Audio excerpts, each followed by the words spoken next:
Hello and Yeah, no welcome problem. in to everybody tuning in over on that YouTube live stream. Thank you so much for being here for the afternoon. We're going to go ahead and hop into debates with Americans that support Trump for the next 4 hours. We're going to be talking to MAG about everything A through Z, from Trump's authoritarianism to his unconstitutional legislation, executive orders, to his terrible domestic and economic policy, to his very atrocious character. But more so, we're just trying to figure out how so many Americans still find a way to support him. We have our very first guest of the day, Miss Kayla, already loaded up into the stream. Kayla, if you'd like to take it away and tell us why you support Trump, you have my attention. Well, I voted for him because I like his policies. I like the no taxation on tips. I like the policy regarding the border. And I actually do support the tariffs because I feel that everything is just far too expensive. And I feel that he's going to help the economy. Okay, so about your first point, arguing that you support him because of no tax on tips, what income bracket do you fall within, if you don't mind sharing? I'm Would you say that I you're get around the average American or above the I average get by. American? I'd say I'm about the average American. Yes. Okay, well, no tax on tips was passed through what bill? That I do not know. The big beautiful bill. And the big beautiful bill, when we consider, like the other 830 pages, and we're not just looking at no tax on tips, will actually hurt the average American because of its cuts to energy production, making the average American pay an additional $500 for energy per year. It's cuts to the DOE, cutting 18 million school students off of free school student lunches. So now parents are going to have to spend more on food for their kids. Cuts to food stamps. 3 million Americans are losing those. Cuts to healthcare. 10 million Americans are losing those. Now the premiums for those that are not cut off of Medicaid are now expected to go up by 75% because of these cuts and others. The big beautiful bill is estimated to put the average American more in the red than it's putting them in the green. So you really shouldn't support their approach to reducing your taxes because at the end of the day, you're still going to have less purchasing power. Now, to your second point, you told us that you support Donald Trump's border policy. Which one?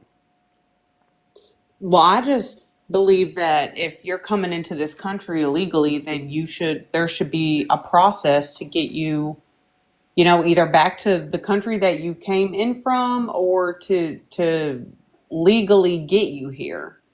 So you think that you should either be Well, deported or offered a pathway to residency and citizenship?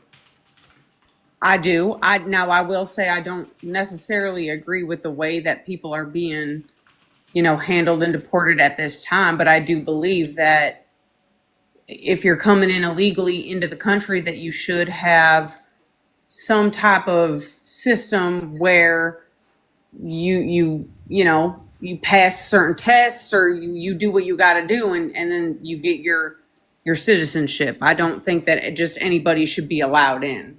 Okay, so then what are you telling me what Donald Trump is doing? What do you support about what he's doing? Do you support his mass deportation? I support the idea of not letting people over our border like Biden did. Okay, so you support the idea of slowing undocumented entry into the country. And what is a good policy Trump has implemented to slow undocumented entry?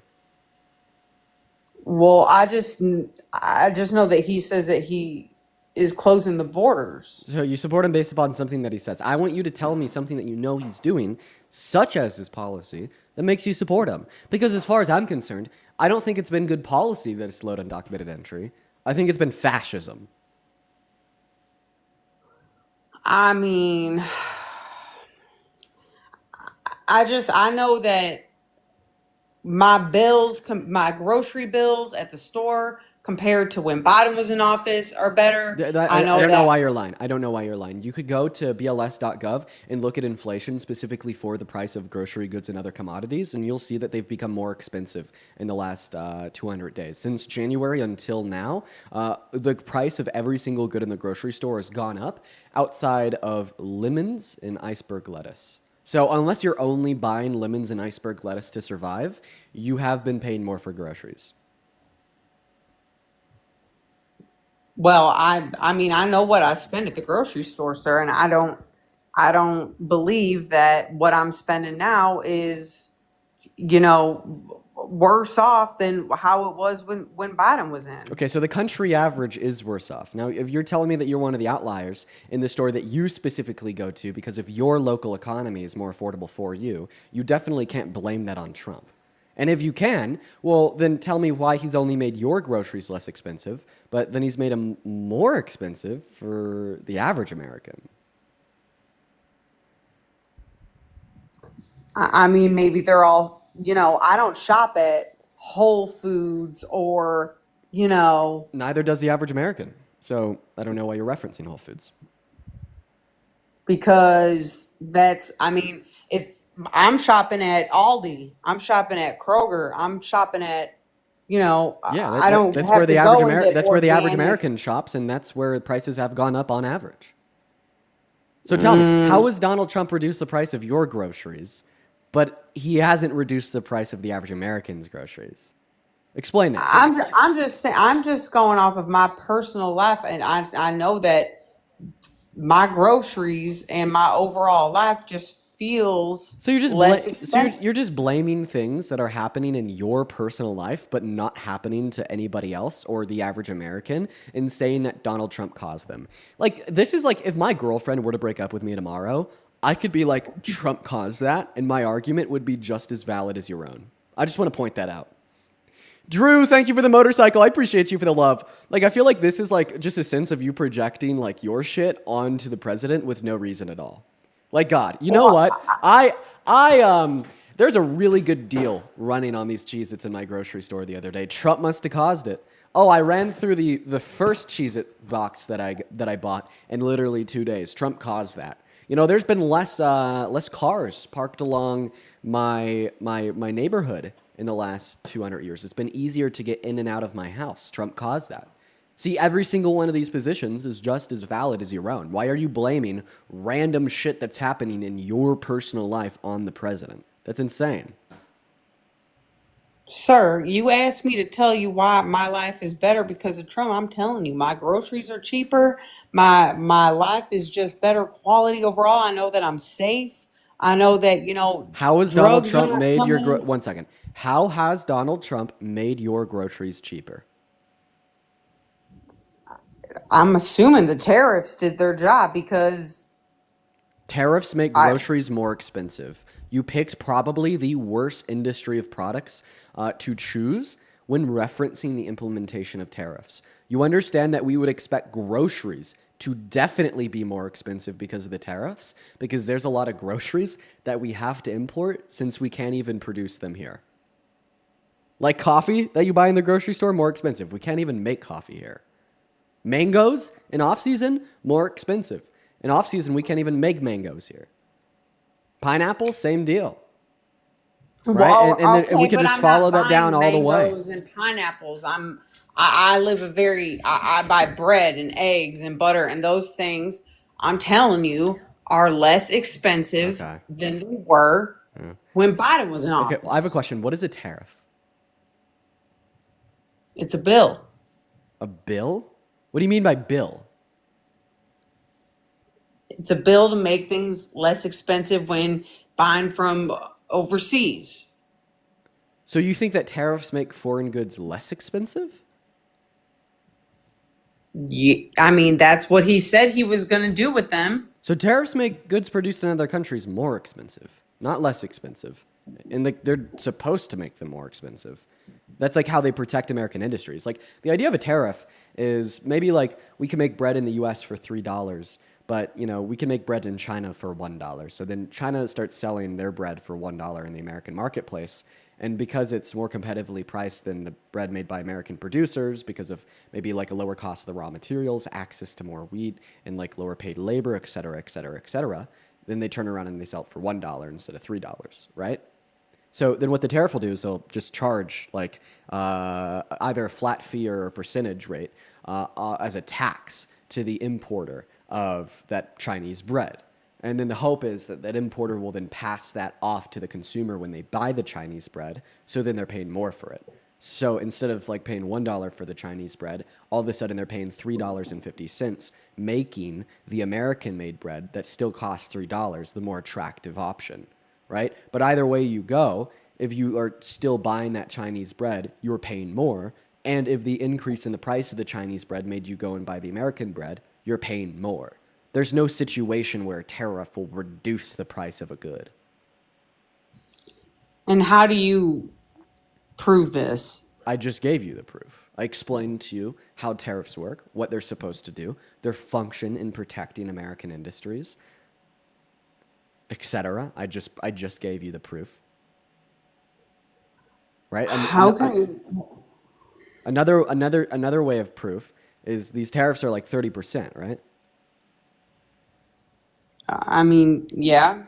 Do you think that like good sorry, not good, big American importers, like these multi-billion-dollar companies that sell you groceries, operate at profit margins that are closer to like 3 or 4%, or operate at profit margins above 30%? I'm sorry. What was it? I'm reading these quotes. I'm reading these Just talk comments. to me. Everybody. Don't read the comments. So, big American importers that sell you goods, commodities, and groceries, do they operate at profit margins closer to 2, 3, or 4%? Or do they operate at profit margins closer to like 20, 30, 40%? I would guess their profit is bigger. Well, no, their profit margins are like 3 or 4 or 5%. They just sell a lot, so that's still a big chunk of change at the end of the year, right? They don't even have the leeway to absorb a 30% tariff. They have to pass it off to the consumer to stay in business. Honestly, Dean, I sit here and I watch you sometimes, and the stuff that you say does make sense. And I obviously I don't know much about these tariffs. I don't know it as in depth as you, that's for sure. That's And fine. That's why I do these lives. You're all good. That's why I'm I talking to you. really do appreciate you because it gives me something to think about. I voted for him both times, and I'm hearing all this negative stuff. And you're right. I do go off of my own life experience and the things that I said. But I also live a very simple life, so I don't know that. Is it harder for other people? I don't know. So Yeah. you gave me something to think about. Listen, at the end of the day, I bet that you are like very knowledgeable and intelligent about like things that you're personally interested in or things that you do for work, and you just don't really focus too much on politics. So you're obviously not going to be too informed, knowledgeable, or intelligent about politics, right? And that's kind of like the role that I think that these streams serve, is to try to help give you the helping hand to like push for more growth, exploration of truth and reason. Because I do ultimately believe that once you become aligned with the data, the facts, the reason, and the logic, you reject Trump like not 10 out of 10 times. You will start hating the guy the more intelligent and informed you become on politics. So I appreciate you for coming up, and thank you for hearing me out, and I hope that you stick around and learn more. Have a good rest of your day. Thank you. You too. Yeah, let's go and move on to the next guest, everyone. Make sure if you're in that queue that you're following the rules. Got to be at least 18, American and MAGA. Follow them rules, y'all. We're going to go to get that next guest loaded into the stream right now, everybody. We got Gare Bear loading in. Gare Bear, what a name. Quite frankly, for the 9,000 people that have now joined us over on TikTok, I appreciate every single one of y'all for being here. Thank you so much for being here. It's awesome to have every single one of y'all in here with us for the day. I'd like to quickly thank Charity for the $25 over on PayPal. Charity didn't leave a message, just the love. Charity, thank you so much. If we could please get 250 Charity W's down below, to mean the world to me. Once again, Charity, thank you so much. Welcome in, Doom Lover. Do you support Trump? My bad, Dean. I'm not 18. I didn't even know I was requesting. Damn, dude's like 12 and he fucks with Doom? What a base little kid, dude. I wish I was as cool as him when I was 12. Let's go ahead and move on to the next guest. Damn. Imagine being that cool at like 12 years old. Welcome in. What's going on, Lily? Do you support Trump? No. Banned! Moving on to the next guest. Go ahead and put a MAGA down below with your age. If you want to come up and have a debate, guys, make sure that you're following those rules. Moving on to BB32 right now, everybody. Let's go to get that next guest loaded up in here right now. Okay, they left. We're going to start pulling people up from the chat compared to the queue. So if you want to come up here and skip that line, let me know. We have a lot of trolls in the queue. I mean, as per usual, we're pretty used to it. Just don't troll, bro. We're going to go ahead and bring up this second guest, too. My guess is that he's like 12 because of his name. Oh, he already left once he heard me say that. Okay, none of them are loading in. We got D-Man53 attempting to connect right now. Let's see if D-Man will load up. What's going on, D-Man? Do you support Trump? I ain't nigger. Banned. Moving on to the next guest. Sorry y'all had to hear that. Let's go to move on to the next guest. No name. Everyone, just give us a second. Just looking for a Trump supporter to come up here and have a debate with us insofar as why they support Trump. Hello, do you support Trump? Fuck Kamala. Banned. Oh, wait, fuck. Come back. Sorry. No, it's too quick. Come back up. Come back up. Listen, I'm sorry. It's too trigger happy. Come back up. Come back up. Hop back in that queue. Hop back in that queue right now. Hop back in that queue. Hop back in that queue. It's too quick. Woo! Need to get better at that trigger control. You know what I mean? Hop back in that queue, no name. We'll get you right back up here. My fault. He didn't automatically say yes, so he got banned. Welcome in, Dylan. Do you support Trump? Dean, I'm so sorry. No, not at all. Banned. Moving on to the next guest. Let's go and get HAWARI up in the box. Okay. All right. Everyone just give us a minute here. Welcome in. Are you Baga? Yeah. Okay. How old are you? 19. What year you were born in? 2000. Banned! Moving on to the next guest. Everyone just give us a minute. Let's go to get RJ up in the box. We got RJ loading in right now, everybody. Follow the rules. It'll be simple. Welcome to RJ. Do you support Trump? Yeah. Okay. How old are you? I'm 19. What year were you born in? Sorry. Holy shit, I'm nervous. My bad, bro. What year? Holy, Banned. Moving on to the next guest. Alex, thank you so much for the $10 over on YouTube Super Chat, saying third time donated and keep fighting Magadine. Alex, thank you for being here. I appreciate you. I do remember you from the other day. Thank you so much for being in here. Everybody show some love to Alex down below. Y'all, just don't break the rules and you won't get banned. Little Fish, thank you for the $10 over on Super Chat, saying, hi Dean, love what you do and watch you every day now. I was curious if you've had streaming tips, struggling to live financially and scared for my future because of Cheeto Man, and I was considering game streaming. Honestly, like I'm just gonna be real. Like the only reason why I'm a big streamer is because I got lucky. But if I could give you general tips, it's just to make sure that you're producing high quality content, engaging with the chat, and being consistent. Welcome in, Kevin. Do you support Trump? Are you a D1? Banned. Moving on to the next guest. Let's go and get that next guest up in here. We got Jack Alter loading into the box. Let's see here. Libby, thank you for the $15 over on Venmo for the trigger control therapy. Dude, thank you for the love, Libby. Show some love to Libby down below. Libby, it's good to have you in here again today as always. As well as Susan with the $10 on Venmo saying great job. Thank you for being here, Susan. All the love in the world to you. Show some love to Susan down below. Welcome in, Jack. Do you support Trump? Yes, sir, I do. Okay, and how old are you? Hello. I'm 23. I was born in 2001. Great. What about you, Grady? Yes, I support Trump. And how old are you? I'm 20 years old and I was born in 05. Really? I don't believe you. Yeah, I'm going to be honest. I don't believe you at all. Take it away, Jack. Why do you support Trump? I really wanted to ask you one of the things Trump has done and how you feel about it. That's okay. Okay, have you I wanted to before? ask your. I have, yes. Banned, sorry. We only talked to people one time. I didn't actually ban you, but I did remove you. Welcome in. Do you support Trump?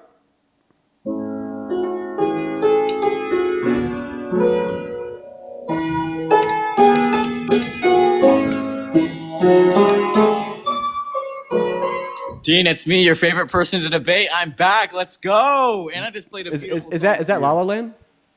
Yeah, and I played a beautiful song for you. Very nice, but banned. Moving on to the next guest. Let's go to get the next guest, Jesse, up in the box. Here we go, everybody. Give us a minute here. All right. Abigail, thank you for the £1 over on YouTube. I appreciate you for the love. Let's go to now move on to the next guest. What's up, Jesse White? Do you support Trump? Bro, Dean, I love you so much, and fuck Trump. Oh, I appreciate you for the love. But banned. Moving on to the next guest. Here we go, guys. Follow the rules. Make sure if you're in the queue that you're 18 years old at least, preferably above, and that you support Trump. That's all. All right, let's go to move on to the next guest. If you want to skip the line of trolls, go ahead and just let me know down below if you support Trump. I'll happily get you up here. Ace, why the hell are you back? Hey, man, I just look. You ain't getting a bunch of people on here anymore, bro. I know. It's because all the Trump supporters know that if they come up here, they'll lose. Yeah, you're going to have to get that Mai Tai a little early, huh? I know. It's just all the Trump supporters are like really scared of losing, except for you. You're not scared of losing. You embrace the loss. Now let's get Yes, I do. Welcome in, Liam. Do you support Trump? Yes. Okay, how old are you? 19. Okay, what year were you born in? 2006. Okay, all right. Why do you support Trump, Liam? Because you're a pussy ass, broke ass bitch, and I hate you. Okay, so yeah, you're a pussy. We're definitely hearing some big emotion now, Liam. The one thing I will ask you to do is to go back to the comment section while we look for that next guest. I'll give it up. I was about to start throwing some meat back at him, but we're just gonna kick him and move on. Banned. Let's go to get that next guest up in Not here. gonna lie, fuck Trump, bro. All the Mexicans. Okay, banned. Moving on to the next guest. Here we go, everyone. Just give us a minute. We got Megan loaded up into the box. Here we go, everybody. All right. So, I mean, yeah, Liam was a Trump supporter. I guess he didn't want to debate. You know, I just want to say, for all like the Trump supporters out there, that's a bad look. You know, we have close to 11,000 people in the stream right now, and your only champion who's been willing to come up here and debate just came up here with some big feelings. That makes y'all look terrible. I just want to point that one out there. It makes you look so bad. Like, if there happens to be like one person out of the crowd of like 11,000 people in here that actually supports the president that's at least 18, stand the fuck up. Because right now, y'all look terrible. In fact, I might even say y'all are dead. Like, MAGA is dead. Like, there's no MAGA left. They aren't willing to entertain conversation because they know that they're wrong. So, I mean, keep that in mind, especially when we have so many people in here and we can't find one person to debate. Welcome in, Little Fish. Little Fish, thank you for the $10 over on YouTube Super Chat. Appreciate you for the love. As well as Naughty with the $10 saying, love what you do. MAGA super emotional. No, I know. Thank you for the love, Naughty. Welcome in, Megan. Do you support Trump? Definitely. Okay, how old are you? I'm 27. And why the hell do you support the worst president of your life? Actually, he's done a lot for our country. Like what, Megan? Like supporting us making money rather than other countries. Us making money? Are you talking about like the country's income or like your income? The country as a whole, I guess. Oh, are you talking about like the surpluses we've seen in like the government revenue? I mean, if you're from a different country and you're coming in illegally, I believe you should have to. What the hell? I don't know what immigration has to do with the conversation about our government revenue surplus or our deficit. I don't know. Real quick, are you driving?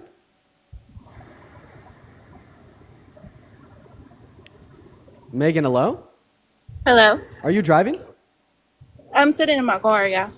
Okay, but you're not driving? No. Okay, is that just like the AC running? Yeah. Okay, all right. To quickly prove that, could you just like turn it off for a second? Yeah. Yeah, that did prove it. Okay, take it away. So, tell us why you support Trump. Let's just start from the top. Go ahead. Like I said, from the beginning, all the good things that he's done for us is in like making it the tariffs, like you were just talking about a minute ago. That's a good one. Okay, why do you like his tariffs? Because a lot of people are coming in, like they are using transportation to transport drugs. Whoa! I mean, you can't say that. Just spell it out. DRUGS. I don't know why. It's just TikTok Yeah. TOS. But did you know that the DRUGS that are illegally brought into this country are not being tariffed because they're being illegally brought into this country? well, a lot of it's coming through. I mean, even if you watch the news or anything else, I mean, it's coming through any way it can. Well, I know, but if it's coming in illegally, then of course it's not going to be tariffed. Like, duh. And then on a second hand here, if they're legally coming in, if they're being declared to customs, that means that those are like pharmaceutical DRUGS that are sold to people that need them and prescribed by a doctor. So why do you want to make pharmaceuticals that are needed by people to live more expensive? That's just the way the world works. I mean, everything's going to cost money. Nobody's getting anything for free, right? No, but I'm not telling you why do you support them costing money. I'm asking you why do you support them costing more money because of Trump's tariffs. I believe that the U.S. can make their own things, and we don't have to get things from other countries. We can support ourselves. Okay, but like pharmaceutical drugs, for instance, like if they're less expensive being produced in another country, we should allow them to continue to be sold in American markets because that ultimately means that they'll be less expensive to the end consumer. Like, can we agree here that like the main thing listen, like, Megan, let me ask you a quick question. Can we agree here that we want life-saving pharmaceuticals to be as inexpensive as possible for American consumers? I mean, I believe in human rights. But also you have to take into considerations that people here in the U.S. are losing jobs because we're not building these pharmacies the pharmaceuticals aren't being made here. Okay. So I would rather there be less pharmaceutical jobs in America than more expensive pharmaceuticals. I guess that's your opinion. So can we agree that we want pharmaceutical drugs that are life-saving to be as inexpensive as possible for the end consumer? Like I said, at the end of the day, everything costs money. That's not what I asked you, nor is that an answer to my question. I didn't ask you if everything costs money. I asked you, can you agree that you want pharmaceutical drugs that save lives to be as inexpensive as possible for the end consumer?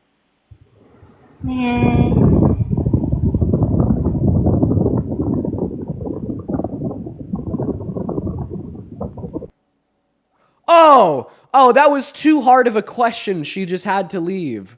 Bro, Trump supporters are literally getting like gagged by me asking if it should be as affordable as possible to save lives. MAGA is now stunned by the concept that pharmaceuticals that keep people living should be as affordable as possible. They are living on Mars, okay? And thank you for the galaxy. Let me make that point very clear to everybody that is watching. These people don't live on Earth, okay? If you literally cannot answer a question simply asking you if we could agree that life-saving drugs that are legal should be affordable, please don't vote. Ethan, thank you for the draft. I appreciate you for the love. Like, please don't vote. Like, just wait to vote until you, like, are able to at least agree that we shouldn't be making it more expensive to stay alive. It's simple. It's so simple, chat. It is so simple. Welcome in. Do you support Trump? I miss you, Dean. Banned! Moving on to the next guest. Only up in that queue if you support Trump, you guys. We've had 2 Trump supporters up on the live so far today. They've not been the smartest, I'll tell you that. And if you're watching and you'd like to support me, you could find my Venmo, my PayPal, and the link tree in my bio. I get 100% of the proceeds on those 2 platforms. They go straight to me. As well as you could find the V and the P in the pin message over on YT. Alongside, you could support me on Super Chat. Quickly, before we hop into this next debate, Jaden, thank you for the $5 on PayPal, saying, what's up, Dean? Just wanted to show some love. Appreciate you for that love, Jaden. As well as Charlotte with the $2, and I read your message there. I'm very thankful to have you here. Now, welcome in. Do you support Trump, Kayla? It's Kylie. My mom had to be cute with it. Sorry, Kylie. Do you support Trump? I just wanted to say thank you for all that you do because you've been somebody that's educated me so much, and just wanted to ask you what we can do in the point that we're currently in to make any sort of change going in the opposite. I'm sorry. Do you have to remove you because we are just looking for Trump supporters? But like, what I do to like get change is to inspire people to critically think. I think everybody has their abilities that they're good at. Something I'm good at is political debate, such as the debates that we engage in here on the live, and that's a way that I advocate for real material change is just by getting people to think. And I think that is really important because I think that the moment you start thinking, you reject Trump. Welcome in, Rob. Do you support Trump? Robert? Can you hear me? Hi, Robert Clay. Are you MAGA? Yes. Okay, awesome. Zachary, thank you for the $3 over on PayPal, saying I used to be an unintelligent Trump supporter until I started watching your lives. Now I'm not MAGA anymore. Let's go, Zach. Dude, that's so awesome to hear. W. Zach. All right, Mr. Robert Clay, take it away. Why do you support Trump at the end of the day? Whew. I think he's taking the first step into something that just needed to happen. And he's just getting a lot of flack because, it's got to start at some point, and I don't really know how to word it the best way, but it's just like he's got the balls to be able to stand up for what most of the people that support him believe in, which is just, You think he has big balls? I think he has tiny, little balls. Very small balls, very small. The smallest we've ever seen. Quite frankly, they're microscopic. Okay, Yeah, I'll take this seriously. No, you're right. Okay. No, you're right. I'll take this seriously. Okay. So what is Donald Trump doing with his big cojones that really make you support him? He stands up for most of the stuff that the supporters that we believe in, and most of the people that you've had on so far, I feel like are just complete idiots. Yeah. I know that they don't know. So what specifically does he stand up for that you agree with? on. Like, what is he doing that you're a fan of? I can name off 1,000 things, but we can start at the beginning. I love what he does at the border. I actually live in Texas. And so he's being able to really help out this area. Great. Just because of the amount of troubles that we've had with people coming over, creating crimes, causing havoc. Yeah. And even in the last 2 weeks, there's only been over 1,000 or something people that have crossed the border, and it's just chilled out completely. All right, so you told me that we have all these undocumented immigrants coming over into America, creating crimes and causing havoc. Hey, quick question. What percent of total violent crimes do undocumented immigrants account for? I mean, I can't answer the question off the top of my head, but I've seen it in real life. So I can answer that They've question. come through my house, through my property, It's not a good look. How do you know that they're undocumented? Did you ask them? Because they got caught. It was all over the news.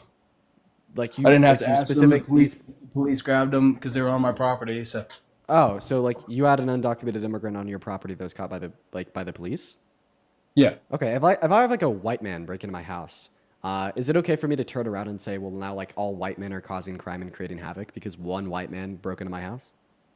No. No, okay. So then that's why I think it's No, unfair but that's for a you to completely suggest. different scenario. The only difference completely is like off topic. the only difference is like the demographic. So in one case, you're saying because No, an he individual stole- that he- exists as a he- inside of the he demographic had of being stolen- listen he had to what I have to say stolen a before you car. interrupt me. Let Hey, me no, finish no, talking. Let me finish. No, and give you let more me finish. information You're the before- one that's interrupting me. Okay, all right. I just wanted to inform you about the whole situation before you start making implications or giving off scenarios that make no sense. Or do you want me to give you more information about what happened? Well, I think all that I need to know is that you're telling me that you think that undocumented immigrants are violent criminals that are causing all this havoc because one undocumented immigrant walked through your property and got arrested. You have no right to turn around and say because one undocumented immigrant did X, that therefore you could stereotype all undocumented immigrants as doing X. And the data backs me up. Undocumented immigrants commit 1% of all violent crime in this country, and in fact, they're 2.5 times less likely to commit violent crimes on average compared to natural U.S.-born citizens. You, sir, are statistically No, I speaking agree. more likely I to commit agree. violent crimes than undocumented immigrants. So if there's any demographic of individuals that you should be stigmatizing as creating havoc, it is men that are born in this country. Although 1% of violent crimes are committed by undocumented immigrants, 90% of total violent crimes are committed by men. But we won't ever hear the right. And I'm talking not about saying that. you're wrong. I'm not saying you're wrong. Those facts are right. But I'm saying that around the area that I live in, there's that 1% is probably in that area. That 2%, whatever the fact says it is. Okay. And it's helped me out. So this is going to be nationwide. So like it's not going to be like localized to one area. I promise. Undocumented immigrants aren't just breaking the law wherever you live. There's just going to be some undocumented immigrants breaking the law everywhere, alongside every other demographic of individuals in this country. Now I want to clear this up. So would you say that you're tough on crime? I would say so, yes. Would you ever support a president that isn't? Like, for instance, if Donald Trump had, I don't know, pardoned like violent criminals that try to beat up unalive cops, would you still support him? I still support everybody's gonna have their flaws. Okay, but you're telling me that we should we should like rip mothers and fathers away from their families, reduce our GDP by close to $2 trillion per year, and spend $2 trillion in 10 years to get it done because of a misdemeanor. But then if we have like a 34 count felon that was held civilly liable for rape, that is like pardoned violent criminals that try to beat up and kill cops on January 6th, such as DJ Rodriguez did, who Donald Trump later let out of 8 years early and called him a patriot. Like, you'll support him in the Oval Office? Like, come on, that's just so contradictory. It's not contradictory. You're making up. No, it's just because there's one thing that he had to do or something that he did doesn't mean that everything else that he does is complete bullshit and horseshit, and that it means that I shouldn't vote for him. So how's he reducing undocumented entry to America? I wish. So let's say this last election, we had two choices. Yeah, we did. We had Kamala and we had Trump. Yes. Right. Kamala. Yes. Pamela, whatever you want to call it. You were right there. So, which one would you have chose? Well, I did choose Harris. Okay, so if you chose Harris, why did you choose Harris? I chose Harris because she was significantly better than Trump. If I were to go into the reasons why I chose Harris, this would be a huge deflection away from the premise of this live. Maybe before we hop into a conversation about why I voted for Harris, why I chose Harris over Trump. I'll tell you why I didn't. Okay, fine. I'll tell you why I didn't.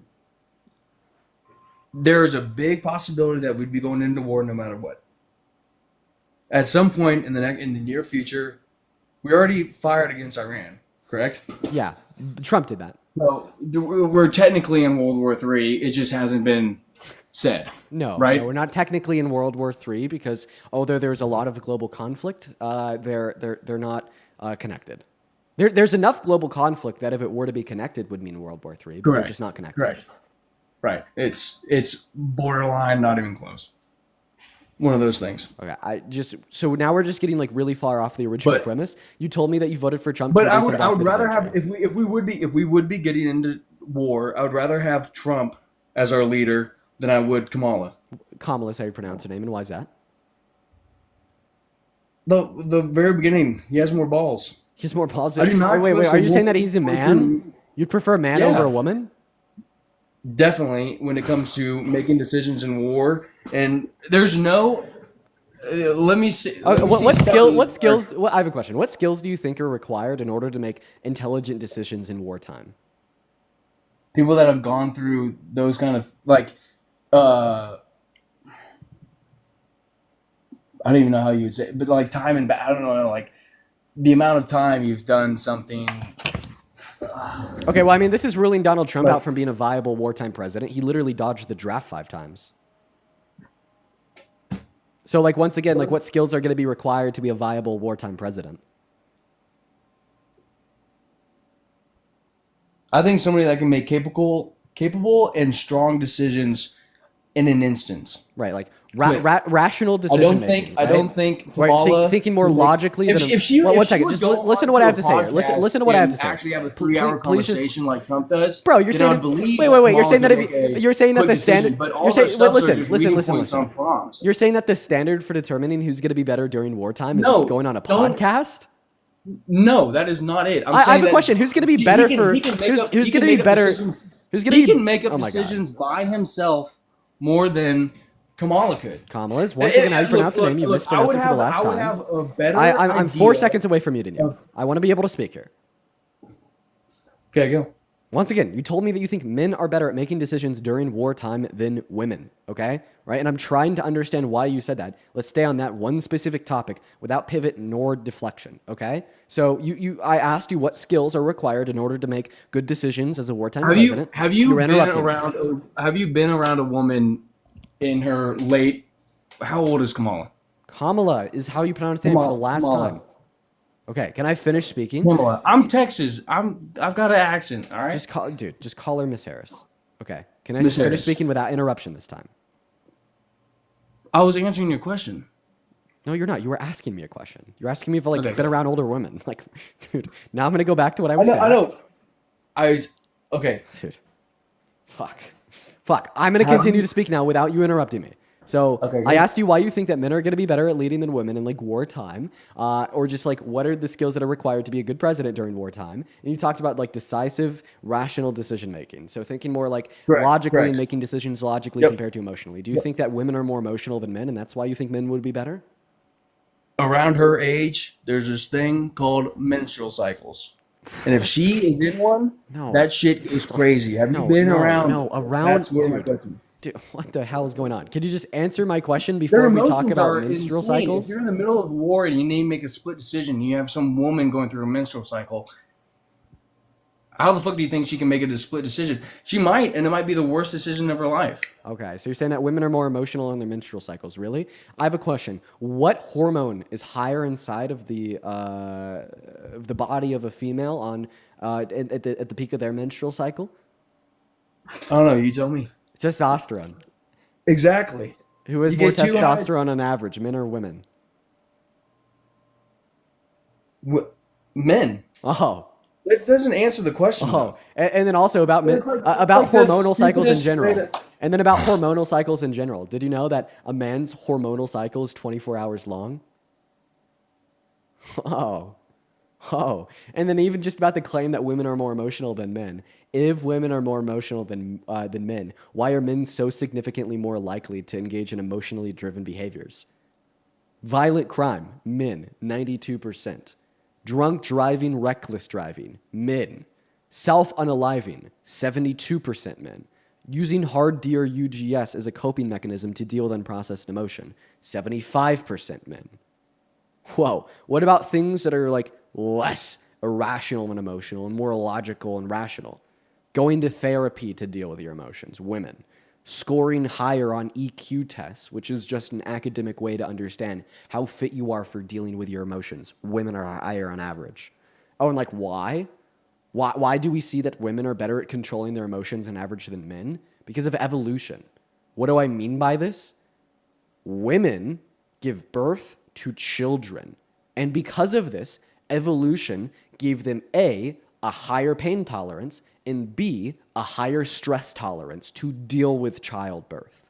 Okay, this is clear through the dendritic density on their spines. There's academic papers out the fucking ass that link a higher density and thickness of your dendrites on your spine to a higher pain tolerance and more emotional regulation in the context of stress. Maybe this is why we see women perform better in stressful environments. Did you know that female surgeons outperform male surgeons? The the AMA, the American Medical Association, did a study on 1.4 million patients worldwide and compared the outcomes of female surgeons to male surgeons. If you're operated on by a female, you're less likely to experience negative post-operative outcomes or die as a result of your surgery. So this whole idea that women are more emotional than men aligns with no truth. There's no demonstrable empirical data to indicate that it might be true. It's just misogyny, okay? And it's like, I don't like to stereotype one gender as being better at leading than any other gender, but if you had a pew-pew to the side of my head and you forced an answer out of me, I'd say women, right?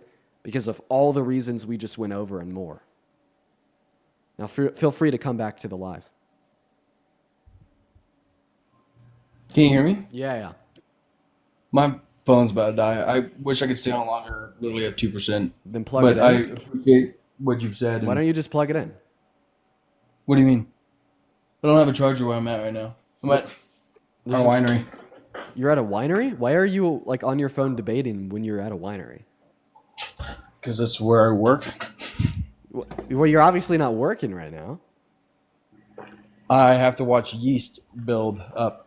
It takes a while. It takes Okay.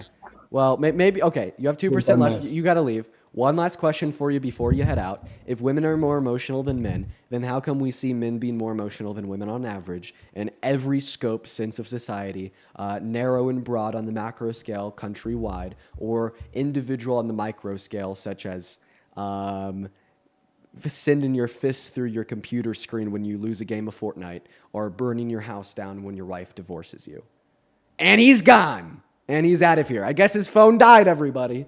I guess his phone died, chat. I don't know. Nothing to say there. His phone died, everybody. Let's go ahead and move on to the next guest. You know, if you're watching this and you think men are better at leading than women, come up here and give me an argument. In fact, we're going to have our next guest specifically on that topic. If you're watching right now, you're an American adult that supports Trump, go ahead and put a me down below in that comment section if you specifically think that men are better at leading than women. We're gonna have a debate specifically on this. That last conversation got me intrigued. So we're gonna have a debate specifically on this. Go ahead and let me know down below in that chat right now if you're at least 18 years old, you support Trump, you're in America, and you think that men are better at leading than women. We'll get you pulled up here and we'll have a debate. We got Ethan loading in right now, everybody. As well as, hey, Burger, thank you so much for the $50 over on YouTube Super Chat. Appreciate you for that love, Burger. Burger with a 50 says, it's my late birthday. Wish me happy B-Day. You're my goat, and I love your intelligence and educational awareness. Dude, happy birthday, Burger. Everybody show some love to Burger down below in that chat, not just for the $50 donation, but also for the B-Day. Hope you're having a good one. As well as Hannah, thank you so much for the $25 over on PayPal, saying my family is MAGA and I'm married to a MAGA man. Hannah, please get them up on this stream, bro. Let me debate your husband, please, Hannah. Show some love to Hannah down below, y'all. As well as Amanda with the $15. Thank you so much. And then Danielle, thank you so much for the $50 over on PayPal. I appreciate you so much for the love. Thank you. Said I'll never forgive you for making me think about Trump's balls. I'm sorry, Danielle. Show some love to Danielle. Let's get 500 Danielle W's. Thank you so much. As well as Alexis with the $15 saying, hey, Almi, as a queer non-binary person coming from a very rural bit of the country, I love what you do. Thank you so much. That's very kind of you. Show some love to Alexis down below in the chat. Thank you for the 15. You are awesome. As well as Daniela with the $25 over on Venmo saying thank you for everything that you do from a female immigrant. Thank you for being here, Danielle. And thank you for the $15. And then Lauren with the $50 over on Venmo saying thank you for all that you do. I look forward forward to your lives every day, getting to watch you prove these Trump supporters wrong. Well, I mean, hopefully now you're going to get to watch me prove a misogynist wrong. So show some love to Lauren down below in that chat. Let's get 500 big Lauren W's for the $50 donation. I seriously do not deserve that at all. And if you're watching and you think that men are better at leading than women, and you're an American adult, go ahead and let me know down below in that comment section. We'll get you pulled up here. Let's have a debate right now. Go ahead and let me know in that chat. We'll get you pulled up here. And yeah, we're going to work on that right now, quite frankly. Adam, thank you so much for the $10 over on PayPal. You were awesome, Adam. Show some love to Adam down below in that chat. Thank you for the $10. We're still looking for a single Trump supporter to come up here and tell us why they think men are better at leading than women. That is the topic right now, folks. What's going on, Tractor Man? Do you support Trump? Yeah, I do. Okay. Do you think that men are better at leading than women? Yeah, so Donald Trump leads us to the toilet. Okay. Drago, what's up? You think that men are better at leading than women? Honestly, I do. Okay, and how old are you? 22. All right, take it away. Why do you think men are better at leading than women? Let's hear it. Well, if it was all women leading, it would be a different story. You know? Okay, so that, like, not only was it not an argument, the question also didn't make sense. So once again, I'll repeat my Because question. like I I want you feel to give like me an men argument are for way it. more evil, like you said. Okay. So when it comes down to it, if a woman's in charge. So I got a lot of anxiety. I have a question. Are you a Christian? No. No, you're not. Do you think that Jesus was a good leader, though? I think he was like ran by the Jews to portray God. Okay, let's call Jewish individuals, but like what? Like the I'm Jews sorry, are like trying to portray God. I'm just like what?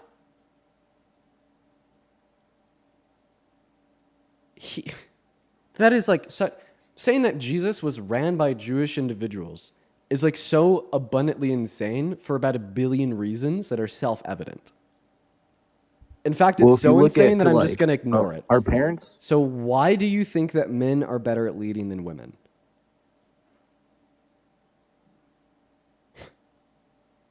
What kind of statement was that? You keep on. Yeah, keep on muting me. because I'm fucking terrified of you. I'm Sorry, just man. answering I'm answering your question. So why do you think men are better at leading than women? Let's hear. I gave 1 point. It's because like you even stated that we have a higher point of just doing causes of murder and stuff. Yeah. You know, like I would want that to lead. Okay, why? Honestly. To keep us safe. So you Look at you want Genghis Khan. a murderer to lead to. I have a question. Who's a better leader, MLK or Everyone's Hitler? scared of him. MLK. Who's more evil, MLK or Hitler? MLK, but honestly, that was straight. All right. Well, Chad, I'm trying to find somebody to come up here and tell us why they support Trump, or why they think that men are better at leading than women. Instead, they just want to tell us that Martin Luther King Jr. was more evil than Hitler. Where do these people come from? I mean this so seriously. What the hell? Where do they come from? Welcome in, Angel. Do you think that men are better at leading than women? I'm not done with this yet. I want somebody to give me an argument. Do you think that men are better at leading than women, Angel? Yes, I do. Okay. Why?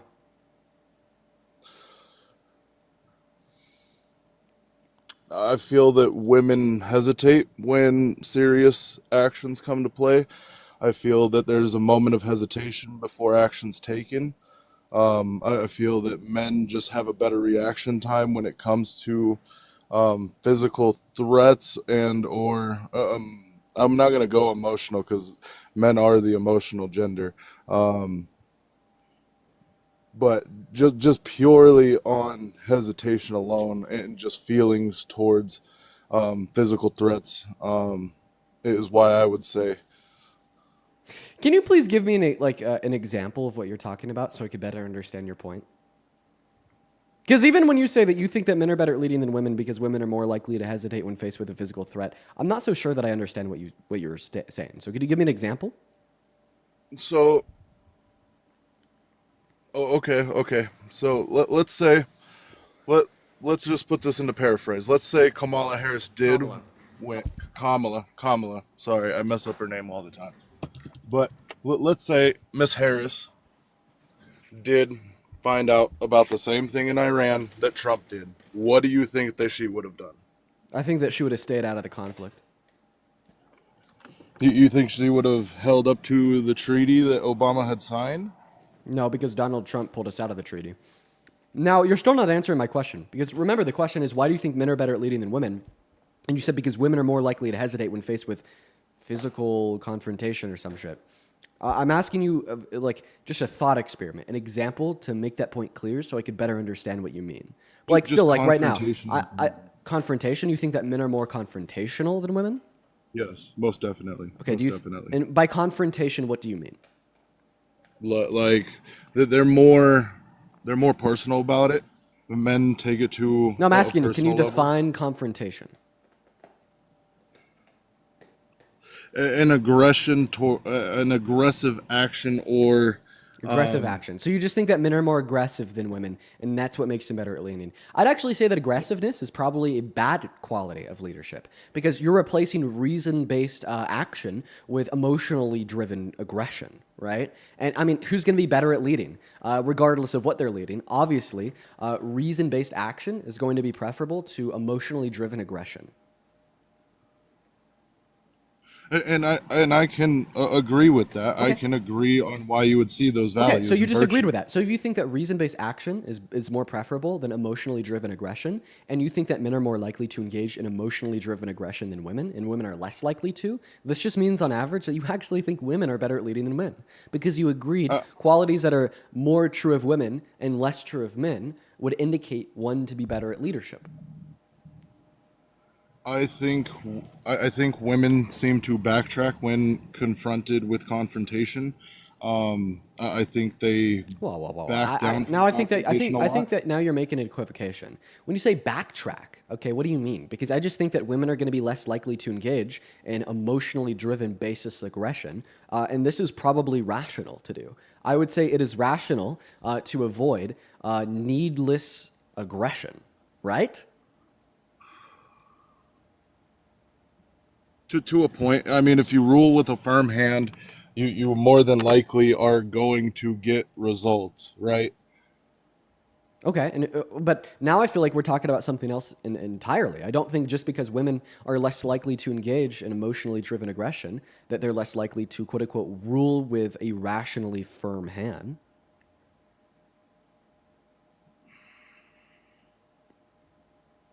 Do you have an example of someone or even a politician who was my a mom, woman?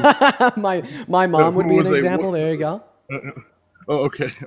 I guess I paraphrased that wrong. That's my fault.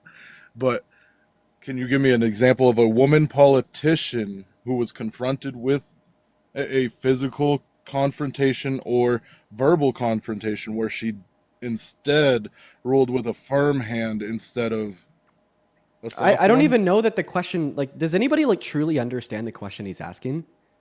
Can you give me an example of a woman that was a politician and a leader and was faced with aggression or violence and ruled with a firm hand instead of a soft one? Bro, dude, I'm so sorry. The only thing soft here is your fucking brain, right? Like, what are we doing here? Like, you're just regurgitating age-old misogyny that is resulting in the systemic oppression and limiting of opportunity of women and girls, not just in our own country, but on like the global scale. For why? Because, you know, like the light bulb's kind of flickering and you don't really have a good idea of what's going on, nor do you possess a good argument. Like, shit, I'm up here trying to have an argument, a debate with people that think men are better at leading than women because I want to be more informed about your view, but the debate can't progress because you don't even have a cogent argument. Right? You started off by saying that you think that men are more likely to engage in emotionally driven aggression. And I was like, okay, this just means that women are more likely to engage in reason-based decision-making. And then I was like, which one is more preferable for leadership? You said reason-based decision-making, so this makes women better at leading on average. And then you completely ignored that. And what's your new argument? Repeat it. What's your new argument? Let's be clear. Why do you think men are better at leading than women?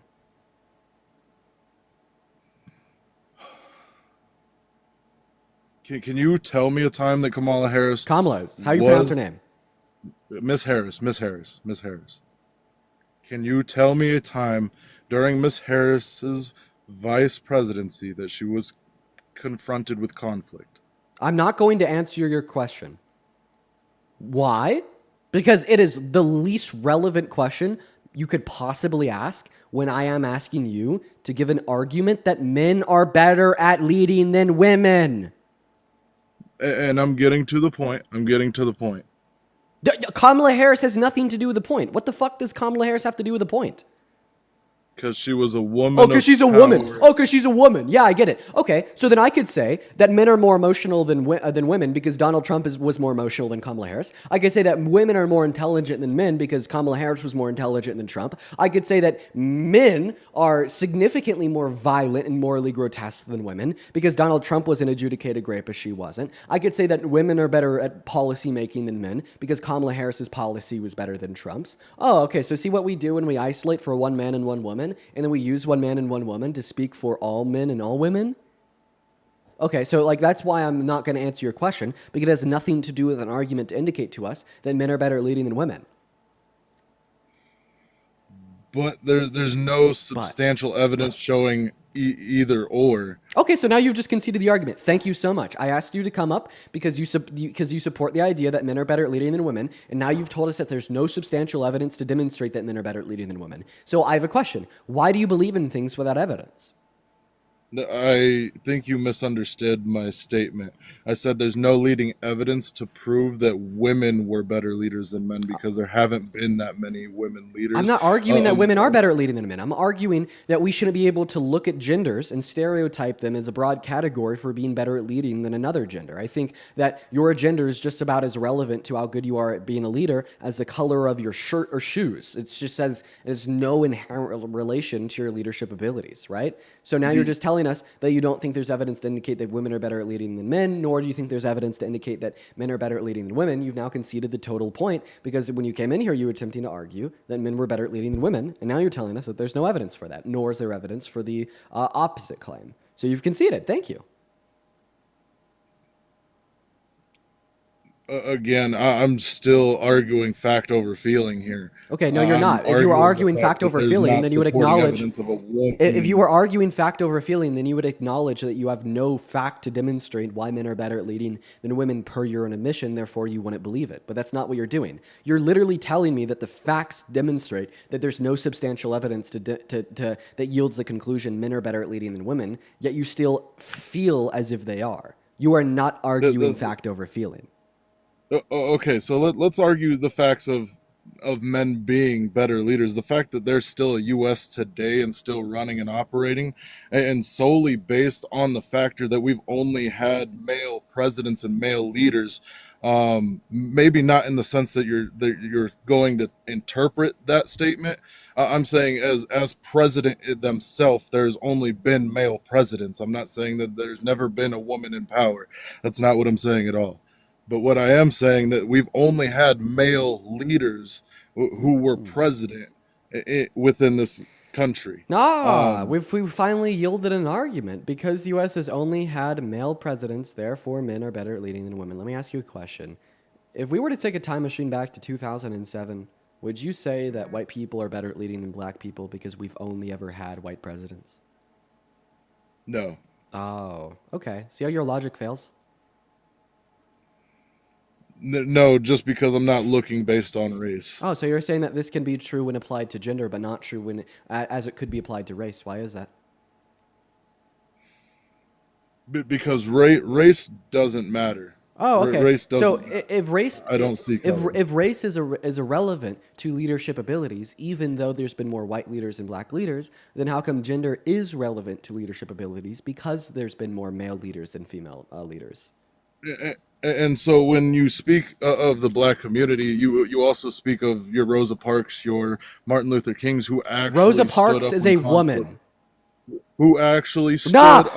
Rosa Parks is a woman. You just tried to use an example of a black woman. You just tried to use an example of a black woman that was a great leader to demonstrate that black people are also good at leading. Okay, well, she was also a woman. So does this demonstrate that women are also good at leading? There's no fucking way. That is exactly the example I wanted you to bring up. That is exactly why I brought it up myself, because you didn't think of it first. You No, didn't ask me to bring because up an that was example about exactly Rosa who I Parks, wanted you to Mark. bring up. That was exactly the people that I wanted you to bring up, because in that factor, it has been how long since those events happened, and since then, which of those political leaders have taken the same steps to fight the oppression that people claim today that they haven't? Does anybody like clearly understand what he just said? You're taking an L on this, Dean. You're taking an L on that one. You can't just like throw gibberish at me, then like stun me because I have no I clue what you're didn't. saying. Then I claim didn't. I'm I gave losing. I gave you a past relevance and a present relevance. What the fuck is going on? Okay, I want you to take those words and I want you to frame them in sentences that are coherent. Like, I just asked you a clear question of did? which. Wait, you which asked me a clear question? What? I did. I asked you which recent women politicians have stood up the same way that those women back then did, and you couldn't give me an example. Okay, first and foremost, this is never a question that you asked me. And second of all, how is this question relevant at all to the argument I brought up?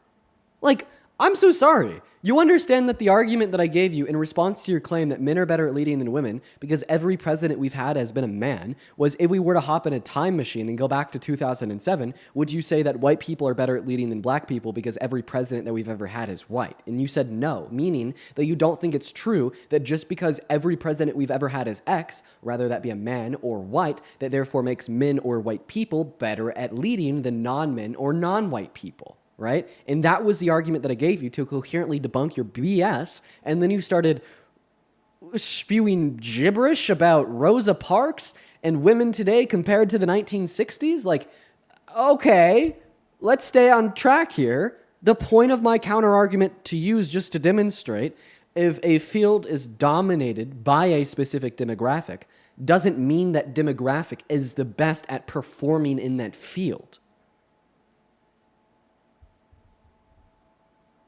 I don't think I fully understand your question. I didn't ask a question. I made an argument that didn't end with a question mark, that ended with a period. So my counter to you would be, would you still say that the mindset is the same from then to now? My friend. I'm basing my argument purely on mindset. My friend, let's make sure that we're on the same page. Can you repeat my counter argument to your claim that men are better at leading than women because every president we've ever had has been a man? I also conceded that yes, we have had women of power, but never Not what I asked you to do. What did I just ask you to do? You asked me to rephrase what you had paraphrased earlier in the conversation. No, I asked you to repeat the counter argument that I gave to your point being that you believe men are better at leading than women because every president we've ever had has been a man. Yes, and my whole argument is based purely on mindset. I'm not asking you for your argument. I'm asking you to repeat my counter argument. Based on the demographic, if I felt that the demographic, if one demographic was or the leading cause of something, then it would be is that the one you're talking about? I'll repeat it for you, okay? My counter argument against your point that men are better at leading than women because we've only had men as presidents is that you would not say that white people are better at leading than black people in 2007, when before that we'd only had white presidents. There you go. That's the counter argument. All right? Yes, and my counter argument to that was why I went back to Rosa Parks and Martin Luther King, because yes, they didn't hold any political power, but they were able to fight for what they felt oppressed on. But you don't see that today. I'm comparing it to today's relevance. You don't see women fighting for women's rights? Now, I see women fighting for but they're not going to the same extremes or Of like Rosa radicalism Parks. yes. So when Rosa Parks was alive, were men better at leading than women? No. They were. Then your point is self-fucking refuting. You just told me that even though we had never had a black president, there were still black people that were demonstrating gallant leadership abilities, and you even gave the example of Rosa Parks.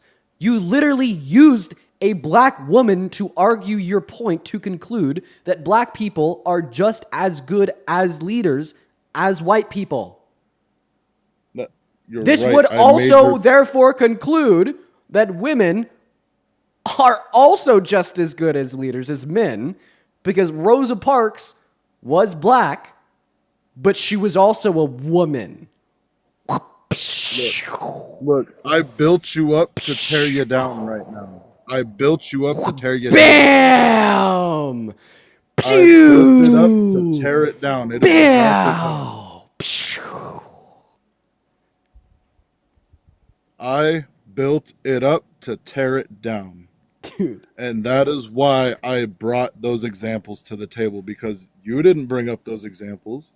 You didn't say Rosa Parks when I asked for an example of a political or non-political person who. All right, chat. We're going to stick to asking these people why they support Trump. Listen, I would love to talk to misogynists about why they think that men are better at leading than women. But y'all,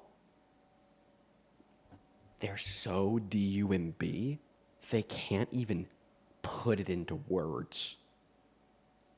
They're so DUMB that they can't even like remember what I said 5 seconds ago. They're so DUMB that they don't even possess what is required to have a back and forth dialogue about their misogyny. So unfortunately, we won't be able to have those conversations for that reason. So now we're going to go back into asking people why they support Trump. Wow, that was incredible. I can't even believe that. Hop in that queue. If you support Trump, we'll pull you up here and we'll have a debate. Let's go to move on to the next Trump supporter right now. We got Cavs loading up in here right now, everybody. Hayes, thank you for the $3 over on Venmo. Appreciate you for the love. Then Hope with $1 as well. Thank you so much. Perry, thank you for the $10 over on Venmo. I appreciate you for that love. Thank you so much for the love, Perry. Show some love to Perry down below. Alina with a $5 saying, love what you do. Appreciate you for the love. X-Chan with a $15 saying, I just wanted to thank you for being one of the very few people to really help me with being politically informed and educating me on current topics, especially within this hectic climate. Well, thank you for being here, X-Chan, and I'm happy that I could help. Charlotte with a $7 saying, hey, Dean, I really enjoy your lives. Hope you're doing well. I am. I hope that you're doing well as well. Thank you so much. Welcome in. What is going on, Cavs? Do you support Trump? No, I don't. Before you kick me out. And I'm so sorry. You got to get banned. Let's go to move on to the next guest right now, everyone. Let's go and load that next guest up in here. Go to drop a MAGA with your age down below in that chat if you do want to tune in. As well as Kylie. Thank you so much for the $50 donation over on PayPal. Kylie, thank you so much. You were awesome. Awesome, awesome, awesome. Show some love to Kylie down below in that chat. Kylie says, hey, Dean, it's Kylie Karma, a trans woman from Canada, sending love. Find a MAGA to debate trans rights and let them know Trump supporters have came to Canada multiple times to pay to meet me. They are our biggest fans. Unfortunately, Kylie, TikTok literally bans us if we start talking about trans rights. It is like, it is terrible. Like they don't let you have those conversations, and I wish that it was different, but unfortunately, it's just the way that it is. And F TikTok for that. But I appreciate you for being here, Kylie, and thank you so much for the love. Welcome in, Jokester. Do you support Trump? I do, but I kind of wanted to argue about the whole men being better leaders than women. Okay, is that also something that you believe? Of course. Okay, no, that's fine. I'll entertain it again. You just have to be smarter than that last guest. That's my only requirement. No, he sounded drunk. I'm be honest with you, he sounded drunk. I was like, all right, bro, get this guy out of here. Crystal, thank you for the $10 over on PayPal. Appreciate you for that love. Let's get 100 W Crystals down below, as well as Martin with a 10 and Isabella with a 10. Thank you, Martin, Crystal, and Isabella. Show some love to Martin, Crystal, and Isabella down below, as well as, oh my God, Kenna! Dude, Kenna with a $200 donation over on PayPal. Show some love to Kenna down below in that comment section, everybody, please. Oh my goodness gracious. Thank you so much for the love, Kenna. That is Keanna. Kenna says, thank you for standing up for my daughter, myself, and the rest of the women in America. I appreciate you so much. Kenna, I do not deserve a single penny of that. That is so much money. Thank you so much for the $200 donation. If we could all please seriously show some love to Kenna down below in that chat while we're hopping into this next debate, it would mean the absolute world to me. Thank you so much a billion times over, Kenna. And Jokester, take it away. Why the hell do you think that men are better at leading than women? Sure. So to phrase my argument, right, men are better leaders than women. I mean, first you got to identify what a leader really is, right? I think the most important attribute is decision making, right? I think that men are better decision makers. I think they're more, they're better when it comes to making decisions under duress, things of that nature. Okay, so you think that men are better at making stressful decisions. Why is that? I mean, just if you look at history, right, as a whole, right? I mean, people that have gone to war, people like Alexander the Great, right, that have led revolutions. So these are all like very being able to give examples of men in history that have been able to make stressful decisions does not prove your point that men are going to be better at making stressful decisions than women. I look at history as a whole, right? Listen, my first reason why is like one. I would be able to point out like women in history that have been able to make good decisions while stressed, like Joan of Arc. And point number two, if you want to argue that there's just simply more men in history that have been in positions of leadership and have made stressful decisions than women in history that have been put into positions of leadership and made stressful decisions, well, I would say that's because the men didn't allow women the chance to lead, regardless how good they would be at it. And I'm glad you made that point. So just the fact that men have not allowed women to lead, I mean, you also got to understand that if that is the case, if men did not allow women to lead, that's not necessarily, I mean, you gotta look at it as a whole, right? Men have always been in power. If they have always been in power, then clearly they're doing something right. Now, does that mean that women can't lead? No. And Wait, no. You're making an assumption that the reason that there's been more men in power than women historically is because of some relevant attributes to being a good leader, and I completely reject that. Like, for instance, the reason why I think that there's been more men in power than women historically was because of a leverage of resources and exertion of power. And back when we were all like cavemen and women, I think that the power that the men cavemen were able to leverage over the women cavemen in order to hold on to those positions of leadership would have been physical strength, right? And I don't think that physical strength is going to make you better or worse at leading. I don't think it's relevant at all. I absolutely agree. It does, and then since men were able to hold on to that dynamic of possessing the societal power when there was no levers of power, just ourselves, right, through an exertion of physical strength, and they put themselves in those positions of leadership. As society continued to progress, and as the very first civilizations popped up, men were already predisposed to holding on to those positions because of access to higher levels of physical strength in the past, and because they were predisposed to holding on to those positions, they were able to socially stigmatize women in those positions, and then which continued to perpetuate the cycle. And then once men were able to gain more power than just physical strength, such as an access to more resources, more wealth, as well as they were able to set the social stigmas because of the generations before them of women that haven't been able to lead, they were able then to continue to perpetuate those aspects in society. And I think that is what has led to the patriarchy in history and today. But because we all see that is just a consequence of men holding women down with access to more resources created by an original access to more physical strength on average, and I don't think that more physical strength on average is going to be relevant to determining how good of a leader you are. This isn't going to be relevant in determining that men are better at leading than women. So, I mean, you threw up a lot of information there, sure. But I mean, again, my point is this: physical strength is an attribute of leadership. It absolutely is. Really? If I am stronger than you, and if we are disagreeing on something, right? If me and you, let's just say me and you, Dean, we're sitting in a room. You're saying 1 + 1 = 3. I'm saying equals 2, right? Or I say it equals 3, and you say equals 2, and I could kill you, and I could beat the shit out of you. It does not matter. Right, I am more powerful than you are. I am now by nature a better leader than you. Okay. So physical strength absolutely does matter. I don't agree how you couldn't agree that it matters. Okay, check this out. Let me know when you're ready. Sure, I'm ready. Name one system of leadership anywhere in the world that is purely determined on the basis of physical strength. It's not necessarily. I mean, of course, the point that you had made back, in the caveman era, where physical strength was used to enforce leadership. I don't think it's necessarily a trait that is predominantly used now. I mean, if you look at Afghanistan, which is my home country, that absolutely the Taliban that are controlling the that's the natural government there, they use physical strength. So there you go. I mean, you can type it up and search it up, but I have family that live there.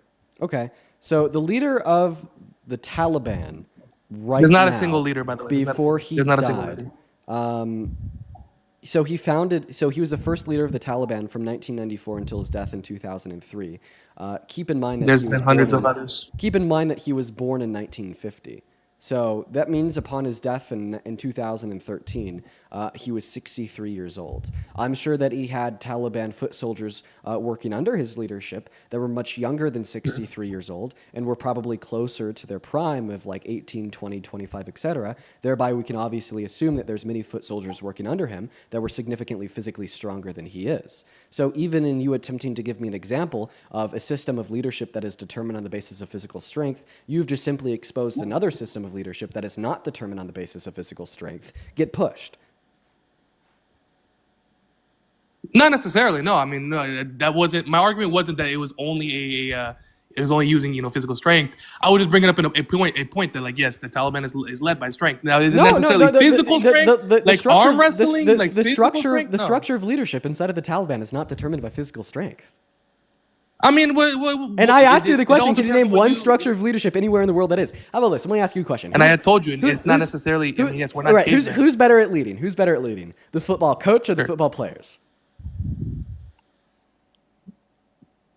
I mean, the correct answer would be the football coach. Oh, and who's But I would physically argue that stronger? some football players are better than the coach. But you just said that the correct answer would be the football coach, so therefore your answer of the football Correct. of the football players was wrong, because you affirmed that the correct answer was the opposite of the answer you gave. I don't know, why would you just tell us you believe in something that you know What is the wrong? point? What is the point that you're trying to make? Do you know? Oh, for sure, I'll make the I point don't right get it. now, because we just agreed that the Sure. football coach is a better leader than the football players. I have a question: Mhm. Who's physically Sure. stronger on average, the football players or the football coach? On average, would be the players, of course. Thank you. Sure. So do we see how we just debunked your argument? My argument wasn't necessarily that physical strength is the only determining factor. I think Oh, okay. you Well, now kinda we've led determined that way. it's not one at all. So what are the others? No, it is one. It absolutely is. I mean, it is a form of leadership. Now, is it? No. Used Give consistently nowadays? No, not at all. give me one clear example where, like, we could all, for the most part, agree that somebody is a better leader based upon physical strength. So again, my argument was never that physical strength is a key. Is the only point, right? Is a determining I know. point. Just assume all of the other determining points to be held equal, and give me an example where we make the clear decision that, with all other facts held equal, we're We going to can't pick the person hold the that's other physically terms being stronger. equal, though. That the question is flawed in itself. Well, you That- can't that- engage that's in not hypothetical possible. critical thought. No wonder you think that men are better at leading than women, because you can't abstractly think. You doofus. You donut.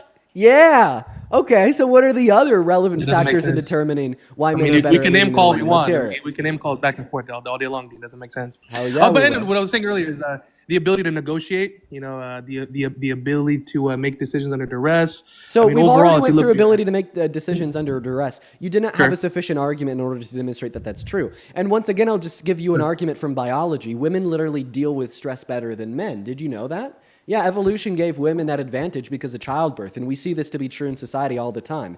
85% of Yes, surgeons I know are you mean. male, 15% of surgeons are female, yet if you're operated on by a female compared to a male, you're going to be less likely to die as a result of your surgery or to experience negative postoperative outcomes. Why? Because women are better at dealing with stress during surgery. Why do men commit 92% of violent crimes? Because when emotional, when stressed, they're more likely to lash out and act irrationally compared to women. Why do men, why are men worse and why do men gamble more? Because they're more likely to engage in emotionally irrational decision making than women. Why do women outperform men at school? Because they're more likely to engage in fields and perform better inside of them that would highlight intelligence, emotional regulation, and rational proclivities. So once again, this point that you've continued to repeat that men are somehow better engaging in decision making under stress has been debunked not only by me exposing the lack of reason in your arguments, but it's also been debunked by very clear reason.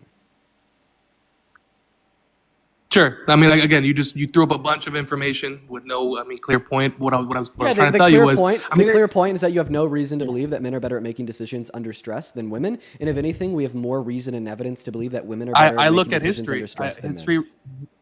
Sure. But I mean, I look at history, and I look at the vast history that we have of the world, and Yeah. time again, there's been a reason why women haven't been in position of power. And you mentioned one of the reasons, Okay, right? wait, I have a question. What is being- that? Because we already went over this argument. I think it's funny how now Sure. you needed me to repeat this for a second time because you didn't keep up the first time. But we've already went over this argument. I gave you a very clear explanation insofar as why it is the case that we've seen more male leaders throughout history than female leaders. And just because you can name one male leader that's been able to make good decisions under stress doesn't therefore mean that men as a whole are better at leading than women. And you just completely ignored it. And now you're saying, well, there's a reason that there's been more male leaders throughout history than female leaders that have made men better at leading than women on average. Okay, so what is that reason that makes it clear men are better at leading than women? And so, I mean, it's a bit more complex than just providing one single reason, right? Again, I was trying to prove my argument there. Then provide I mean, a if you look at handful. it, like I said earlier, Let's hear it. I would I love. was trying to. I was trying to, but you keep cutting me off, and then we got into the whole history debate, and you're like, no, and then we went to the whole caveman debate. But Because you pivoted. Let's overall, hear one reason. Also, real quick for everybody in the chat, spam an A3 post. I just checked it out.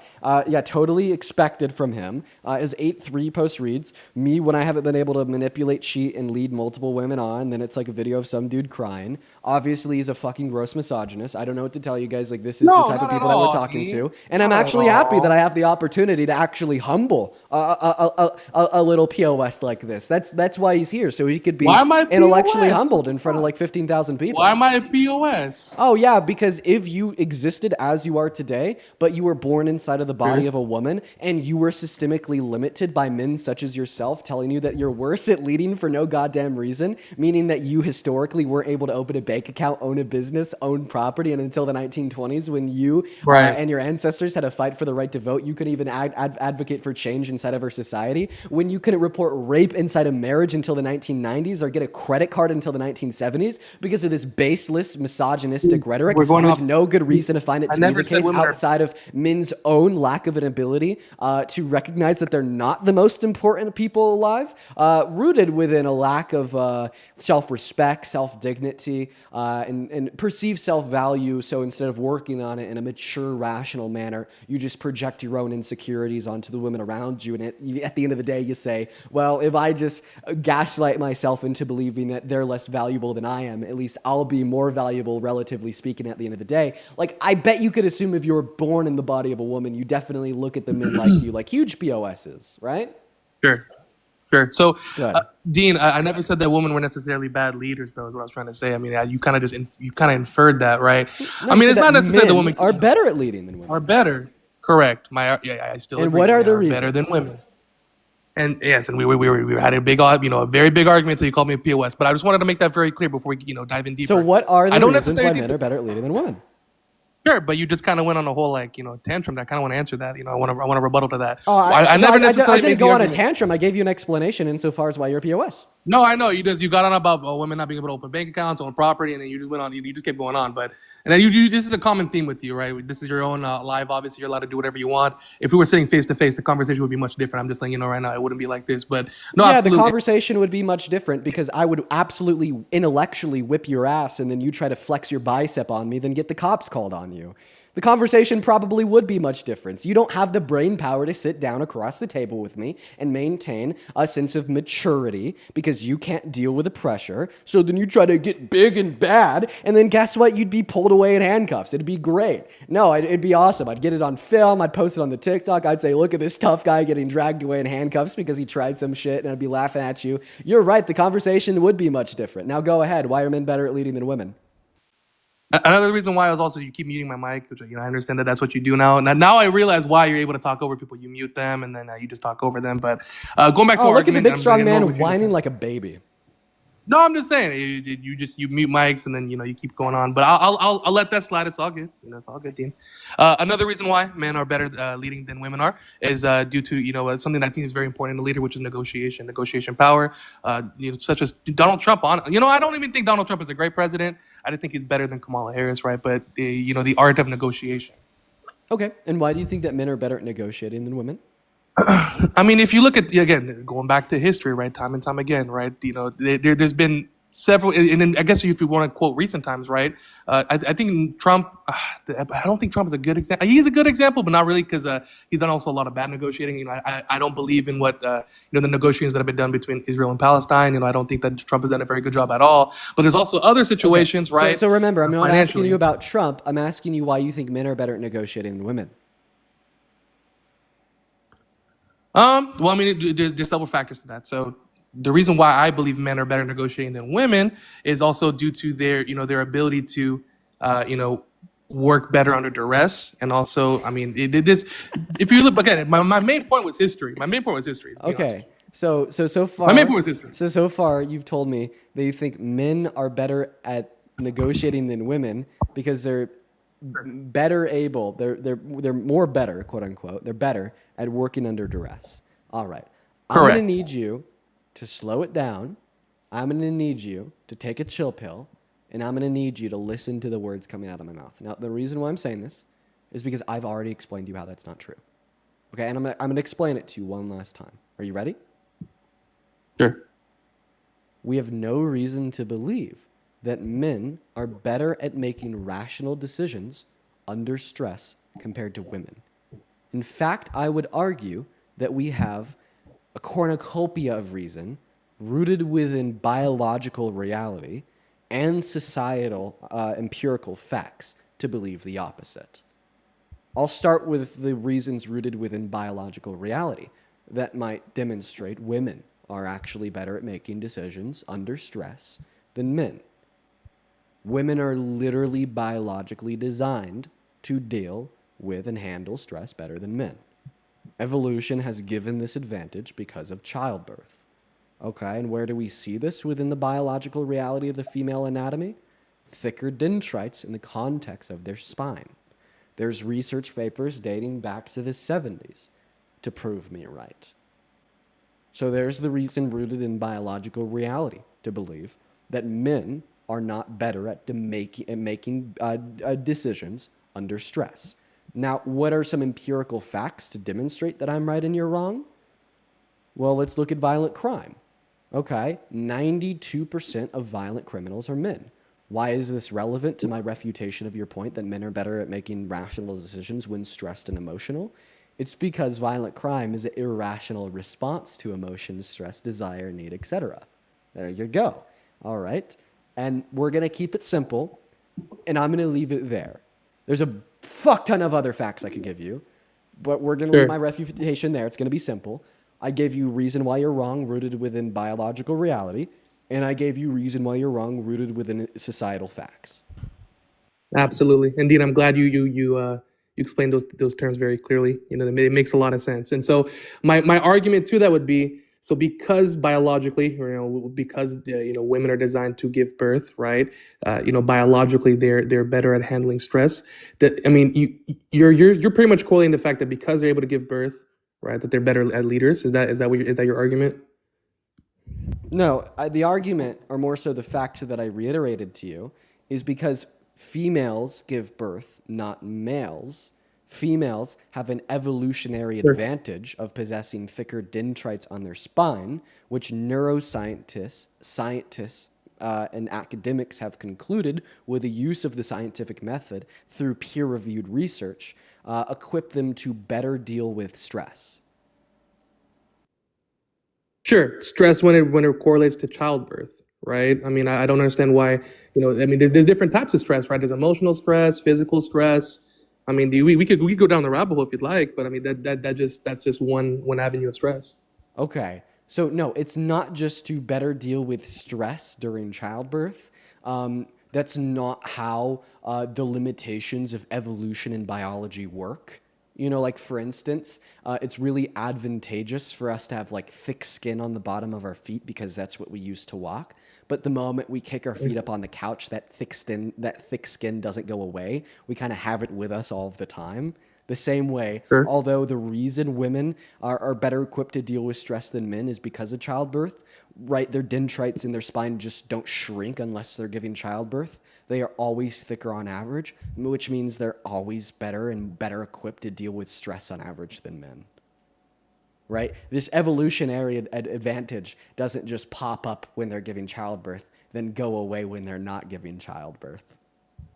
Right, but I'm questioning why you would, because they're, the point you made makes sense completely, right? They are, biologically designed when given childbirth to handle stress better, right? How does that correlate to them being better leaders is what I'm trying to say. Oh, well, I'm not even making an argument about that, but I guess gotcha. but I guess I will entertain it because you're the one that told me under a false premise that men are better at leading than women because they're better equipped to deal with and manage stress when decision making. So I guess if you wanted to make me to make an argument here, I will now say that women are better at leading than men because they're better equipped and able to better deal with stress when making decisions. I see. But again, I just, what I'm trying to ask you is, can you correlate that to leadership? Oh, What if you don't see a biological- correlate between one's ability to manage stress when decision making, why did you tell me men are better at leading than women? Because you falsely assumed they had a greater ability to manage stress and deal with it when decision making. You Due are to the history, one correct. that suggested a history. relationship between one's ability to manage their stress and therefore their ability to lead. Due to history, correct. But you stated a biological fact. So now if I was you're trying to, arguing that the word history proves a correlation between No, not at one's all. ability to deal with and manage stress when decision making and their leadership ability, well, in response to your question, can you prove that women's greater ability to deal with and manage stress makes them better at leading? I'll just say that same word. History, apparently?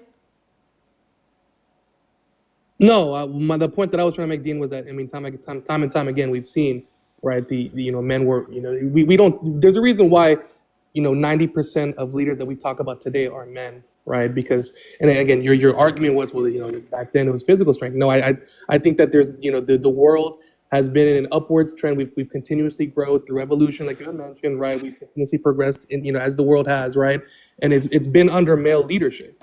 So by us existing today with modern, technology and modern civilization, that proves that men have, they've always just been better at dealing with stress because they've been the only leaders predominantly. So that's when I mention history, that's what I mean.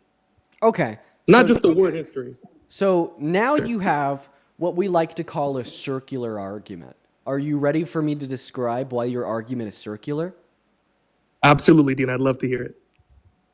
Your argument is that men are better at leading because you think they're better equipped to deal with and manage stress.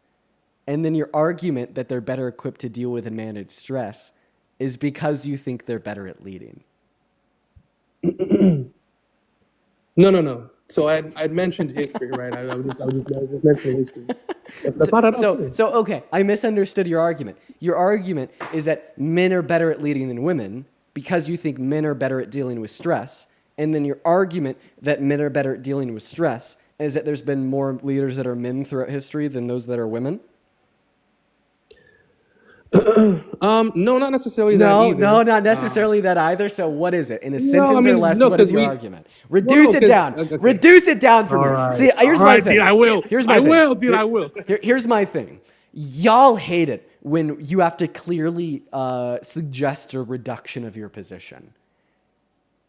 Like the misogynists and Trump supporters, they hate it when they have to clearly state what they believe in and why. Because it's not clear.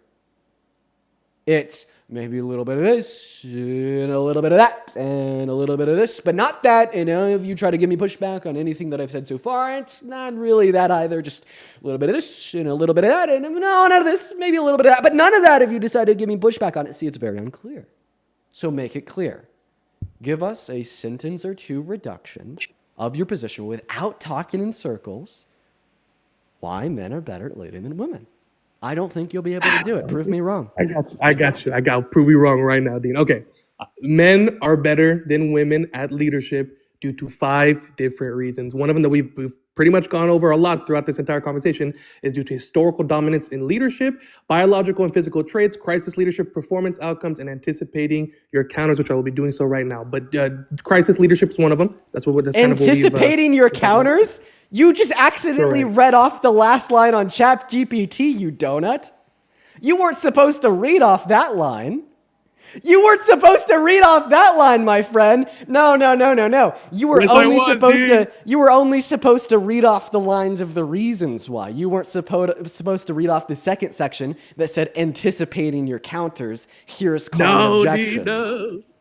Wow, what a way to publicly embarrass yourself in front of over 15,000 people. I actually love that for you. That is great. Let's do it. You just made such a big mistake by accidentally reading off more than you were supposed to. Oh, that was lovely. Thank you. But ChatGPT is a good resource, though. Wouldn't you agree? ChatGPT is a great resource. No, I'm smarter than ChatGPT.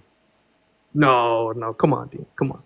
I mean, I've already proven it. What was the first reason you gave? Historical context? What is historical context? More leaders that are men compared to those that are women?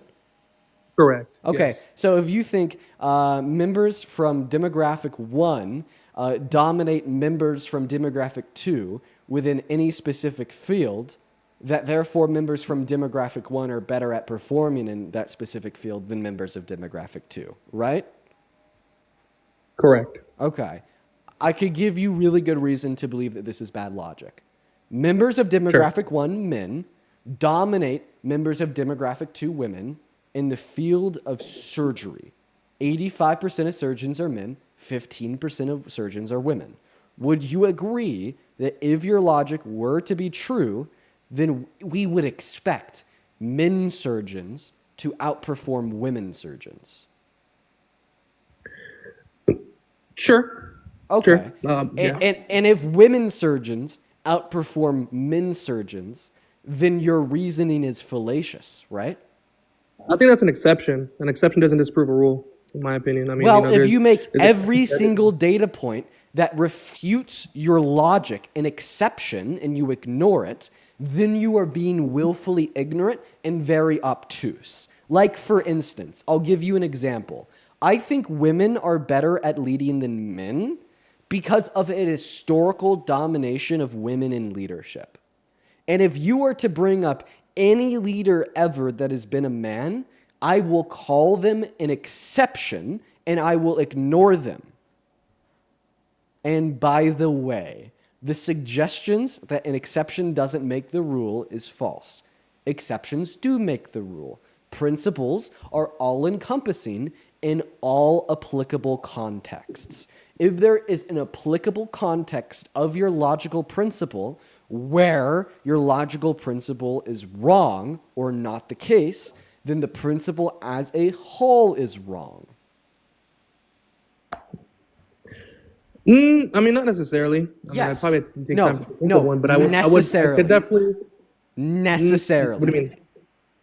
Necessarily. It is necessarily wrong if it can apply to a context and yield the conclusion that it is false. I'll give you an example. If I hold to the moral principle that killing humans is murder, if I can look at a single context where killing a human is not murder, then my principle, killing humans is murder, is false.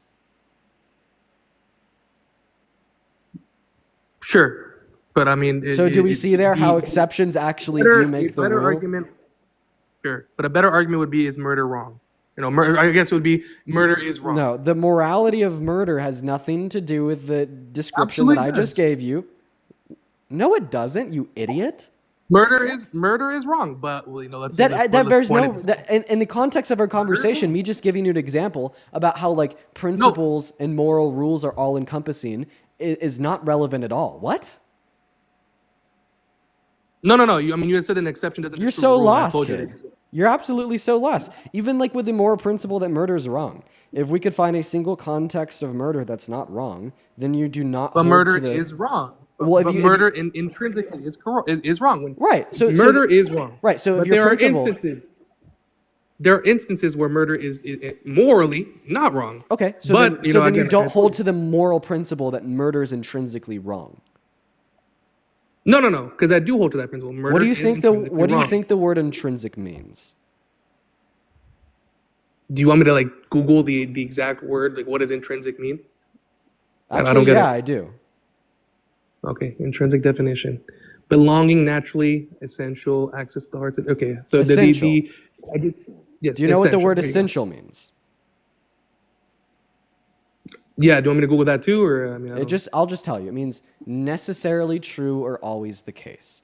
So if you hold to the position that murder is essentially wrong, this means that it is necessarily the case that murder is wrong. So if you think it is necessarily the case that murder is wrong, every time there's a murder, it is therefore necessarily wrong. X implies Y. If you could name one scenario where you think X does not imply Y, where murder is not wrong, then you do not hold to the principle that murder is inherently wrong. No, but I do. I think murder is wrong, but there are certain situations where it, Do I need to literally spell it out to you? Do I need to like make a graph and put it on the screen? Please. I can't even believe that I got to do this. Like, you are so like unintelligent. You like I have to make this. Okay. You are very intelligent. I'm significantly more intelligent than you. Yeah. So you hold to the principle that murder is always wrong, right? Intrinsically, sure. Intrinsically means always, right? Essentially. Not essentially, yes or no? Sure, yes. Well, for the point of your argument, yes. I don't even need to spell this out on a graph for you. If you hold to the principle that murder's always wrong, will this mean that you will always think murder's wrong? Yeah. Oh! So if there's a situation of murder that you don't think is wrong, then you don't think that murder's always wrong, right? It's an exception. You're not answering my question.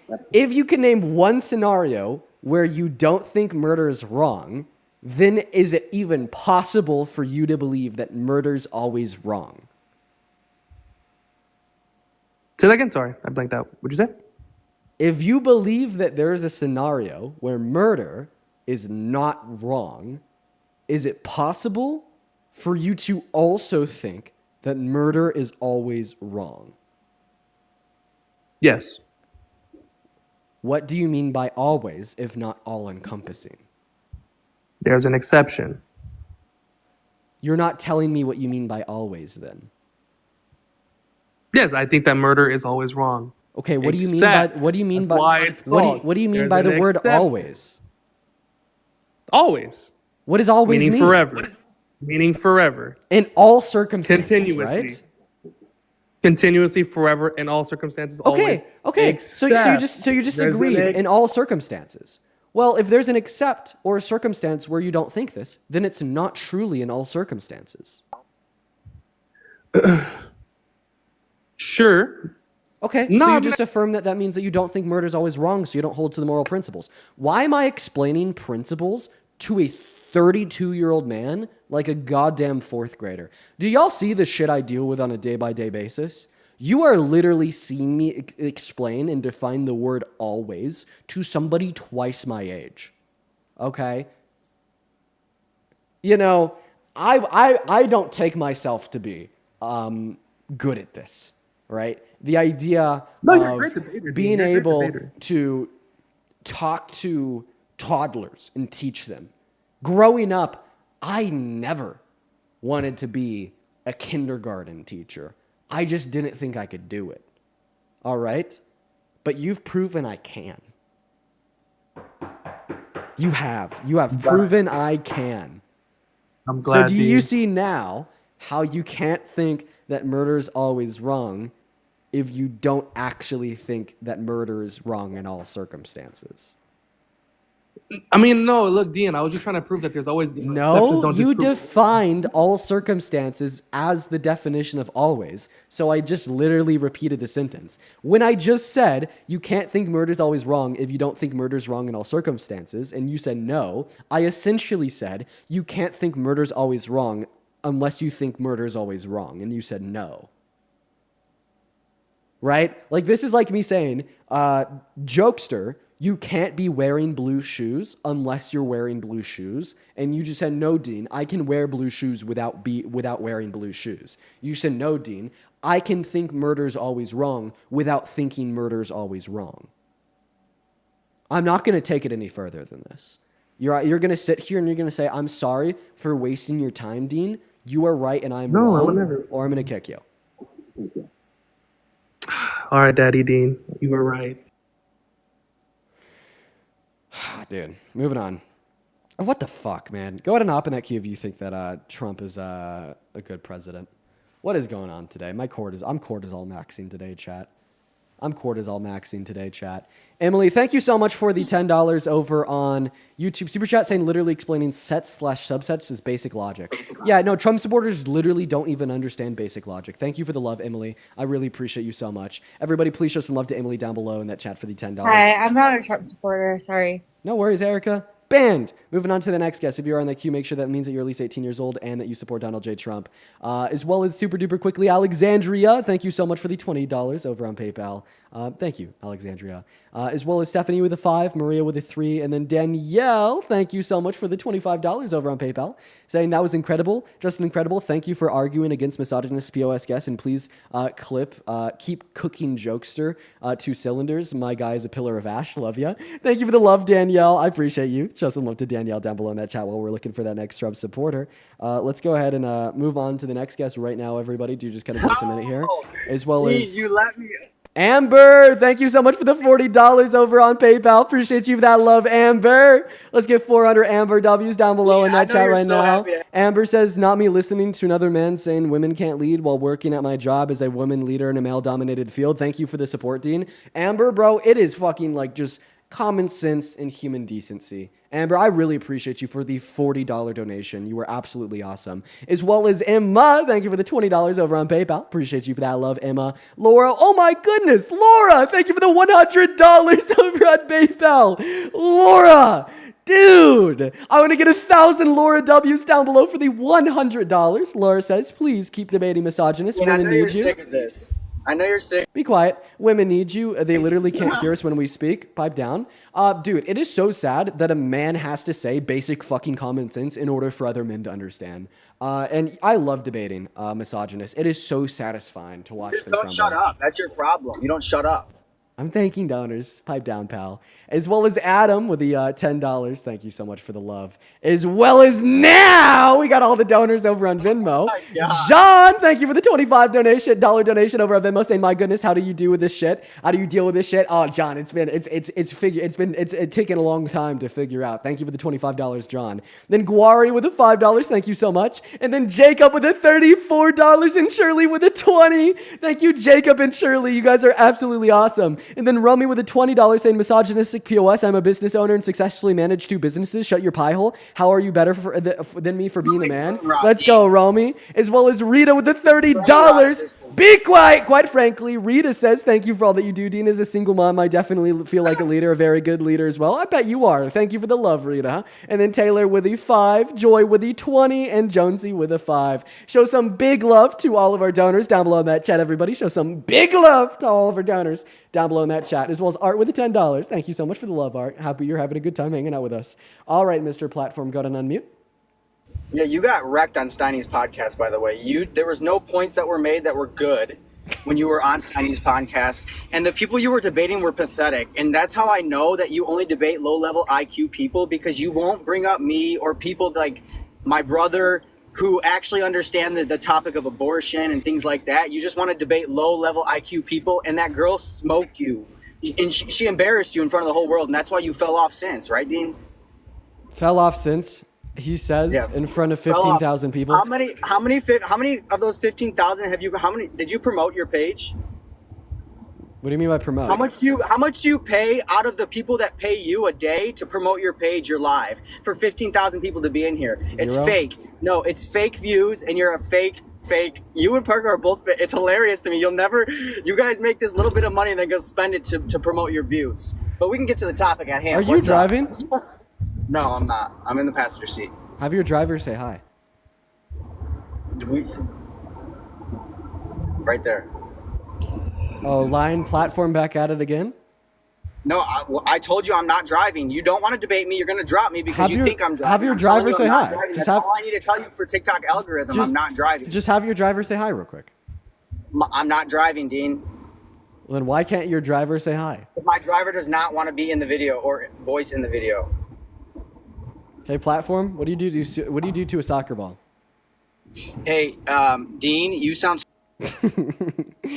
Well, you kick it. And I get the last word. Take that, kid. We're going to move on to the next guest. We got Audrey loading up in the box. Guys, if you want to support me so I can spend more money on paying for fake views, my Venmo, my PayPal are in the link tree in my bio, y'all. I get 100% of the proceeds. Brittany, thank you for the $5 over on Venmo from a fake supporter for the fake views. Thank you so much for the love. You were awesome. Yeah, if you want to help me for the fake views, that'd be awesome. Everybody, appreciate it. Help me pay for the fake views. We're going to do a GoFundMe for the fake views for the rest of the afternoon. Welcome in, Audrey. Do you support Trump?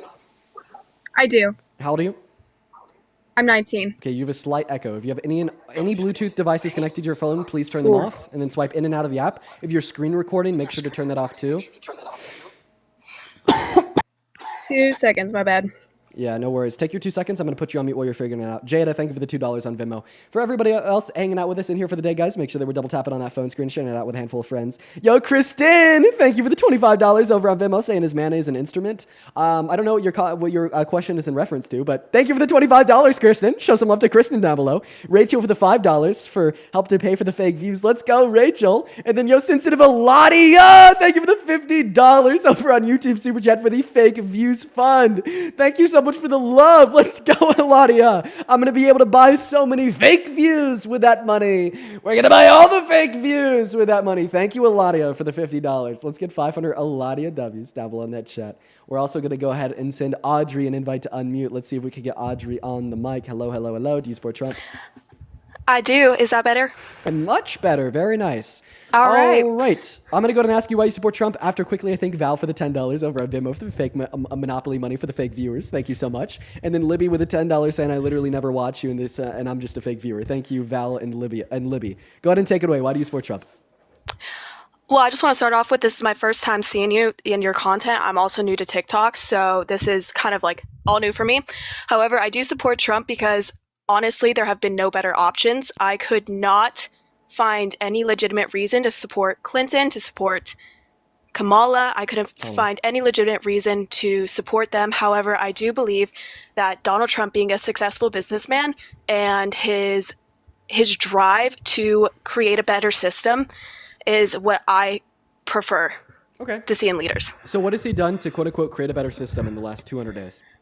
His border control is extremely well done. I come from a community of a lot of Hispanic. It's very high Hispanic. Over the past couple years, I've noticed that the quiet community of Hispanic families that are just absolutely beautiful families, I'm sure majority of them are illegal. However, I love them to death. Over the past couple years. I'm sorry. You can't look at a group of Hispanic people and say, I'm sure majority of them are illegal because they're Hispanic.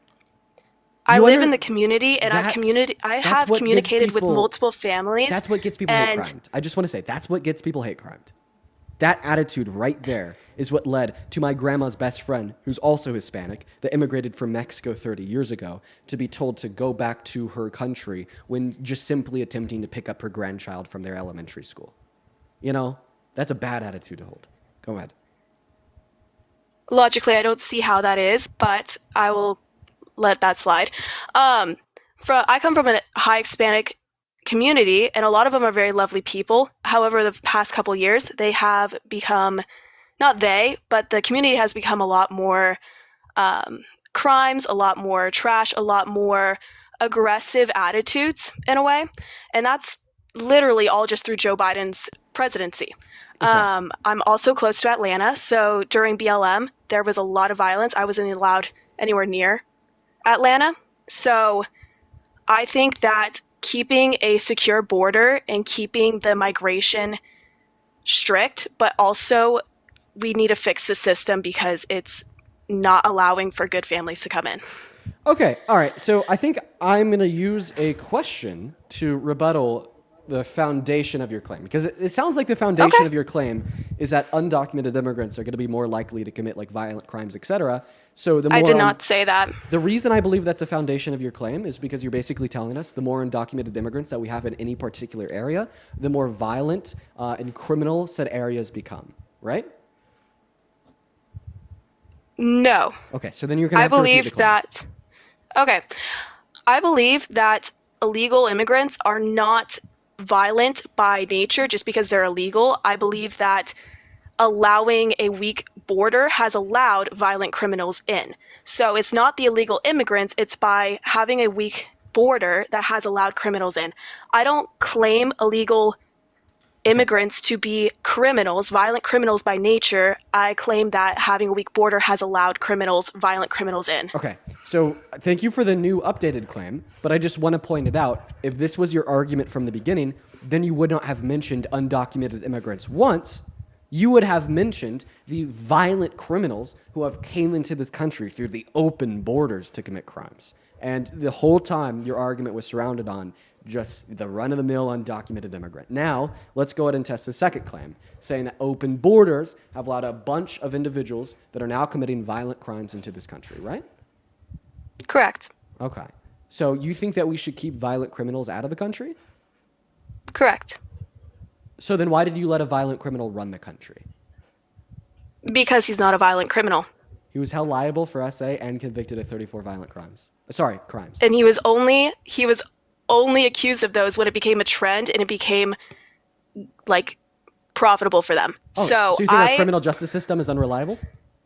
Correct. So then how do you know it would reliably dictate that undocumented immigrants are violent criminals? Repeat that question. Then how do you know it would reliably dictate that some undocumented immigrants are violent criminals? Because of the criminal record, because people are being sexually assaulted here. Well, if a criminal record proves you're a violent criminal, proves you're a criminal. Donald Trump has a criminal record for 34 felonies. Does that prove he's a criminal? Donald Trump has a record. It doesn't anymore because he doesn't have them. Yes, he does. He has a criminal record of 34 felony convictions.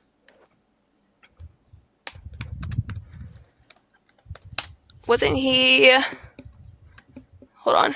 No, he was not let off. He was not exonerated. He did not win on appeal. He was found guilty of 34 felonies. While you're looking that up really quickly, I'd like to thank just 3 people. So take a minute to look that up. Okay. Thank you so much, super duper quickly to, let's see here. Everyone just give me a moment. Amelia, thank you for the $10 over on PayPal saying, hey, Dean, here's half my paycheck. Reference to yesterday's Live It Went Wild. I remember that, Amelia.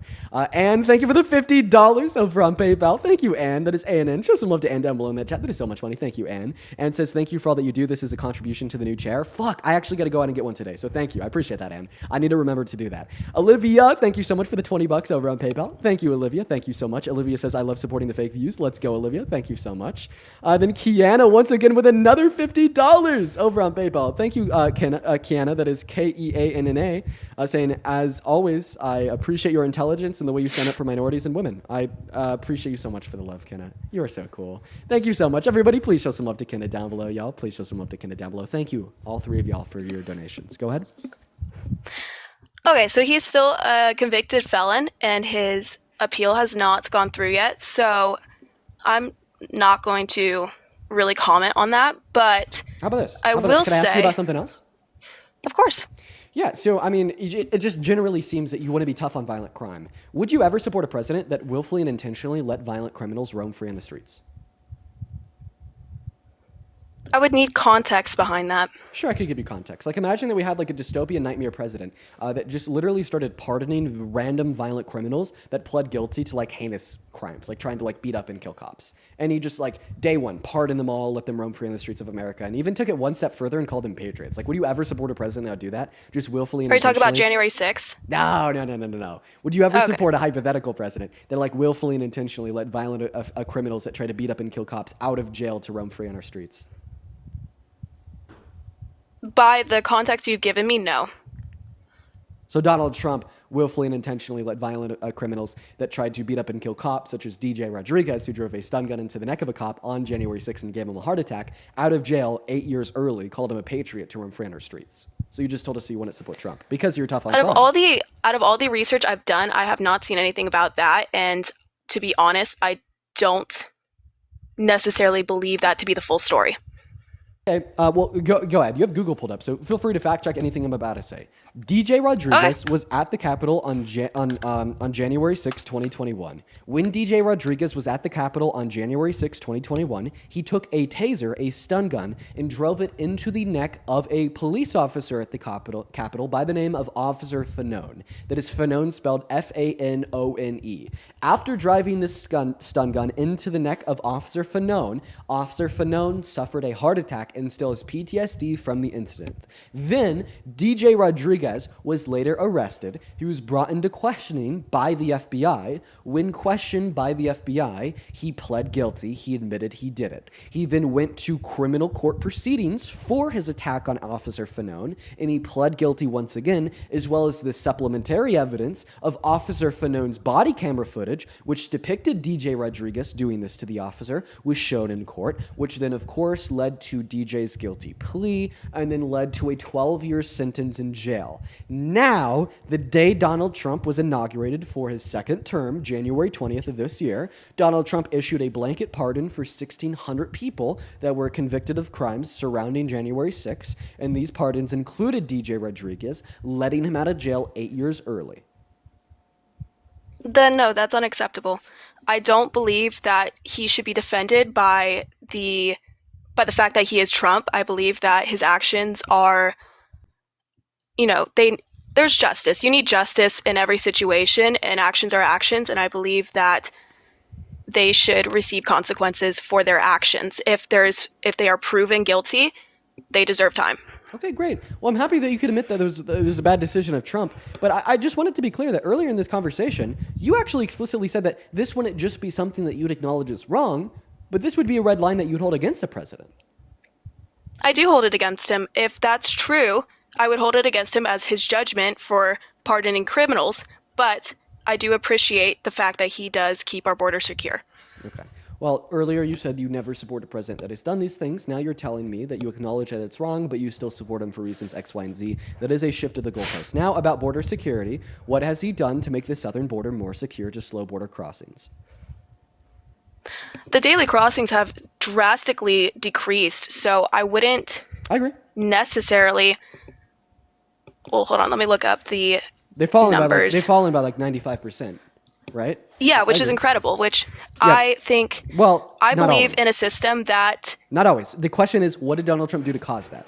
Because I think he did something very bad to cause that I don't support, meaning that we shouldn't support that outcome either. Well, if you have a really hard... I'm going to use a workplace example. So if you have a really lazy team, you really have to kick them into work, right? So if you have to take drastic changes to increase the productivity, I would believe that to be necessary. I don't believe... I like this example. I'm going to use it against you after you finish. Go ahead. I believe that harsh actions are necessary to increase productivity, to increase the outcomes of situations. I knew that when Trump went into office that he would not be the most popular and that he would get a lot of backlash, because when you're trying to change a system, it's not easy. You will receive backlash. So I don't blame the man for everything that he does wrong. Okay. I support him for the things that he does right, but I will hold him accountable for the things that he does wrong. Okay. I don't support people for the fact that they are who they are. I support them for the things that they do. Okay, I really like the first example that you gave me, saying, well, if you're at work and there's like a team of people that are supposed to achieve a goal and they're all lazy and they're not being productive, they're not achieving their set goals, that you'd be okay with doing what's necessary in order to get them to be more productive. The reason I really like this example is because this perfectly frames why I don't think we should support what Donald Trump has done to get undocumented border crossings to drop by 95%. Imagine the boss of that lazy team that's unproductive literally took two members of the team, strung them up, beat and tortured them, and forced them to kneel from 9 p.m. until 6 a.m. And if they fell out of exhaustion, they would have been beat, and they were beat, and they lost 30 pounds in 3 weeks. And he did this as a scare tactic to get every other member of the team to be productive. Would you support the increase in productivity caused by the boss torturing two members of the team then?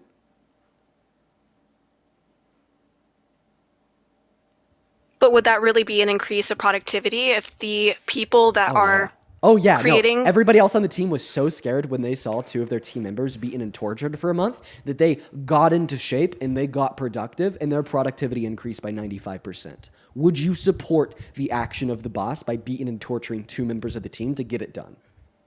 I would not support it by violence. I would support it by having a strict and Right. almost Right. And then even if, like we would say here, even if, like, would you therefore say, even if it meant that that team would have been a little more unproductive if the boss had never beaten and tortured 2 members of the team, that still yet you would prefer you would prefer the instance of them being a little more unproductive without beating and torturing some members of the team than the view them being more productive with beating and torturing some members of the team, right?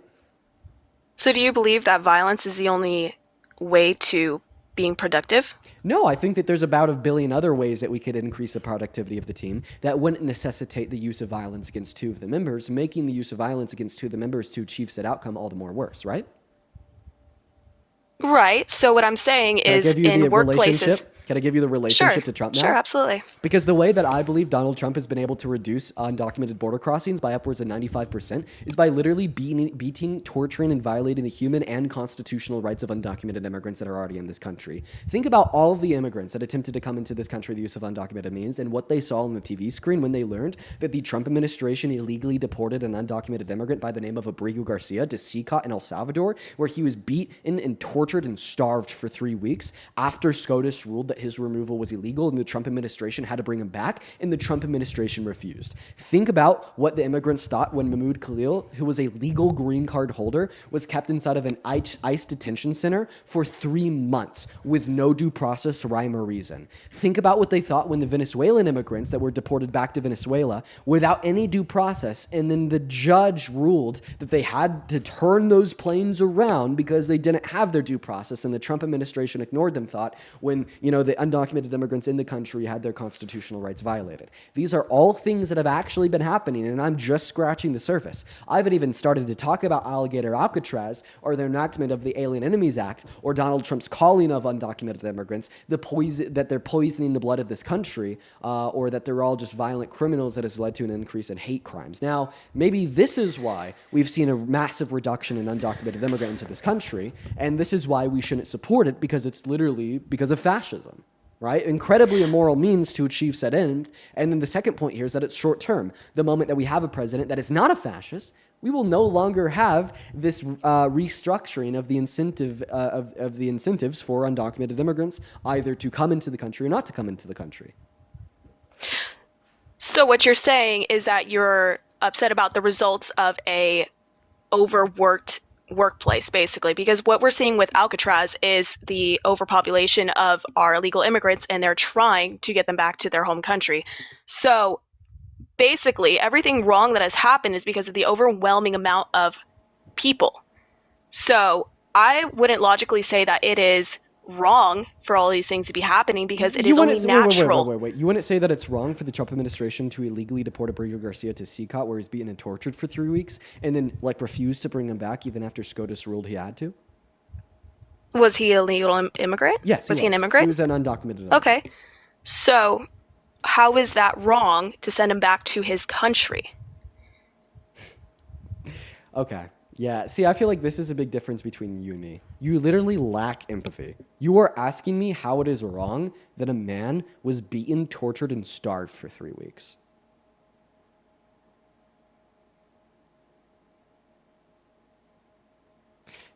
You are asking me why it is wrong for our current presidential administration to violate our Constitution and illegally deport an immigrant to be beaten, tortured, and starved for 3 weeks. If it is so wrong for an undocumented immigrant to commit a misdemeanor to come into this country, to work, provide for them and their family, while also contributing It's not a to misdemeanor. GDP, It is a felony to be coming into this country illegally. That is on the federal. That's federal. That is not a base level crime. That is a big crime. There's federal misdemeanors.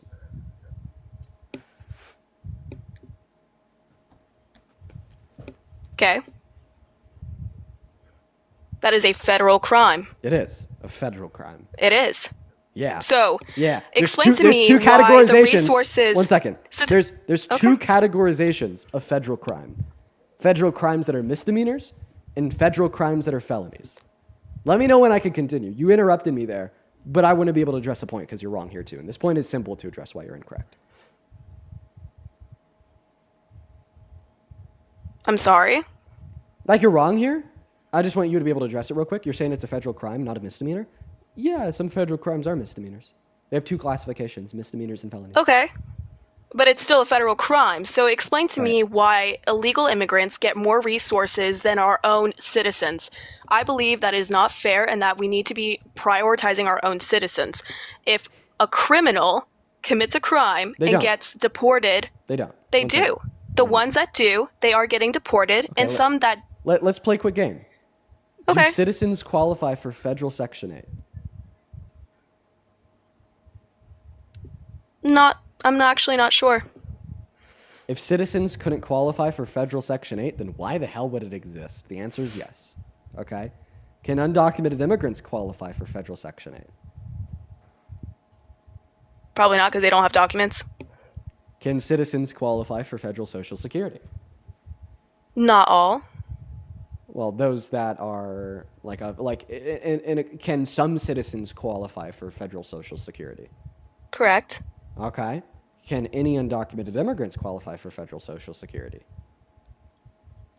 Not that I'm aware of. Can some citizens qualify for federal Medicaid and Medicare? Medicare, no. Yeah, some citizens can qualify for Medicare. Old citizens. Not all. I didn't say all, I said some. So some citizens can qualify for federal Medicaid and Medicare. Can even a single undocumented immigrant qualify for federal Medicaid or Medicare? No, but those are some of the resources that they can't access because they literally don't have documents. Right. What I'm talking about are the Right. states that are catering to their illegal immigrants, housing them in hotels, taking away from other people. You're talking about billions of dollars into their food, their clothing. So some states offer limited solutions for social safety nets for undocumented immigrants. However, you understand that A, every state that offers some solutions for social safety nets for low-income undocumented immigrants also offer the identical solutions with more funding to citizens, on top of the fact that all citizens are eligible to potentially qualify for all federal benefits. Meanwhile, undocumented immigrants cannot qualify for a single one in any circumstance ever. So this means earlier when you made the claim that undocumented immigrants receive more than citizens is abundantly false.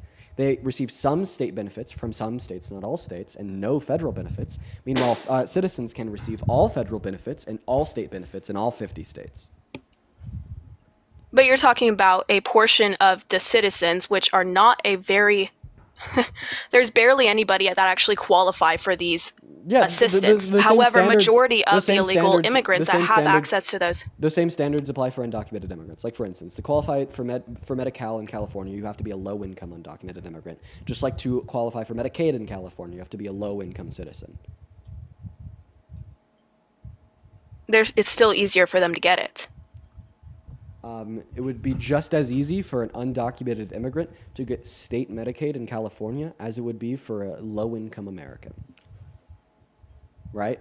And then you have to consider that they don't qualify for any of the federal benefits and no state benefits in most red states. So overall, they qualify for less benefits. It's simple. Okay. Well, from what I've seen, the amount of money that go into illegal immigrants is outstanding and quite disgusting, in my opinion. What is it? How much per year? Billions. How many? Let me look it up. Well, I mean, I could tell you if you're curious. Go for it. Yeah. Through access to emergency rooms on the federal level, they're funded around $5 to $10 billion per year for access to emergency resources.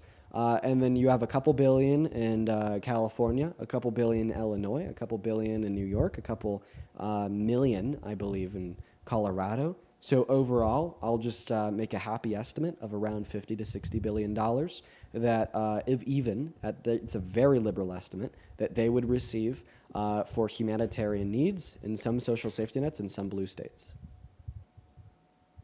That's billions of dollars that could go to citizens. Do you know how much they pay in taxes per year? They're undocumented. I don't see why they would pay taxes. Because most employers require you to be working on a W-2, and undocumented immigrants can work on a W-2 with use of ITINs instead of SSNs. Undocumented immigrants pay $100 billion per year in taxes, so that means that, net speaking, they actually give $50 billion more than they take. And you just told me that that $50 billion that you thought they take net could have been directed towards citizens to really help this country. But now you're telling me that we should stop directing the $50 billion that they do pay net in taxes towards citizens and deport them? See, now you're a hypocrite. And, you know, I asked you a question earlier. How do you pay taxes without a social security number? Because you can get an ITIN. That's an individual taxpayer identification number. So they are registered, they are documented. Yeah, undocumented doesn't mean you're not documented anywhere. Undocumented means that you're not here legally. How can you get documented if you're not here legally? Because the IRS wants everybody to pay taxes, regardless if they're here legally or not.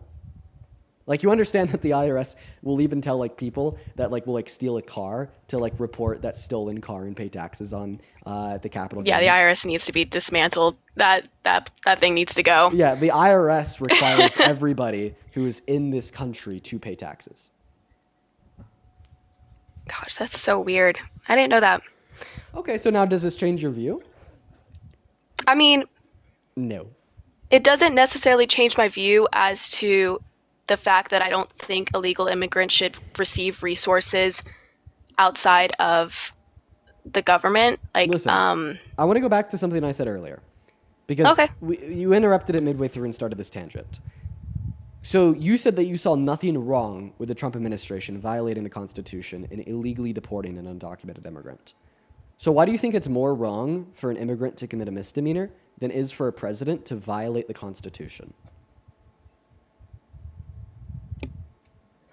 I'm going to need you to repeat that one more time. Oh, yeah, for sure, I'll repeat it. So this whole time you've been telling me how wrong it is for an undocumented immigrant to commit a misdemeanor when coming into the country, but you made it explicitly clear that you didn't think it was wrong when the Trump administration illegally deported an undocumented immigrant to Sikha in El Salvador. So why do you think it is worse for an immigrant to commit a misdemeanor than for our president to violate the Constitution?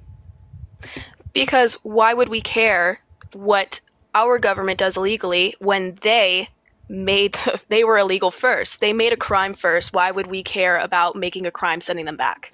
Oh, well, I think that this argument actually serves to your disadvantage. Because if you're telling us that you don't care if our federal government breaks the law to hurt the country, why should I care if an immigrant breaks the law to help the country?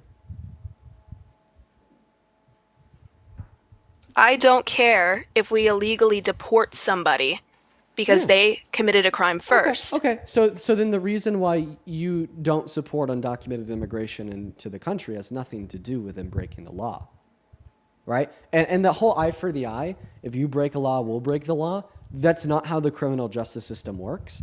In fact, it works the opposite. If you break the law, then we will give you particular legal protections, and we will follow the law in your prosecution. Like, if we upheld if you break the law, therefore we will break the law, then, like, our country would be radically different in all ways, shapes, and form. Like, the Constitution literally describes how if you break a law, then we will follow the law and make sure you do too, and you have access to your protections. You are just belligerently disagreeing with the Constitution. Why is that? You're a traitor. All right. You're a traitor. Let me be honest. let me break it down You're a real big quick. fucking traitor. You know, like, for Okay, instance, hold on. The 14th Amendment, Section 3 of the 14th Amendment, guarantees due process to everybody that is subject to the jurisdiction of the U.S. inside of government behaviors, court proceedings, attitudes, etc. And you're telling me that you don't care what the 14th Amendment says, you don't care about our government holding to the law and granting due process to those that are subject to the jurisdiction thereof the U.S., and you don't think there's anything wrong when we violate it. You're telling us that you don't think there's anything wrong when we violate the law of the land and the core central principles that this country is built on and has been built on for hundreds of years. Yeah. So who's worse? You, who doesn't think there's anything wrong with violating the law of the land and the core central principles this country is built on and has been historically? or an undocumented immigrant that just wants to come in here and build a better life for them and their family and productively provide to the country, to the system, and to the economy. You're worse than them.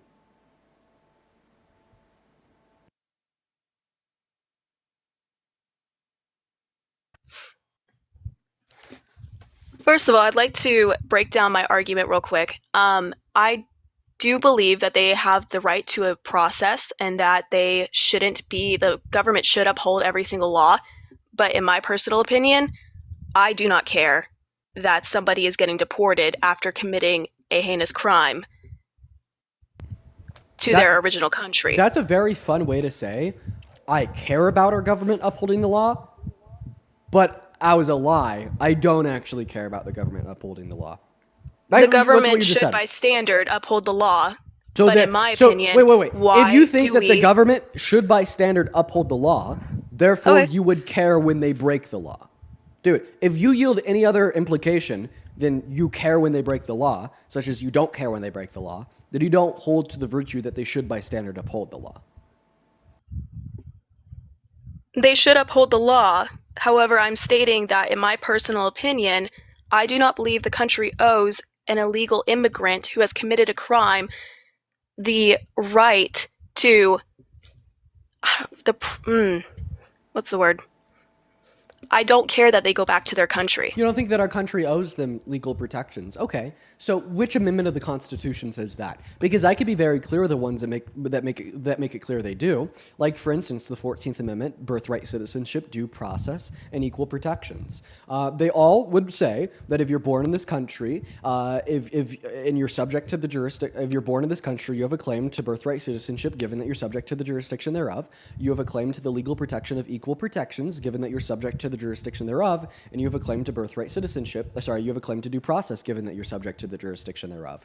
So it would follow that if undocumented immigrants are subject to the jurisdiction thereof, subject to U.S. law, subject to constitutional protections, that our country does owe them said constitutional protections per the language of the Constitution.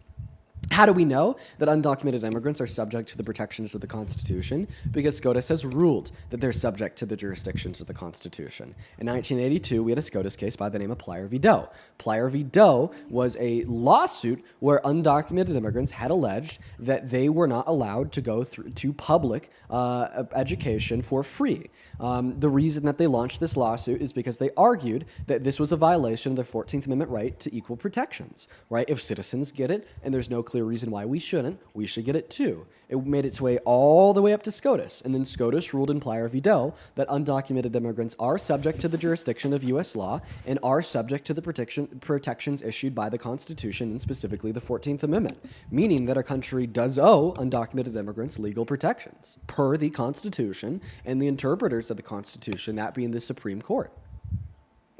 Correct, and they should uphold that.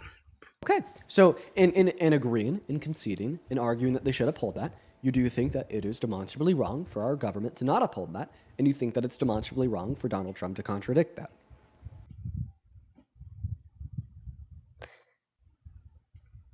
Yes, he shouldn't have illegally deported him. However, I don't see how deporting a criminal who wasn't just a criminal by being here illegally got sent back home.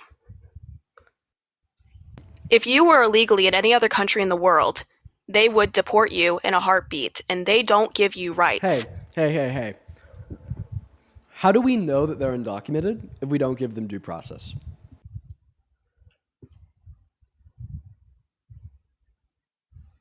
I think it's pretty easy to see that there ain't no documents there. So you'd say an exploration of documentation? That's due process. Correct. Okay.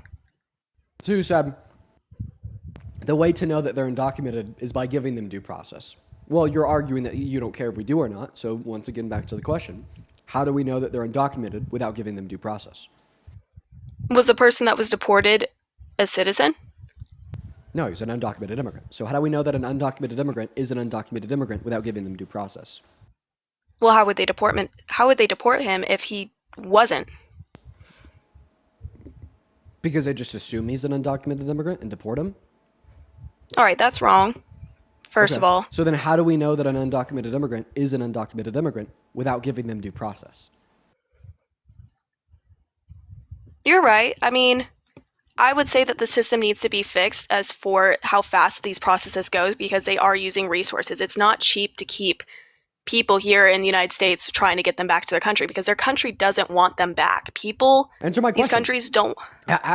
How can we successfully identify undocumented immigrants without giving undocumented immigrants legal protections under the law?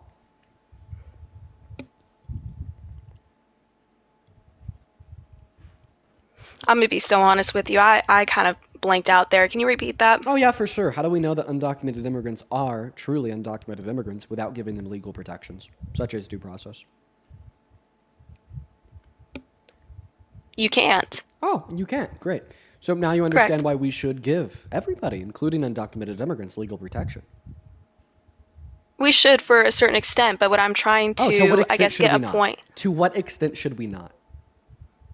I think it should be a period of time. I think 3 months is a long time to be holding somebody in this country using our resources. I don't even understand what that means. So after 3 months, we should stop denying undocumented immigrants due process? So at 3 months, how do we know that an undocumented immigrant is an undocumented immigrant without giving them due process? I just said that they do need due process to figure out if they are undocumented. Okay. So then they should deserve legal protections. And or when I said that earlier, you said to an extent. No, it's not to an extent. It's to all extents. To every single one? Yeah. All right. Okay. So now that we've agreed that undocumented immigrants deserve rights per the Constitution, I'm surprised that it took me 30 minutes to get somebody that apparently wants to uphold law and order to conclude that. You would obviously therefore condemn Donald Trump for contradicting and violating the Constitution in the removal of some of them. Once again, going back to the question, can we agree it is worse to violate the Constitution as president than to violate a misdemeanor as a non-citizen? It's worse to violate the Constitution. Okay, so then but you think we what still Donald, need. So just in there, it's worse to violate the Constitution. So then you think what Donald Trump has done and is doing is worse than what undocumented immigrants have done. So here's my following question: since you've now agreed that what Donald Trump is doing is worse what undocumented immigrants have done, if what undocumented immigrants have done would justify their expulsion from the country, and Donald Trump and his actions are worse, why do they not justify at least his expulsion from the White House?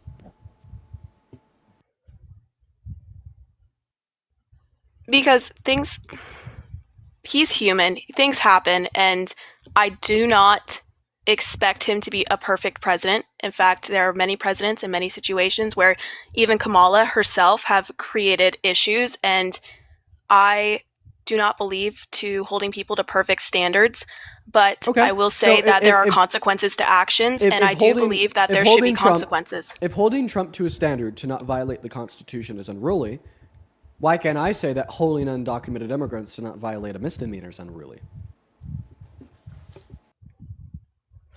I think if a illegal immigrant has not caused any other issues, they have not committed any other crimes, that they should be given the process to gain their citizenship.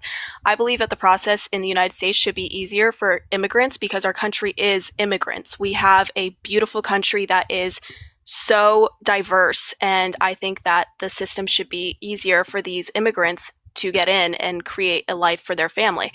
However, I will say that again, I do believe in consequences to actions. So if you come here illegally and you commit a crime, or which I have seen cases where it just seems very unprovoked to deport somebody. But however, they have gone more after criminals, and I appreciate that. So That's I not think true. So far in Donald Trump's second term, he's deported less violent criminals compared to Biden's term. That's because Donald Trump is targeting all undocumented immigrants, and the Biden-Harris administration specifically targeted those with the prior violent offenses. You're telling me here that the deportation policy of Kamala Harris is preferable to that of Trump. I did not see any plans from Kamala Harris's campaign. Yeah, she would Say just that one more time? Kamala. She would just continue the trend of Biden and Obama of focusing on deporting and removing undocumented immigrants with prior violent offenses. The whole reason I didn't vote for her was because, to be honest, don't her move whole on. Concede that you think her immigration and deportation policy was preferable to Trump's deportation policy. I didn't see any policy from her, period. Can you still hear me? Sorry, I can. It went through a little bit of a lag spike. So I already described that one. That once again, this is what Biden did, this is what Obama did, and this is what she would have done as well. Maybe a better way to frame this is, if this is what she would have done, then would you have said that it's preferable to what Trump is doing? Again, I did not hear any policies from that woman. Now we're at the stalemate because you lose, right? I've beaten you in the debate. The only way for you to continue now is to literally concede. If Kamala Harris's deportation policy was specifically the removal of undocumented immigrants with prior violent offenses, compared to Trump's, who's the removal of any and all undocumented immigrants, would you say that her deportation policy would have been preferable? If her policy was to remove all violent immigrants, I would have approved of it. Would you say it's think preferable to Trump's? Trump is still removing violent criminals with the addition of other. He's deporting them at lower rates since he's focusing on all undocumented immigrants, not this specific subcategory. Well, I wouldn't think that they're not getting the violent criminals for the non-violent criminals, because wouldn't you think that's logically? So because they're deporting them at lower rates, and that's the only demographic that you care about deporting, obviously Kamala Harris's policy would have been preferable, right? No, because Kamala's policy... Dude, you literally can't do it. You literally can't say that you're wrong. You literally can't say that Donald Trump's not God. Dude, you told me that you only want undocumented immigrants with prior violent offenses to be deported. Then I was like, okay, well, Kamala Harris would have deported more on a faster rate because she would have focused on their removal instead of Trump focusing on the removal of all undocumented immigrants. My evidence is literally that his removal of undocumented immigrants with prior violent felonies right now is actually lower than the rate of the Biden-Harris administration. And then you're like, oh no, even though my goal is specifically the removal of undocumented immigrants with prior violent offenses, even though Donald Trump is deporting them and removing them at lower rates, I still think he's better in the context of this policy. Bro, dude, imagine that you came up here and you told me that your goal was to reduce the country's debt. And you knew if Harris was president right now, we would have reduced it by $1 trillion compared to Trump, who's increased it by $4.5 trillion. You'd be like, no, I still think that Donald Trump is better, even though he's doing worse. Like, this is what you're doing right now. You're literally telling me that you think Trump is better in accordance with your goals, even though he's doing worse. And that's because you're a member of a cult.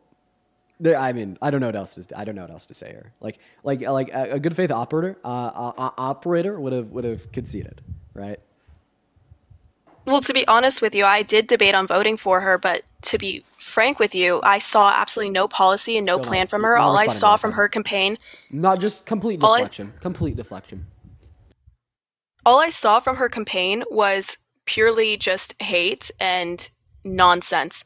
So I went with the side that actually kind of came up with a plan, even if it wasn't the best plan.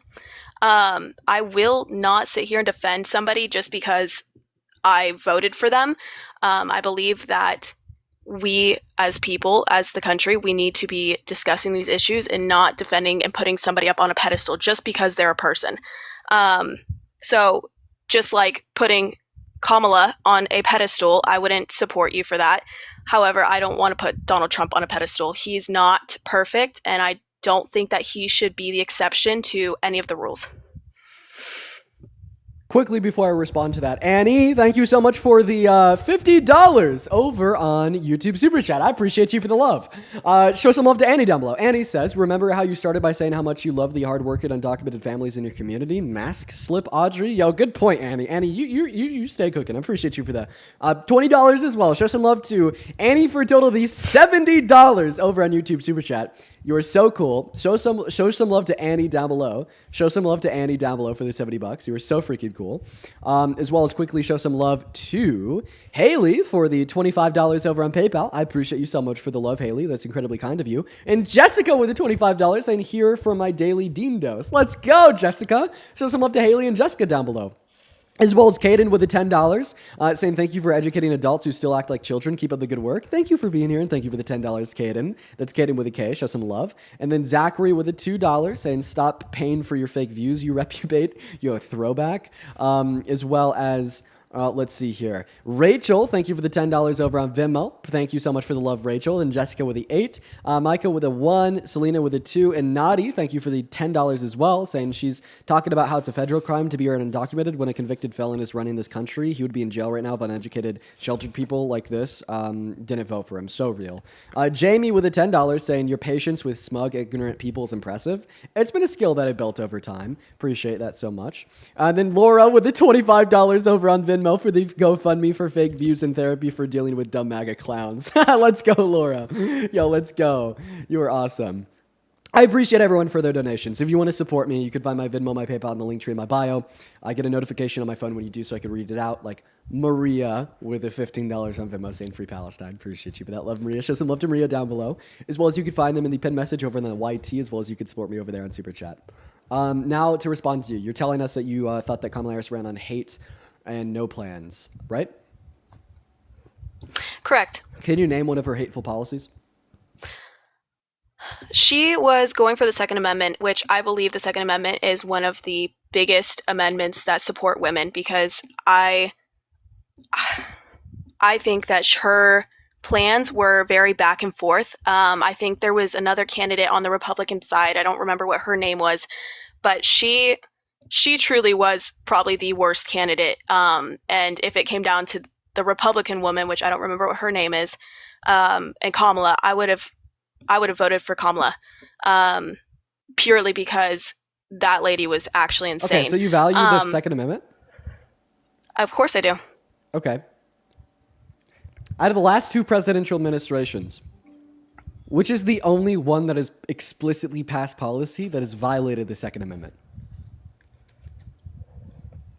Trump's.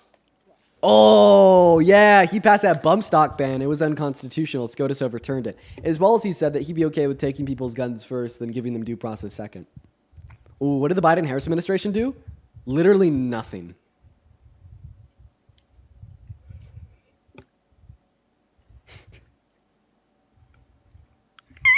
Don't. Whoops.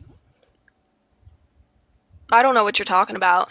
Oh, Donald Trump's bump stock ban. He signed that into law in 2018. It was ruled as unconstitutional by the current sitting SCOTUS with 3 of his nominees. He passed and signed policy into law that violated your 2A rights. Yeah. And if you want to talk about amendments that are important to women, look no further than the 14th, because that would include the Equal Protections Clause. The Equal Protections Clause has been used in landmark cases to ensure that women who are raped inside of marriage have the ability to report said rape, to ensure that women have the ability to open up a bank account, own a credit card, start businesses, et cetera, et cetera, et cetera. So that's important to understand. And Donald Trump has launched an attack on the 14th Amendment. In fact, he's even signed an executive order into law that explicitly contradicts it. Not to mention, if you care about women's rights, he's an adjudicated rapist that has boasted about perving on naked teenage minors.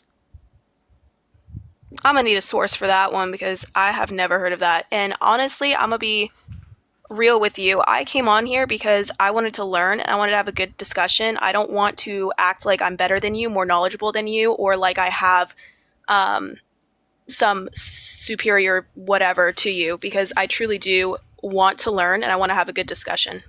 Yeah, I have a little bit of sassiness in my voice with you because of your statements about how you literally don't care about undocumented immigrants being beaten and tortured and illegally deported. I'll try to tone that sassiness down. It's just a little bit tough for me. No, I understand. I respect that. Now, it's do you want to respond to what I just said? And you said you needed a source? How about this? If Donald Trump had openly posted about perving on naked teenage girls and grown adult women in their changing rooms, and he liked to oogle at their naked bodies when they had no clothes on, and he would talk about how he would get away with it, would you still support him?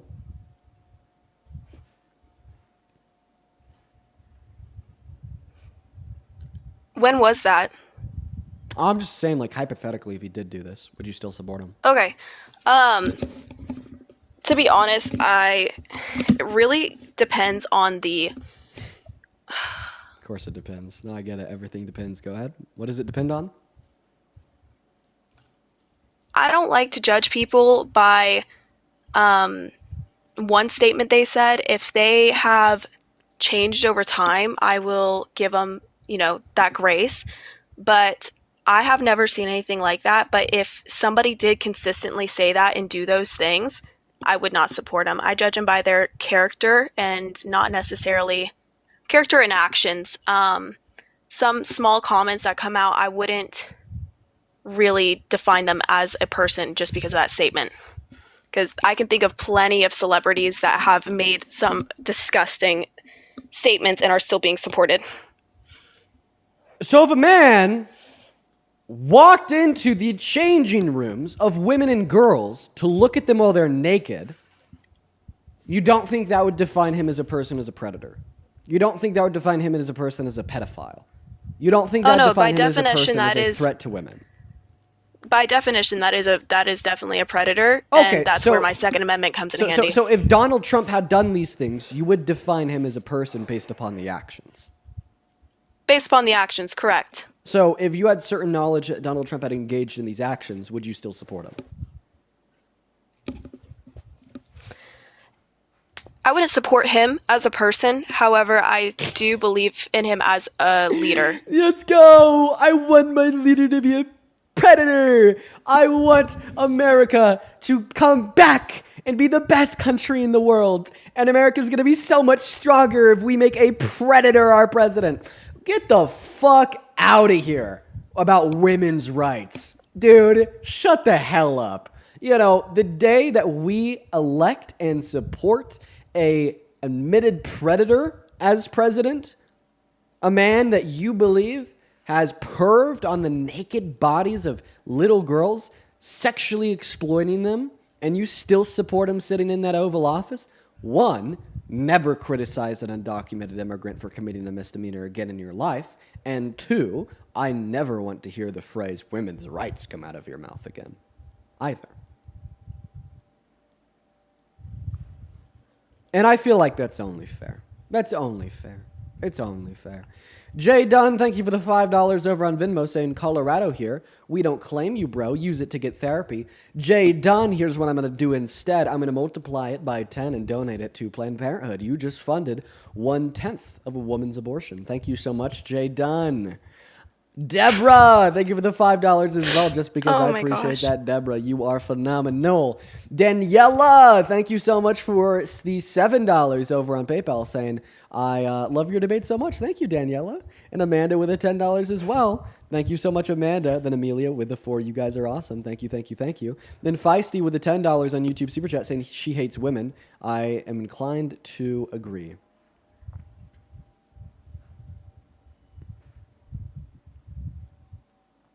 Should we roll the clip? Why don't we do it? I don't see it as a conflict. It could be a conflict of interest, but it's the kind of thing you worry about later. Oh, I see. You tend to think about the conflict a little bit later on. The question is, how can it not be construed? No, I mean, some of these foreign girls, Mr. Trump, in my country, we say hello with vagina. And, well, you could also say, as the owner of the pageant, it's your obligation to do that. So you have done that. Now, I'll tell you the funniest is that I'll go backstage before a show. Yes. And everyone's getting dressed and ready and everything else. And, no men are anywhere. And I'm allowed to go in because I'm the owner of the pageant, and therefore I'm inspecting it. I'm inspecting. Right, I want to make sure that you're like everything is good. You're there. Yeah, the dress. Is everyone okay? They're standing there with no clothes. Is everybody okay? And you see these incredible looking women. And so I sort of get away with things like that. Thoughts? Am I unmuted? I never muted you. What are your thoughts? Oh, why does it say I'm muted? I think that's pretty strange. I don't know why anybody would feel the what's the word? The entitlement to be able to do that, and just that's gross.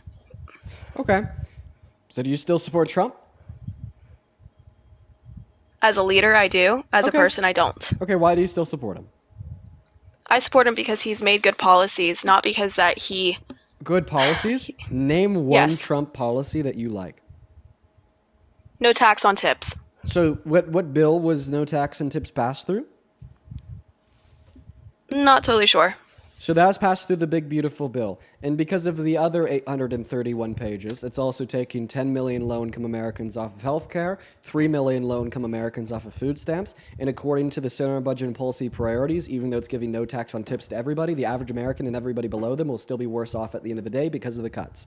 So you're telling me that you still support a predator as president because he's kicking all these people off of the things that they need to live, like food stamps and healthcare, while also making the average American worse off and spending $4 trillion to get it done? That's insane. I don't believe that the government should have any kind of hand in your food or your housing or your property.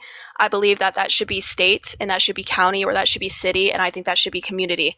I do not believe, I'm a libertarian, so I don't believe that the government should have really any kind of power on you individually. You're not a libertarian. You're not a libertarian. I No, you're not. You support mass deportation. You support strict and closed borders. That's an anti-libertarian principle because it's preventing the free flow of labor entry into the market. You only appeal to libertarianism when you think it benefits your views.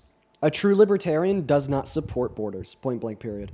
Most anarcho-libertarians... A true libertarian does, because a libertarian does not want any interference on my personal assets. If I have property, it is my property. If it's my house, it's my house. If it's my car, it is my car. If it's my gun, it is also my gun.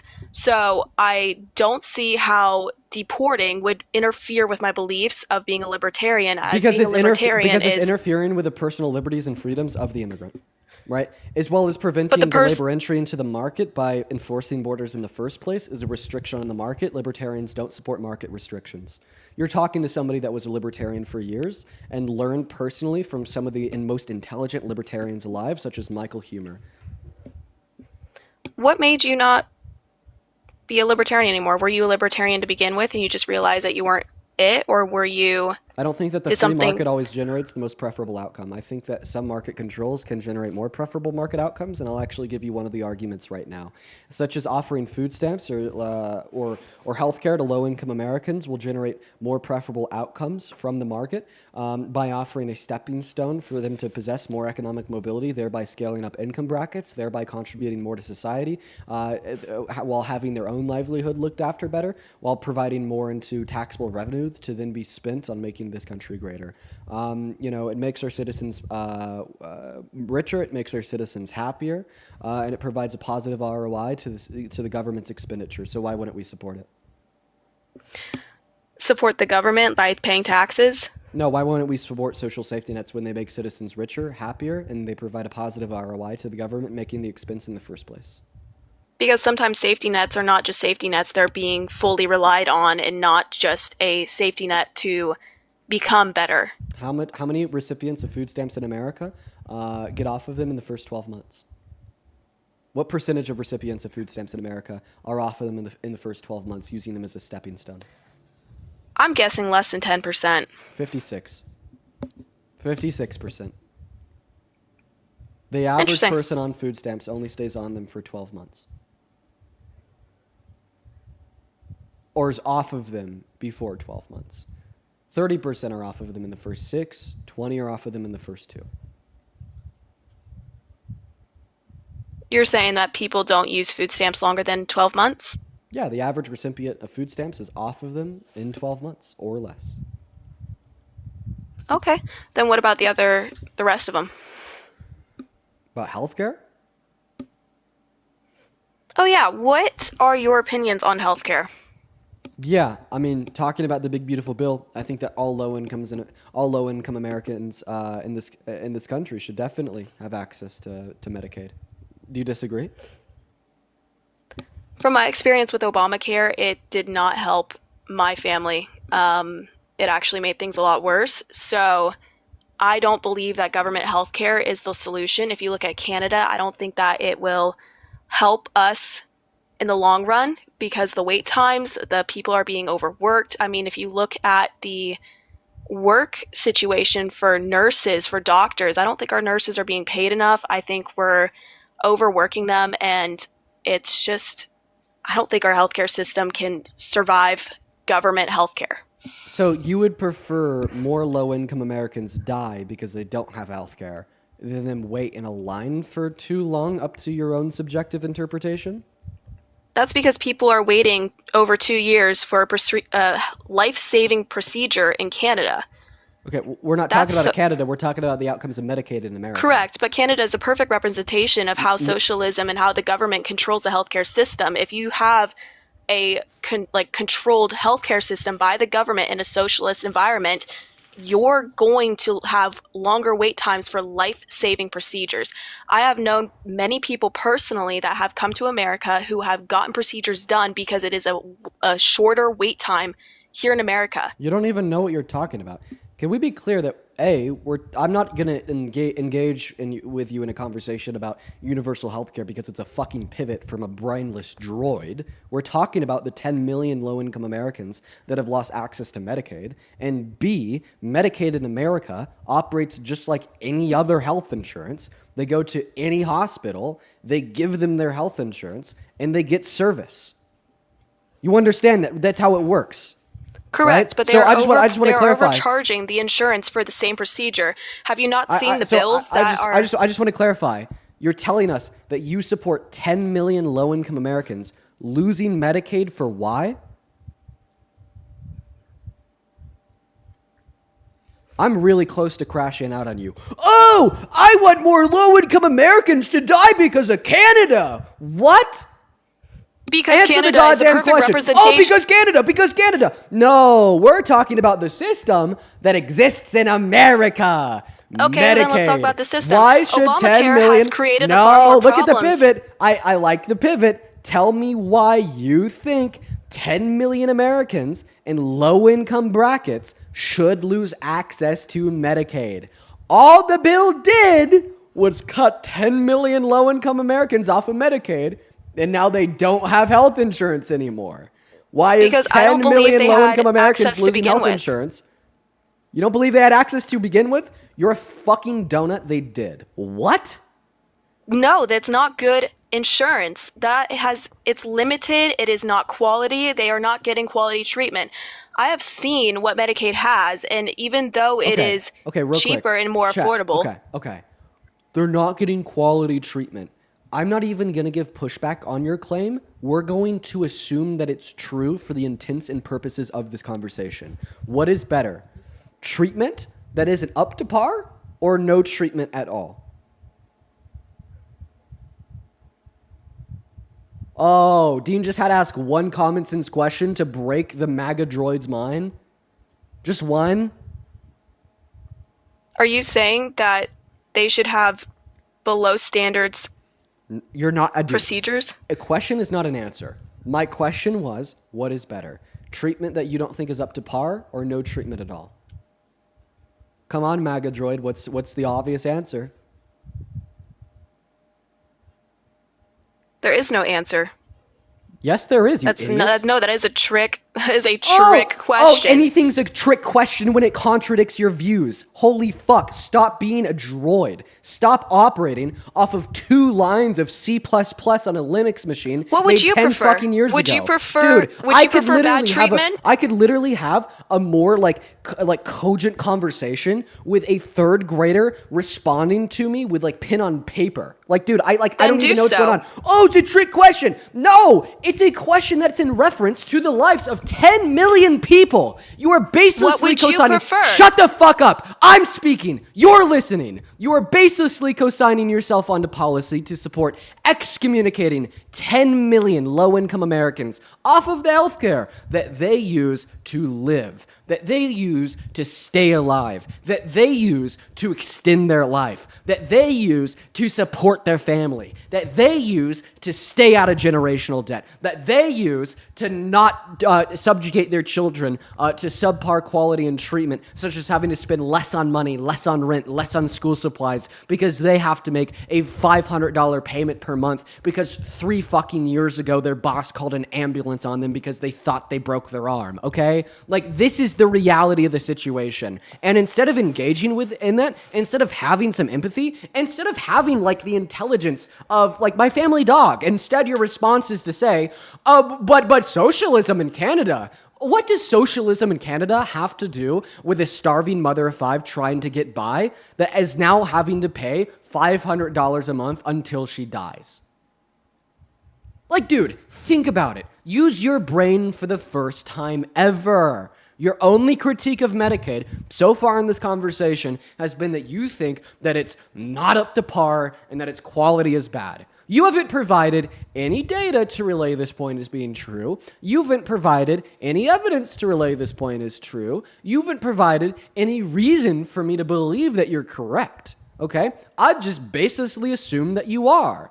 After baselessly assuming that you're correct and Medicaid is not up to par, the question becomes clear. You are now telling me that you support 10 million low-income Americans losing health care because you think the health care they have isn't good enough. So what's better, health care that isn't good enough or no health care at all? Sorry. To be honest, I believe that the process of removing that health care would create more access to better healthcare because these are profitable companies. They're not just going to sit around. More companies will pop up. Better insurance will pop up. It is a competitive market. It's not just a right that you get. It's a competitive market. Government healthcare is not a competitive market. It's literally a monopoly. Healthcare system, insurance companies, it is a competitive market. For the pharmaceutical company, it is. Dude, I thought that you said you're a libertarian. You are literally a libertarian with no research on libertarianism whatsoever. You say that to explain your apathy, and it's fucking embarrassing. If you were a libertarian, then you would know the reason why you don't support governmental systems is because they're not a market, they're a monopoly. And now you're calling the government and social systems operated by the government a competitive market? Bro, get a fucking grip. Literally go take an intro course to social politics and philosophy and like any community college ever. Even one online. Just pay $100 for it so you don't come up on live and publicly embarrass yourself in front of close to 20,000 people. The fact of the matter is, now you're trying to call the government and government systems a market? No, they're a monopoly. That's why you as a libertarian don't like them. I have to fill in the blanks for you. This is unreal. And now you're telling me that if 10 million low-income Americans lose healthcare, that somehow they're going to have greater access to healthcare? Yeah, man. Imagine like Trump ran a grocery store just filled with water. And then he said, for all the water that's going to low-income Americans, we're going to restrict your access to get it anymore. I say, well, that's really bad because now he's causing all of these low-income Americans to die of thirst. And you'd say, no, it's actually for some weird reason great because if he stops giving water to these low-income Americans, they won't actually die of thirst. They'll have access to more water. Like what? So you're saying that he's the only access to water, so you're saying there's no other access? For many low-income Americans, you're right. There's no other access that they can afford. Private healthcare can cost on average anywhere from $1,000 to $2,000 per person per month. Low-income Americans simply can't front that bill. I think that's a very dense mindset to believe that there is no other access and there's no other option, and that the only option is through the government. Okay, I mean, what is the other? For a low-income American, what are the other options? You get a job. You have jobs that go through other health insurance. You get a job. So you agree with a work requirement on Medicaid? To be honest, I believe workplaces should provide health care. However, I don't. No. What if you have a job and you still don't get health care? Maybe your job doesn't offer that. Then I think you should leave the job and don't support a business that doesn't support its employees. Oh, well, guess what? People won't leave their jobs because you forget, you idiot. They need money to pay for their food, housing, shelter, and water. You can't just up and leave a job. Dude, you have to be lying about your age. This is only some shit that like a spoiled, bratty 14-year-old would say. Oh, your job's not offering you Medicare? Oh, just leave. Just quit. Just stop working. It'll be fine. You just have no experience or understanding of the world, of the real world whatsoever. If you're just going to sit up here and tell me and sit on this moral high ground of some privileged person. I mean, I'd assume so based upon everything that you've said so far, that if your job isn't offering you healthcare, just quit. Dude, no. People work, right? And they work to live.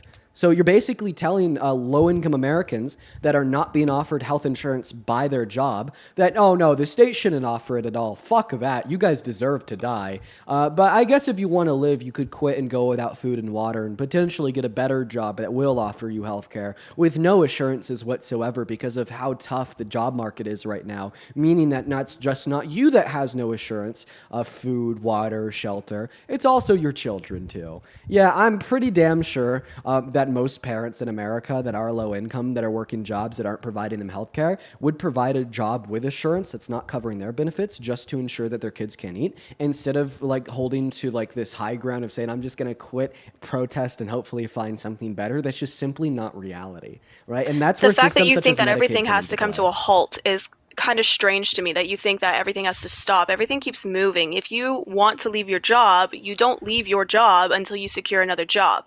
There are always options. There are always things coming into play. I mean, I just don't understand how Yeah, you but the think fact of everything reality that just you don't stops. understand, the fact of reality that you don't understand is that's just simply not the case. You could want and desire and speak all you want. At the end of the day, there is millions of low-income Americans that either don't work or do work that do not have health care through their job, so they're reliant on Medicaid if they break their arm. They're reliant on Medicaid if they want screening for cancer. That is the reality. Can you debate that? Yes or no? I don't believe I will debate the No, fact answer that my it is- question. Can you debate No, that? I'm That is the answering it. reality, Could you yes or time no? out and actually listen to my answer? I just need a I yes will or not no, de- man. I will not debate the fact that it is necessary. I will debate the fact that the quality is not up to standard and that the system does not support a good quality healthcare system for the low income. So you just said that Medicaid is necessary for millions of low-income Americans. Now that we've agreed that Medicaid The is necessary Medicaid that we for have millions of now low-income is Americans, not correct. so now that you've agreed that Medicaid is necessary for millions of low-income Americans, why do you support denying millions of low-income Americans something that's necessary? Because the system that we have now is not of quality. It is horrible. The system we have now is not working and it is not providing. Why is Medicaid bad for low-income Americans? Why is Medicaid horrible for low-income Americans? Let's finally hear the argument.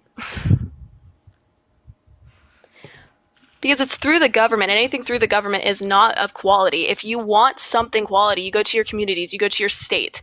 I would not recommend. Okay, so basically you're telling me that you support kicking millions of low-income Americans to the curb because it's government funded and you don't like things that are government funded, right?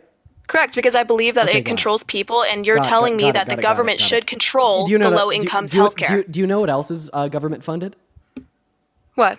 The police and policemen, firefighters, and public roads. Would you say that if Correct. Donald Trump passed a bill defunding all police stations in America, all firefighters in America, and all public roads in America, that you'd support that because they're so terrible because they're publicly funded? I would say that it might not be totally necessary because you have your state taxes, you have your county taxes, you have your city taxes.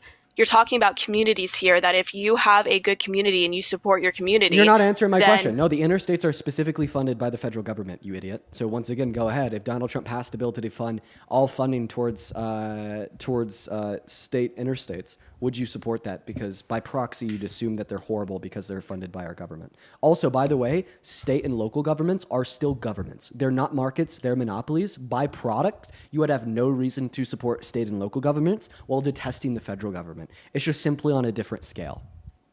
Right? Correct. It is on a different scale. So if So your I one support critique the on smaller why, scales. Wait, but the scale had nothing to do with your critiques of Medicaid. You just said it's funded by the government, therefore bad. Nothing about the scale. It's funded by the federal government. Okay, so why is that wrong? Why is that bad? Why does that make Medicaid bad? What specifically about Medicaid is bad? Because it's not quality. It is not the what- right I system. need you to give me specific empirical facts to demonstrate that it's so terrible that millions of low-income Americans deserve to lose it. So, like, what Okay, well- specifically about it is not of quality that would justify 10 million low-income Americans losing access? Be specific. Okay, I apologize. When these procedures are being charged, they're being charged basically as 3 times as much as it actually costs because it is through Medicaid, putting the insurance companies in more debt. not really more debt, but they're paying more for a procedure that costs less just because they're on Medicaid. So it's a federal government and they're charging more for the same procedures. Can you give me a source? Give me 2 seconds.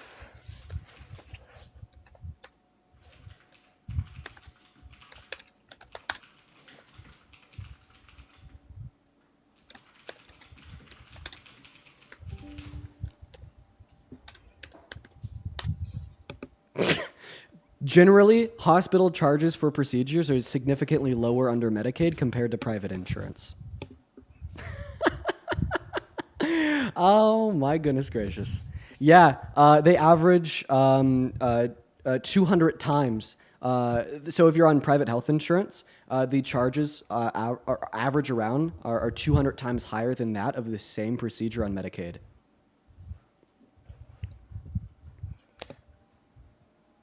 Sorry, I'm reading a chart. Would you repeat that?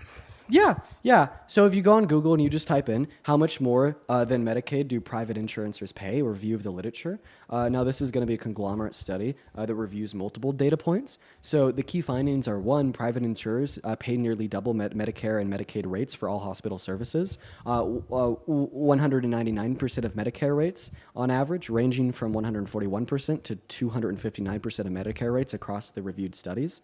2, the difference between private and Medicare rates were greater than for outpatient and inpatient hospital services, that averaged 264 and 189% of Medicare rates overall, respectively. For physician services, private insurance paid 143% of Medicare rates on average, ranging from 118% to 179% of Medicare rates across studies. So your claim was abundantly fucking wrong, you idiot. You are literally using made up propaganda misinformation to justify killing low-income Americans, you evil POS.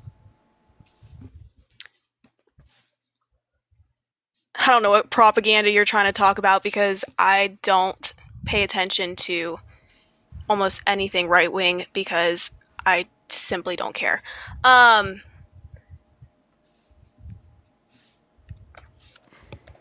Yeah, while you're gagged, I'm going to go ahead and thank Karen for the $20 over on YouTube Super Chat. Karen didn't leave a message, only the love. Thank you so much, Karen. That is incredibly kind of you. I don't know what it is, but this guest is pissing me the fuck off, and they have been forever. Yo, Dr. Redsy, thank you for the $50 over on YouTube Super Chat. I appreciate you for that love, Dr. Redsy. You are awesome. Dr. Redsy says, I'm a distance in the USA. Universal healthcare would create a lot more patients for office, allowing the owner to retire and hire new dentists in his place and allowing him to make money from home. Capitalism at its finest while giving help.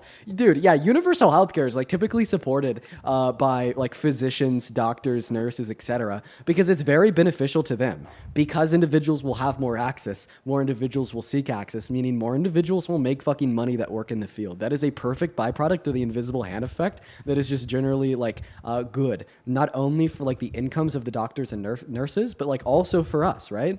Then I can. Thank you so much for the $10 over on YouTube. I appreciate you so much for the love. That's incredibly kind of you.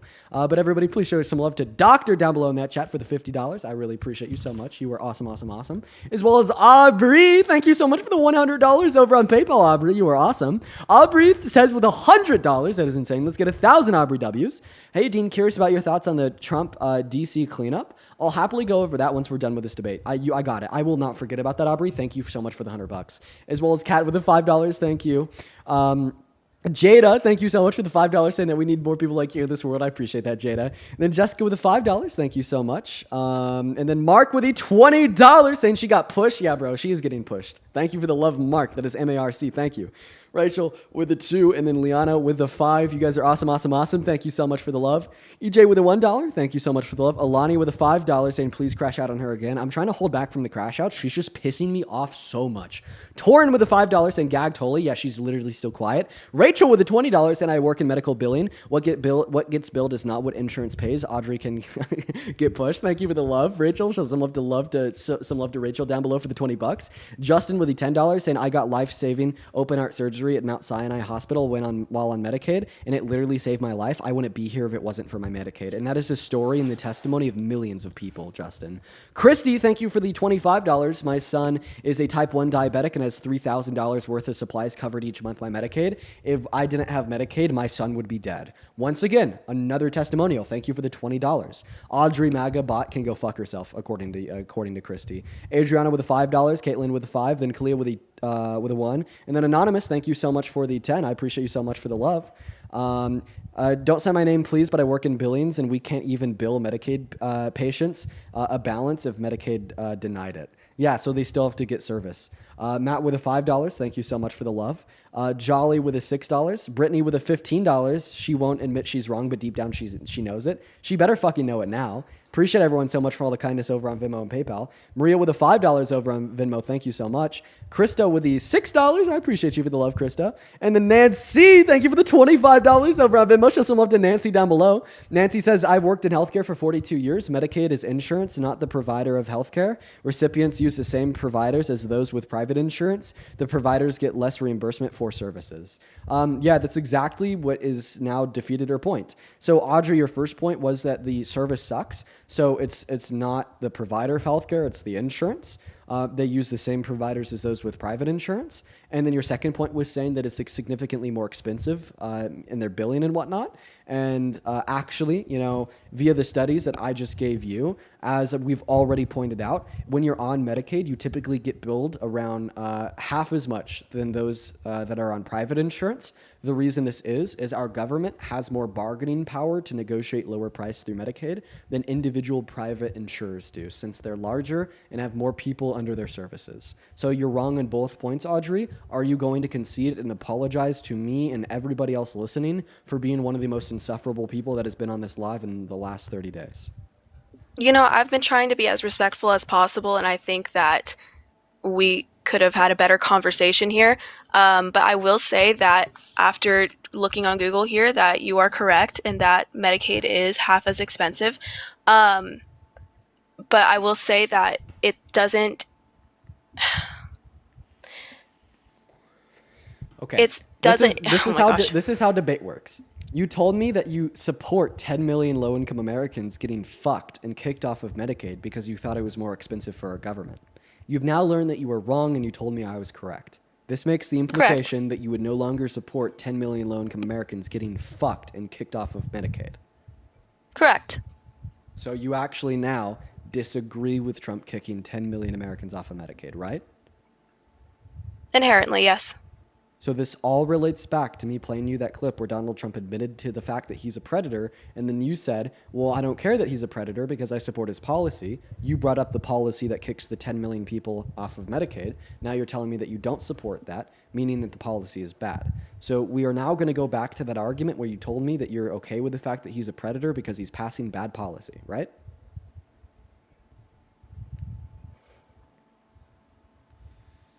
I think so. I think I'm going to do a little bit more research, but for the Medicare thing, I'm definitely going to change my view on that. Very nice. But I will not change my statement on I don't support Trump as a person. I support him as a leader, and I think I'm going to reevaluate that and do a little bit more research. Very nice, Audrey. I apologize for getting upset with you, but your arguments are terrible. They're so bad and so upsetting.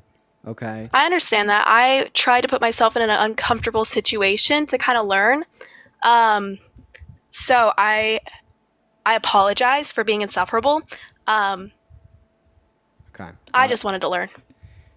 Yeah, I think there's some truth to that because you were able to change your mind there at the end. Please do some research and have a good rest of your day. You too. Have a good day. We're going to move on to the next guest. Oh, jeez, man. Dude, it's just like, man. A lot, like, her argument there about, like, the 10 million people losing service to begin with was, like, literally, just go get another job. It's paid for by the government, therefore it's obviously bad, therefore 10 million people deserve to die. My God. Those ones are hard. Those ones are hard for me. Those ones are hard for me to like not freak out on. Oh my God. We're going to go to move on to the next guest, everyone. Let's get that next guest up in here. We got Ali loading in. Human Being, appreciate you for the 10 over on Super Chat, saying this conversation really has been forever. Almost impressed she hasn't run away yet. Well, it looks like it just ended. Hey, guys, it looks like we have around another 40 minutes on live, so let's try to get that next Trump supporter up here. At this point, D.C. Yeah, so my thoughts on Donald Trump and federalizing D.C. Well, first and foremost, he's made the suggestion that he's doing it because he wants to be hard on crime. He doesn't care about violent crime, guys. Not at all. Literally, not at all. I mean, think about it. He pardoned violent criminals that committed the heinous action of trying to assault cops inside of the Capitol, right? If he doesn't care about violent crimes against cops in our country's capital, you will not ever be able to convince me that he cares about violent crimes committed by citizens on the streets. You know what I mean? He obviously doesn't care about violent crimes. So it just makes you wonder, why is he doing that? One explanation is, well, maybe he's federalizing D.C. just as an exertion of power and force, another mark of authoritarianism. Or two, because he wants a distraction away from Epstein or other bad things that his administration is doing. And because of those motivations, I just can't support it at all. Can't support it at all. Welcome in. Do you support Trump? Hello. For the sake of my argument, I'm willing to take that position. All right. Unfortunately, we don't do devil's advocates, but I hope you have a good rest of your day. We're going to move on to Sanctuary. Everyone just give us a minute. Maria with the $5 on Venmo. Thank you. Michelle with the $5 on Venmo. And Diana, thank you for the $5 Right. on Venmo. And Anna with the $5 as well. I'm going to kick Sanctuary. Their mic is very bad. Let's go to move on to the next guest. We got Fleetwood Mama loading up in the box. Here we go, y'all. By the way, we have like an absurd amount of people in here right now. We have close to 18,000 people in here. So for the 18,000 people watching, that's combining YouTube and TikTok, thank you so much for giving me some of the time of your day. You guys are awesome. But let's go ahead and load up that next guest right now, everybody. Hop in that queue if you support Trump. I will happily load you up into the live. I'd love to chat. Love to chat. Let's go and get Vicky up here right now. Then once again, if you want to support me, you can find my Venmo, my PayPal, and the link tree in my bio on TikTok and in the pinned message over on YT. Yo, fella, thank you so much for the 20 Canadian dollars over on Super Chat. Say that you're amazing. I appreciate that, fella. What's going on, Vicky? Do you support Trump? Vicky, hello. Vicky's not with us. Vicky's not with us, unfortunately. Unfortunately, Vicky's not with us, quite frankly. Hello, do you support Trump?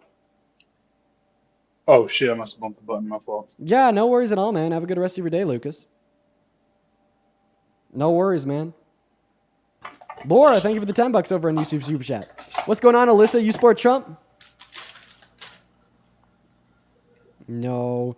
Nobody's here. Maybe it's because that last conversation went on for so long, so a lot of the people that joined the queue before that are just now like AFK. Oh. Welcome in. Do you support Trump? Oh, Becca left. Bye. Moving on to Mike. Yo, Bry, thank you for the $10 saying, can the anxiety pin make a cameo? I have no clue what you're talking about. No clue at all. What's up, Mike? You support Trump? I do. Have we already talked? We have not. This is my first time here. Okay, well, I know that you were here the other day, but oh well. Why do you support Yeah, I Trump? was. I was trying to get in, but then I didn't get up. Yeah, so I think I'm it may back. have lagged you out the other day. Okay, why do you support Trump, Mike? Basically, my whole big thing was the border. But let me tell you this. I voted for Biden in 20. I used to be a Democrat. Right. But I switched over to Trump this time because of how bad the 4 years we had with Biden, primarily at the southern border. Yeah. That was my biggest thing with him. Yeah. Well, I mean, I think that the Republicans blocked good policy in Congress that could have resolved some of the issue, as well as because Donald Trump was shouting at the top of his lungs that the borders were open, that really incentivized crossings. Now, what has Donald Trump done for the border in the last 200 days that you're a fan of? Well, the crossings are down. Yeah, what That's did the he do major to cause them to go down?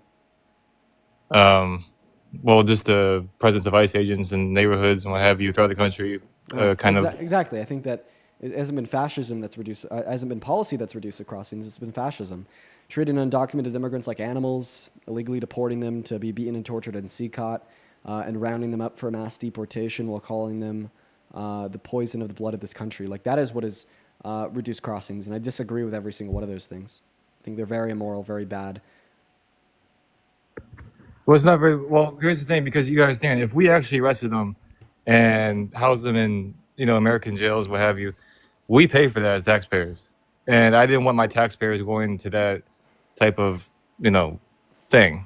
I'd rather our tax dollars are used for Yeah, sure. other things. I don't want my taxpayers, my tax dollars to go for paying to house undocumented immigrants in jail either. We should probably just offer them a pathway to residency or citizenship, right?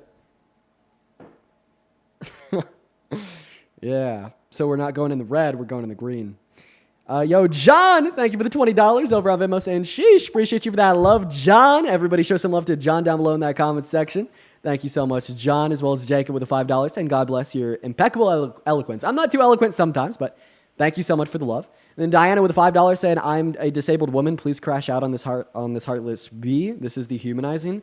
Your arguments were so dehumanizing, man. As well as Kimberly. Thank you for the $20 over on PayPal. I appreciate you for that love, Kimberly. They say, I feel you, Dean. It's almost harder to hear overall intelligent people and believing in such cruelty and inhumanity. Absolutely, Kimberly. Thank you, John, Kimberly. Appreciate that. Go ahead, Mike. Yeah, but I'm just saying we had a lot of crime too from the southern border. So it's just, to me, it's like I'd rather Americans be safer and our streets be cleaner. And their crime. Cleaner. Well, I mean, they're killing Americans. They were killing Americans, torturing Americans. So I think it's best that they not be here. You know what I Are mean? you a natural U.S. It's born different if citizen? they want to come in here legally. I'm saying Are you a natural U.S. born citizen? I am. Should we deport you first, since you're statistically speaking 2.5 times more likely to commit a violent crime than an undocumented immigrant? No. Oh, okay. So it doesn't seem about proclivity towards violent crime. So what is it about? It's about them coming here illegally. They cross the border. They can't be here It's about that without. misdemeanor. So just all reduces back down to the misdemeanor. Well, the reason I don't think that misdemeanor would justify a mass deportation is because a mass deportation really hurts our country. According to the Center on American Progress, it's going to reduce our GDP by 1.1 trillion through 1.7 trillion per year, cost $2 trillion over the next 10 years, increases poverty, thereby also increasing nominal total crime. And I don't know. I don't really care about that misdemeanor too much. I mean, I think that our government has enforced a system that has caused more individuals to commit the misdemeanor by not focusing on making the legal means of entry into our country more attainable. And they don't want them to be attainable, so there will be undocumented immigrants. So a Republican every 4 years can run on fixing the issue than just inevitably stalling it. So when there's a Democrat president the next time, then they can shout and scream about how they're going to fix it again. And I don't know. I don't believe that you really care about a misdemeanor that much. If you really care about I do care about misdemeanor. so then why don't you care about Donald Trump's 34 felonies? Because those are made up crimes. Let me ask you something. If he didn't run for president, would he have been charged with those same crimes? If he didn't run for president, would he have been charged with the same crimes? How could I possibly know the answer those to the question? those incidents happened over 20 years ago. So they brought those charges. That's also not true. These happened in 2015. The Stormy Daniels incident was not in 2015. It was. This was before the 2016 election. It was way before that. It was like early 2000s. I'm pretty sure it was 2015, man. I don't know what to tell you. Well, nevertheless, this would not be brought against him unless he ran for president. Okay. Even if what you're saying is true, why should I care? We should obviously put potential presidents under a tighter microscope to determine, if they're truly fit to serve our country to the best of their abilities and if they're a good or bad person or not. We typically hold people to more accountability the more power they have. We should obviously be more critical of the felonies that a president has committed compared to a citizen on the streets. If you want to posit it that if he was a mere citizen, we wouldn't have had Alvin Bragg pursue these charges, I'm actually fine with that. I'll accept that. I don't think that there's anything wrong with Alvin Bragg pursuing charges for him committing these felonies simply because he was in the run for the presidency. I think that's a patriotic duty of the country, so everybody knows exactly who they're supporting, exactly who they're voting for. Okay, but it's just, it was just a ploy to try and not get him elected, basically what I'm saying. And you agree with me with that? Now you're a ploy to not get him elected because he shouldn't be elected because he's a 34-count felon. Right? You understand that this all roots back to the true fact that he is guilty of 34 felonies. Well, I mean, if you're saying that, imagine this. Imagine that you're a dad. Imagine that your dad. Listen. For president if you're a convicted felon. That's not a law. We're not talking about preventing him from running. We're talking about preventing people from voting for him.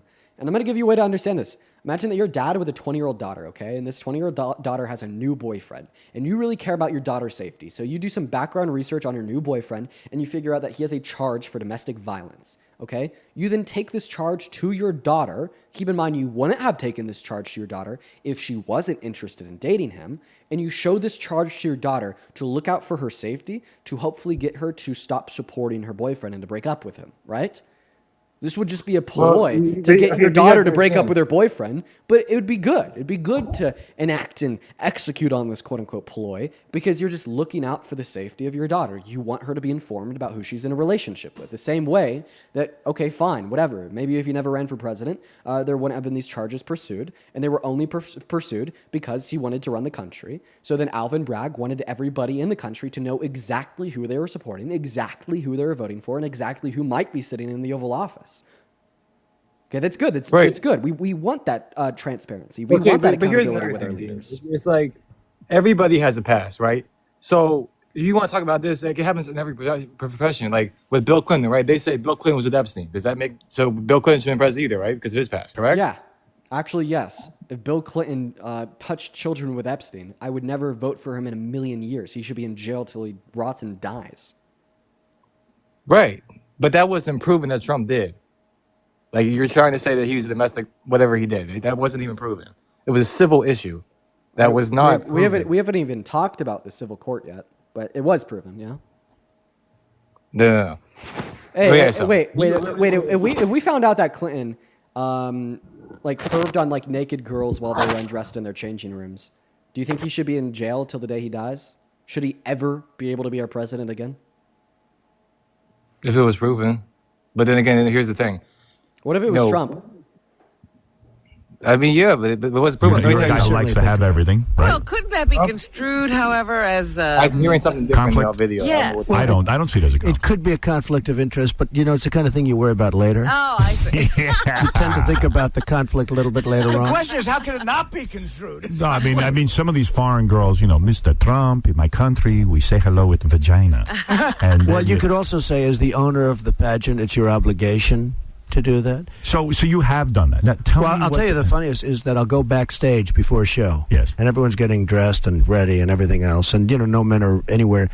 And I'm allowed to go in because I'm the owner of the pageant, and therefore I'm inspecting it. I'm inspecting. I want to make sure that You're like everything a is doctor. good. You're there. Yeah, the dress. Is everyone okay? They're standing there with no clothes. Is everybody okay? And you see these incredible-looking women. And so I sort of get away with things like that. Don't say anything yet, because before you say anything, I just want to replay the question I asked you right before I played that clip. Let's take a listen, everybody. That's like whatever he did. That wasn't even proven. It was a civil issue. He should be in jail till the day he dies. Should he ever be dressed in? If we found out that Clinton, like perved on like naked girls while they were undressed in their changing rooms, do you think he should be in jail till the day he dies? Should he ever be able to be our president again? If it was proven, but then again, here's the thing. What if it was Trump? I mean, yeah, but it was proven. All right, so you're at a fork on the road. Path number one, rescind your support for Trump. Stop being a loyalist. Stop being MAGA. Be a man of your word and don't be a hypocrite. Path number two, be a hypocrite. Okay, but you have to understand it. When in that video did he actually say that he did it? When in that video did he say he actually touched women? I didn't hear him say he touched them. Yeah, he looked at them. That's what he said. He looked at them while they were undressed and naked in their women's only spaces. And that's the question that I asked you, that you responded that you wouldn't support him as president as. I mean, I just replayed the question that I asked you. Like, yeah, if he touched them, one but he second. did- No. he- Like but he didn't literally, touch them. He literally, didn't like touch them. What's listen. the big deal? Listen to the question I asked you. Changing rooms. Do you think he should be? No.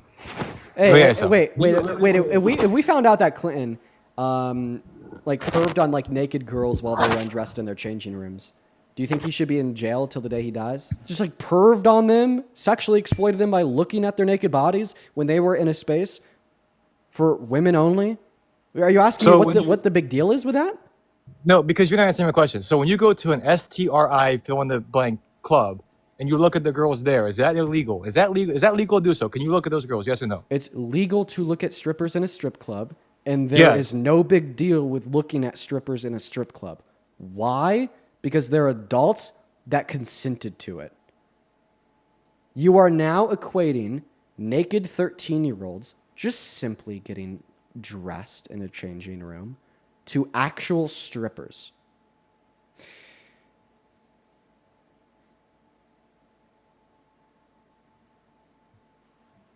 Who said they were minors? Is what I'm asking you. Who said that they were minors? He didn't say they were minors.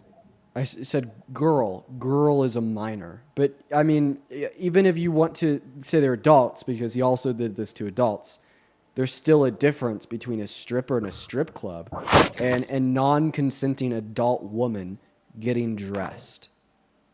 He runs the pageant. It's his pageant. Just like an owner of a strip club. I don't understand what you're saying.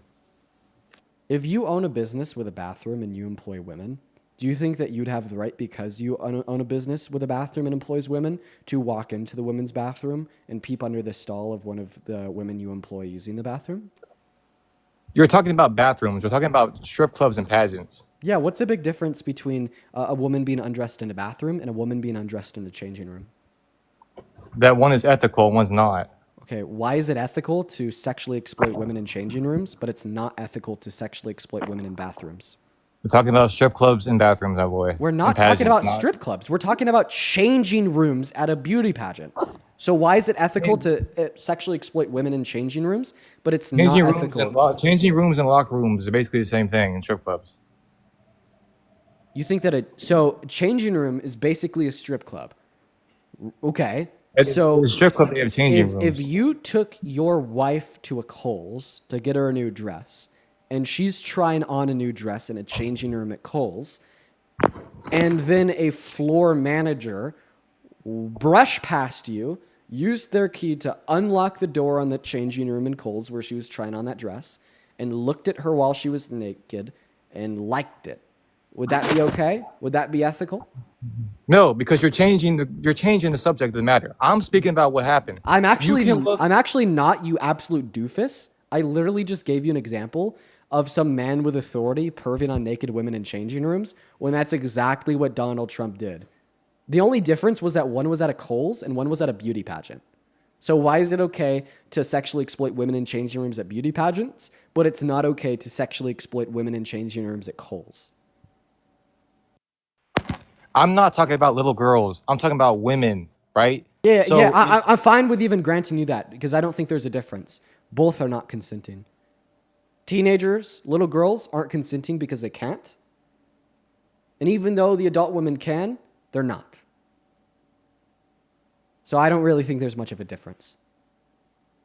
So now why is it ethical to sexually exploit non-consenting naked women in changing rooms at beauty pageants, but it's not ethical to sexually exploit non-consenting naked women at Kohl's? Because Kohl's isn't a venue like a pageant or a strip club. Kohl's is a shopping center. That is wrong. Okay, so why does the venue bear any relevance? Because the venue was for what this is about. No, beauty pageants are not about looking at naked women. And in so many ways, they kind of are. No, they're not. It's It depends what the pageant's women about. with clothes on. Like have you ever watched Miss Universe before? No, I don't watch TV. So you agree that Miss Universe plays on TV. Does porn play on TV? No, no, it doesn't, right? So it depends where you are. Now you Actually, in agree Colombia, it that does. so now you agree that like women in Miss Universe are clothed? I would guess. I don't know. I never So seen then it it's not before. the same. Was this a Miss Universe pageant? I don't understand what the He did pageant was this at about. Miss Universe, Miss USA, and Miss Teen USA. How do you feel about him doing this at Miss Teen USA? Okay, well, if it's kids, it's one thing. I'm talking about women. So I'm how not do you talking feel? about So kids. how do you I feel want about you- him doing this to the kids? No, I want you to understand something. I No, was not answer talking my about damn question, Mike. How do you feel about him doing this to the kids? Did he say kids? He did this What to did he kids. say? We've had contestants that were 14, 15, 16, and 17 attest that exactly what Donald Trump admitted to in this clip is something that he's done to them. Victoria's now 45, but when she was 17, she was a contestant Miss Teen USA, and she'll tell you about how when she was naked backstage, Donald Trump would just walk back and say, hey. So this is something he did to minors, right? How do you feel about him doing this to minors? Well, okay. Well, if it's minors, it's wrong, and I agree with you. Because again, like I said, Okay, so I why was is it speaking wrong to about. do to Wait, wait, minors, wait. but not I let wrong you to speak. do? I did not interrupt you. I was speaking You don't about care about women. consent, so why should I care about your consent? I care about consent, but these are grown women he's talking about. He wasn't talking about kids. You don't care about consent. Listen, in one sentence or less, why would it be wrong for Donald Trump to perv on the naked minors? I agree it's wrong, but why is it wrong? Because you're talking about kids. The answer is that it's wrong to do this to kids because they're not consenting because they can't consent, right? Well, that's what you're saying, yeah. But So if you're talking ultimately about it's kids, wrong yeah. because it's unconsensual, right? If it's a kid. But ultimately it's wrong because it's unconsensual, right? If it's a kid. So unconsensual sexual actions are only wrong when they're done against kids? Well, it depends what the woman says. If the woman This says is- it was unconsensual? So, I mean, what's your stance? Wait, depends? Wait, depends? Wait, whoa. An answer to this question should not depend on anything. Are unconsensual sexual actions only wrong when they're done against children? See, here's the thing. I work on law at nightlife.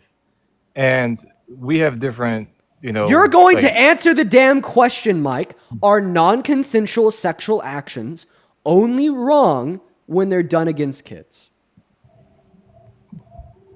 I mean, it's done in both cases, but you're trying to make me sound like a bad guy. What I'm trying to tell you is that... Are you a You know what? grapist, Mike? No, I'm not. Everything you've said so far is a shit a grapist would say. I wouldn't doubt it if you were, if I'm being honest. I'll be honest. I'm not. I wouldn't doubt it if you were. Because I'm talking about women, you're talking about kids. Listen, I won't say you are because I'm not just, I'm not going to say you are. I'm just going to say if you were, I wouldn't be surprised. So now answer the question. Are unconsensual sexual actions wrong against adult women? Yeah. Oh, we finally got an answer out of you. So But if he didn't do anything. unconsensual sexual actions are wrong against adult women, then what Donald Trump did was wrong because he unconsensually walked into their space for women only when they were naked. But he did not touch them. It doesn't matter. It's still sexual Dude, you're exploitation. completely missing the point of what it is. You don't understand what sexual You don't exploitation need means. to touch somebody in order to be sexually exploiting them. A How? really good example of this is child pornography. We're not talking about children. We're talking about women. Oh, okay. So do you agree that you could sexually exploit kids without touching them? They're kids. So you do agree with that. So then why do you No, I disagree? don't. I'm talking about. Listen, you're talking about kids. So then why is it impossible to sexually exploit adult women without touching them? You're saying that you can't sexually exploit adult women unless you touch them. But you can sexually exploit children even if you don't touch them. So why is touch required for non-consensual sexual actions with adults, but not with minors? Because you're adults. Okay, and what does your age relevantly change? That you're an adult and you have your mind. So you're saying they can consent? Well, the suggestion is that they are not consenting. You don't make any sense to me because there's no reason why a woman or anybody would be naked in public. It's Right, you not kinda public. It was literally private dressing rooms, Mike. Yeah, just like a strip club. No, private dressing rooms aren't a strip club, Mike. What? I'm so confused what you're trying to say. Yeah, because you have two brain cells, Mike. Do you have kids? Yeah. I do. I have 2 kids. What? Imagine you have a little girl. She grows up. She turns 18. She goes to a beauty pageant. She's getting ready backstage privately before it begins in her own changing room. The owner of that beauty pageant opens up that changing room forcefully without her consent just to look at her while she's undressed and naked. What the owner did, was it wrong? Yeah, it was wrong. So I would just not send her to that club or to that place anymore. Remember, she's an adult, right? So you don't control your daughter. right? If she's an adult. Now that you've agreed that that was wrong, all right, you've now conceded because that's what Trump did. I'm not saying it was wrong. I'm just saying I don't agree with it. I would send her somewhere else. Wait, If it she's wouldn't an be adult. wrong if an If she's adult, an adult. it wouldn't be wrong if an adult man sexually perved on your daughter? How old was she? If she's 18, 19, 20. If an adult man sexually perved on your daughter without her consent, is that wrong? Do you mean physically touching her or looking at her? Looking at her while she's naked without her consent. A peeping If she's at a Tom. club, that's She's legal. not at a club. And no, it's not legal to unconsensually engage in sexual actions with anyone ever. Even if you're at a club, you don't have the right to upskirt a woman on the dance floor. You don't 'Cause you have never the right worked to at- do that. You've never worked at a club. You wouldn't understand. If you're looking at her, that's not illegal. So you think that if you are at a club, you're a man at a club. You think it is okay for you to walk into the woman's restroom and look at them while they're in the stalls and undressed? That's not what I'm saying. I'm saying on the So floor. then what that's are you legal. saying? That these girls Wait, weren't wait, in the. wait. Even on the floor of a club, do you think that it would be legal and totally fine for you to attempt to take a picture up the dress or skirt of a woman on the dance floor? When did I say to take a picture? Take a picture, look, whatever it is. Just to look at their private parts under their dress or skirt using any means whatsoever. Is that okay? They're on the floor. You'd never been to a strip club. Answer my question. Is that okay? To look at them at a strip club. You're at a dance club. There's a random woman dancing, just like you as a man. She's just a woman dancing at the dance club, and she has a dress on. You walk up to her and either take a picture or peek your head under her dress and look at her, okay? Is that wrong? And you did this without her consent. Is that wrong for you to do? It depends on the venue. Every club has different rules. Okay. Mike, you're a threat. Like, I don't know what else to tell you. You're a pervert. You're a pervert, Mike. How's that being a pervert? I'm talking about adult women here. Because guess what? Adult women have to give you consent to engage in sexual actions with them, Mike. Mike does not think that women have to consent to his advances in order for his advances to be okay. Mike, you are a threat, you are a predator, and you are a pervert. I just said I don't agree with physical touching. How is that being a pervert? Exactly. Because your line is physical touching, but anything else via any means other than physical touching is acceptable to you. That's what makes you a threat. That's what makes you a pervert. And that's what makes me think I wouldn't be surprised if you were a rapist, right? Your line is physical touching. You're okay with doing things to women without their consent as long as you don't touch them. And that is insane, Mike. You deserve to be locked up. We're going to move on to the next guest. Everyone just give us a minute. I'm not going to have somebody like Mike on my live. That is just absolutely insane. Like, that guy's a menace, a threat to society. Why would he even admit to those things? Why would he even admit to those things? Like, imagine, like, not only being okay with sexually exploiting women, but then, like, saying it with your chest in front of 15,000 people.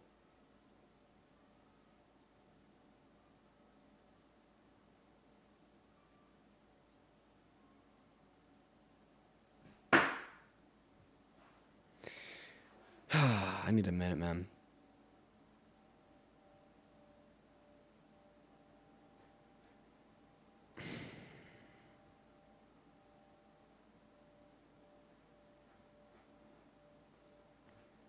All right, moving on to the next guest. We got Johnny Talks loading up in here. Zach, thank you for the $20 over on YouTube Super Chat saying that the guy is disgusting. Yeah, man. I need a minute after that. That was so bad, man. He was very disgusting. I appreciate you for the $20, Zach. What's going on, Johnny? Do you support Trump? I do not, because I am Christian. Very nice, man. Jacqueline, thank you for the $35 over on Venmo. Appreciate you for that. I love Jacqueline. Jacqueline says this guy's an absolute creep. Thank you for doing what you're doing. I couldn't do it with him anymore, but I appreciate you for the $35, Jacqueline. Lydia, thank you for the $20 over on Venmo, saying keep up the great work, young man. I appreciate you for the love, Lydia. Kayla with the $10 and Sarah with a $5. I appreciate y'all. You guys are awesome. As well as Nicole with the $5 saying thank you for defending women. I appreciate you for the love. Iris with a $5. I'm a survivor. Please tell this guy I said go fuck himself. Mike, if you're still listening. Annette says with a $5, Mike is definitely on a sex offender registry somewhere. Once again, I'll say if he was, I wouldn't be surprised. Zachary with a $2, and dude is giving off pred vibes. Oh, yeah. Yeah, big time. Aubrey, thank you for the $20 as well, on top of the $100 earlier. Aubrey says, hey, Dean, I'm not sure that you were able to read my last message. Long story short, I wanted you to give another point to your argument to the DC cleanup when MAGA clapped back with, well, they're going to start going to shelters, that people will lose their pets. It might help people. It might click for people to put them in this scenario of getting their dog/cat euthanized since they clearly don't have human empathy. You're right. The homeless people that are being forced into the shelters will lose their pets. Good point. A lot of them will be euthanized as well. I appreciate everyone so much for the love over on Venmo and PayPal. This will be our last guest. Let's go and get them up here right now.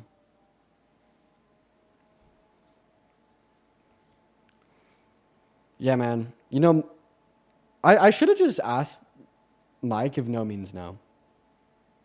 I should have just asked Mike if no means no. What's going on? Do you support Trump? No, not at all. Okay, based. I should have just asked him that. All right, moving on to the next guest right now.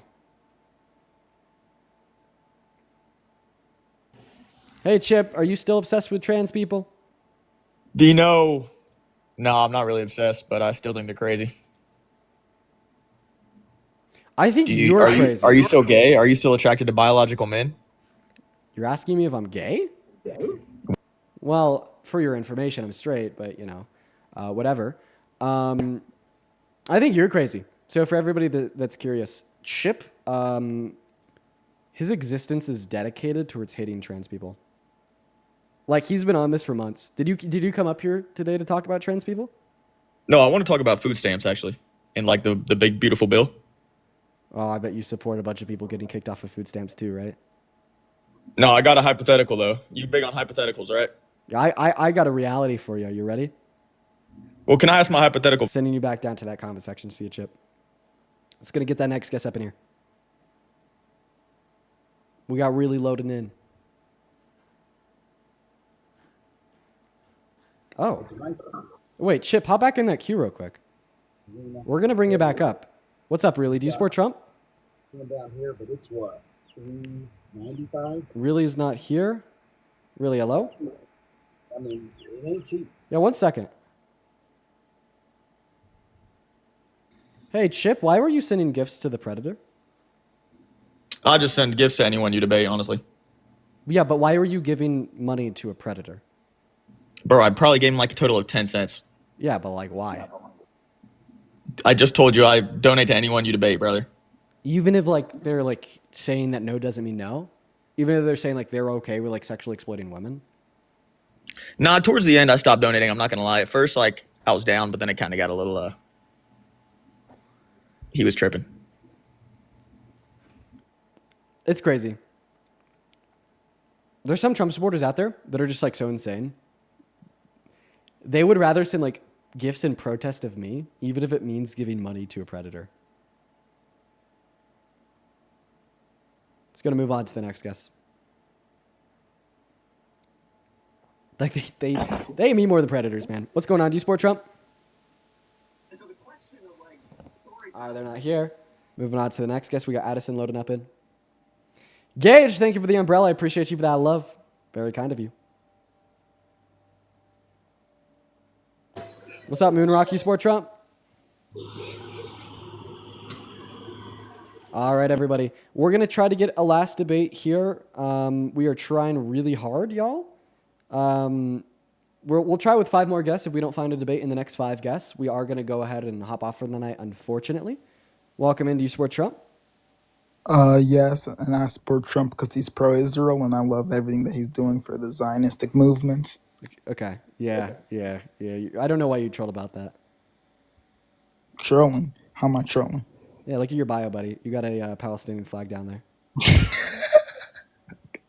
All right, you got me, bro. I did get you. Moving on here.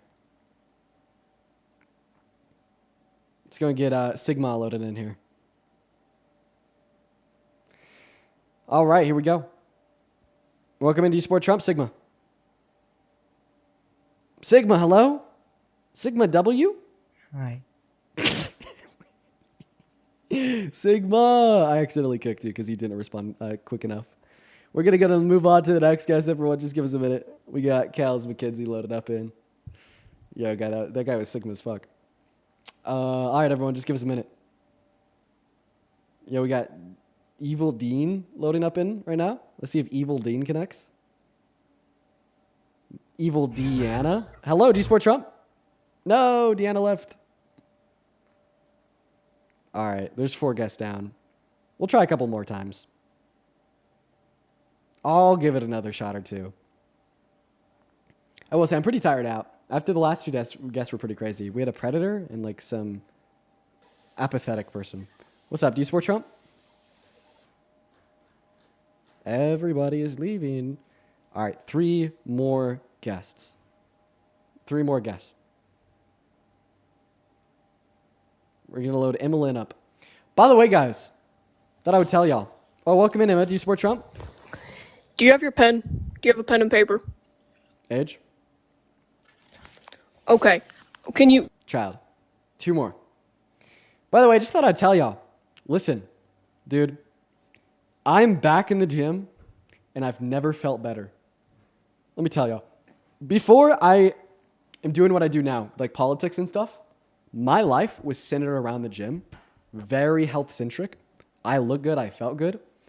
And I let it go to do this. After going to the gym nearly every day for 3 years, I let it go when I started doing these streams because I was so focused and overwhelmed with everything we got going on here. After doing these streams for 2 years and not going to the gym for 2 years, I now know how to manage, everything on TikTok and whatnot better. And like I could refocus my priorities back to the gym. And I'm finally back in the gym and like feeling good. I finally got over the hump of like not wanting to go, feeling super sore. And it's like the best feeling ever. It is the best feeling ever, let me tell you. Right? So like here in a couple of months, y'all, I'm going to be ripped again and I cannot wait. Welcome in. Do you support Trump? And like I'm going like crazy with it too.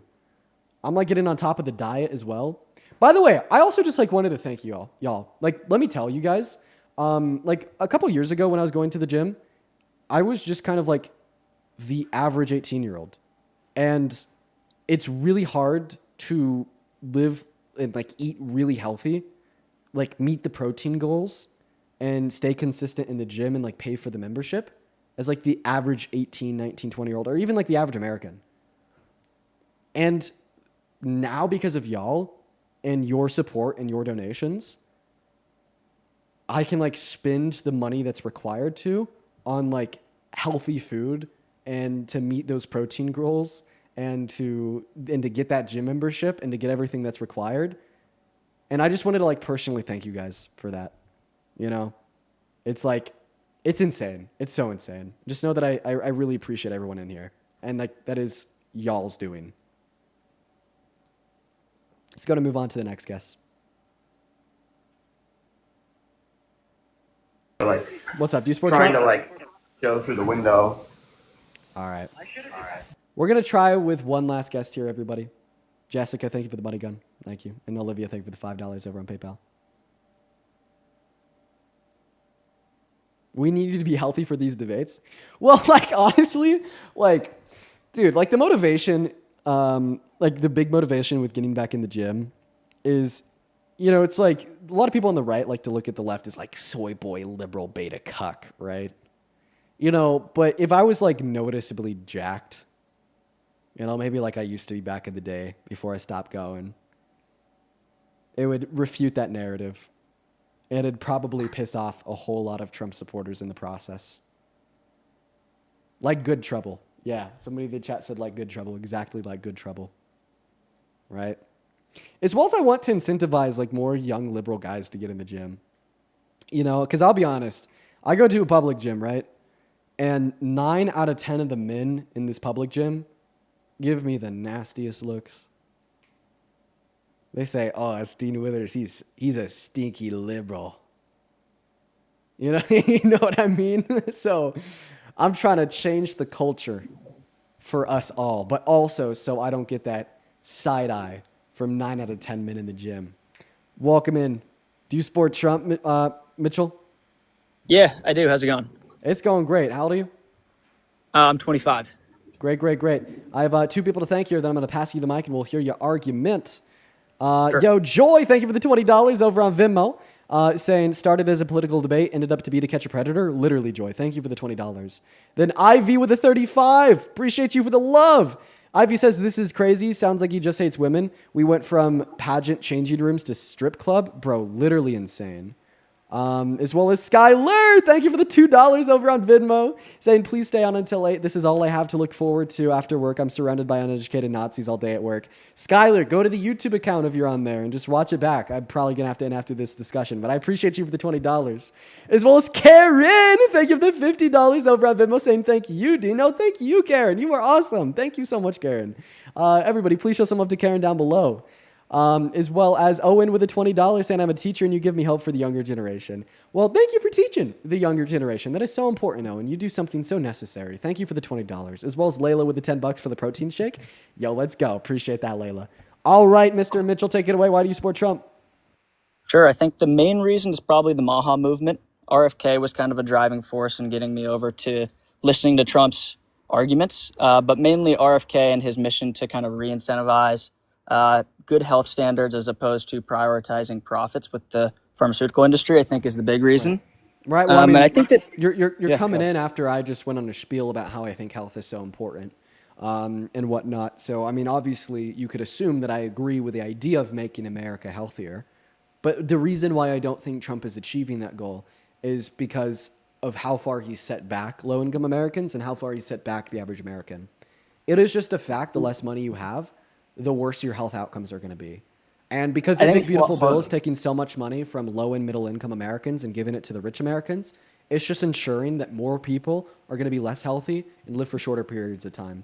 Same thing with how many people he's taken off the food stamps and in the healthcare. He is not making America healthy again. He's making America less healthy, even more. So, do you agree that they're trying to address some different questions, though, that haven't been asked by previous, administrations? It's like generally there is overwhelmingly bad or just consensus that like the health of Americans is going downhill, right? Lifespans are going down, and ultimately people are definitely more depressed, anxious, and have more problems. So like I think that that's a pretty valuable, thing to go in suit for, like trying to fix that problem. But I think what you're saying about how he's setting back other groups, disadvantaged groups, is ultimately more overwhelming or more, just how would you put it? Like, do you think that when you weight the equation, listen, it's like, more about, even like the questions that they're asking are like, do vaccines cause autism? That's not going to make America healthy. Again, it's going to make America less healthy because now all of a sudden it's stigmatizing vaccines. Vaccines make people healthy. So, I mean, I think that even like the questions that they're asking are making people less healthy. And then, like I said, the policy is making people less healthy by making people economically worse off. Okay? Kamala Harris wanted to increase the child tax credit more than Trump, would have reduced childhood poverty by upwards of over 40% more than Trump, right? That's going to make children healthier. So Donald Trump has now revoked free school student lunches for 18 million school students, meaning that more children in school are going to go without a meal in the middle of the day. That's going to make children less healthy. He took 3 million people off of food stamps. It's going to make people less healthy. Now they have less food to eat. Took 10 million people off healthcare. That's going to make so many people less healthy because obviously healthcare improves health outcomes, right? Even just generally reducing the purchasing power of every American making at or beneath $51,000 per year, which is the average American, by the way, is going to make people less healthy because the less money you spend, the less healthy you are. That's a fact. Or the less money you have, the less healthy you are. That's a fact. I agree. No doubt about it that like if you don't have money, it's going to be a lot harder to afford good food, potentially a gym membership, things that matter. Do you think that the government should move to supporting like doctors prescribing those things and ultimately like saying, look, if you stick to a certain dietary plan, or which hard to track, maybe that one, but prescribing a gym membership as opposed to prescribing Ozempic, right? Like the idea that the government is giving us drugs or things that ultimately are kind of still like, you make the point that asking, does vaccines cause autism, like is a bad question to ask because it stigmatizes a group. I think it also, just generally though, not necessarily autism, but is a valid question. vaccines, like everything else we put in our body, are pretty damn important, and they're changing your biology. And so it's important that we address every loose end, right? But And we whether already vaccines have. Like cause autism or something else. we already know that they don't. Sure, that argument. Again, I'm not trying to fight on that hill because I don't really think that's a great No, question to ask. yeah, I understand. do I think understand that what you're there's- saying. If we didn't have 50 years of academic research into the secondary and tertiary effects of vaccines, and if they can cause secondary or tertiary effects, illnesses, etc., then it would be a valid question to ask. But because we have that research, it's not. It's just stigmatizing them more so. So, one more question. I guess I'll ask one question on vaccines just to hear what your opinion is. But like, there hasn't been any readdressing of the schedule. It's only been added onto as opposed to ever taken away from. Do you think that there really hasn't been changes over, like last few decades that would mean that like we need to reassess and determine whether we need to go from 5 shots 50 years ago to 50 shots in, your first few years today? Like, that's pretty significant, and that alone poses even more of a question. Well, the thing is, if we stop vaccinating people for this, then future generations will lose herd immunity, and once future generations lose herd immunity, then it will come back, and could lead to more pandemics. So. Okay, I see what you're saying there. I think that there's also a question, though, that really is more what I'm thinking here is like we need to ask whether all these things are safe and like reevaluate. And yeah, well, I we don't do. think that you I promise that we do. Like the medical field does that every day. Just go ask anybody in medicine. But don't you think their body, like, isn't the buyout so bad at a point that the vaccines they might be giving you are a result of like years of lobbying efforts and locking in themselves into the government as opposed to actually like efficacy and need? I understand that there's a strong lobbyist push for pharmaceuticals. However, because there's no reason to believe that the vaccines in which are required to maybe participate and go to public school or play in a sport, or those in which are just suggested on top of public schooling requirements from doctors, are good, have no demonstrable evidence to demonstrate that they're bad, and we have good reason for every single one in which is generally prescribed, I would reject the idea that they're just fueled by capitalist lobbyism. Right? Okay. And hey, man, maybe you advocate for banning lobbyism. If you really feel strongly about these things, advocate for banning lobbyism. That's a good argument. I think it's hard. The Supreme Court decided that one was just like allowed. But okay, one more question on like, I guess food security is a big one, right? That's a huge concern for what RFK is doing. Is you're saying they're cutting food stamps, which I think is really sad to see, and I don't want to see people lose access to food. But I do want to see things that are like causing all of the other conditions that are being created be banned, right? So high sugar products, things that are, just sodas and snacks and chips. And I'm curious, like, to me, it doesn't make any sense. That's, again, an aspect of lobbying. Like, so how do you really get rid of that from the government perspective? No, like, we should. I don't think that we should ban high sugar products or soda. What? Why should we do that? Because it leads to a future generation of obesity. Okay. A, not in all scenarios. B, there's about 1 billion other things that can cause obesity besides high sugar products. And C, I think that I would support systems of influence to restructure and identify why so many individuals consume so many of these things and attempt to naturally sway them away from them by restructuring their incentive that they may possess, either through education or access to more affordable, healthier options. But I don't just support banning them, Like, I don't think that we should try to control these health outcomes. I think that we have a little bit more autonomy than that.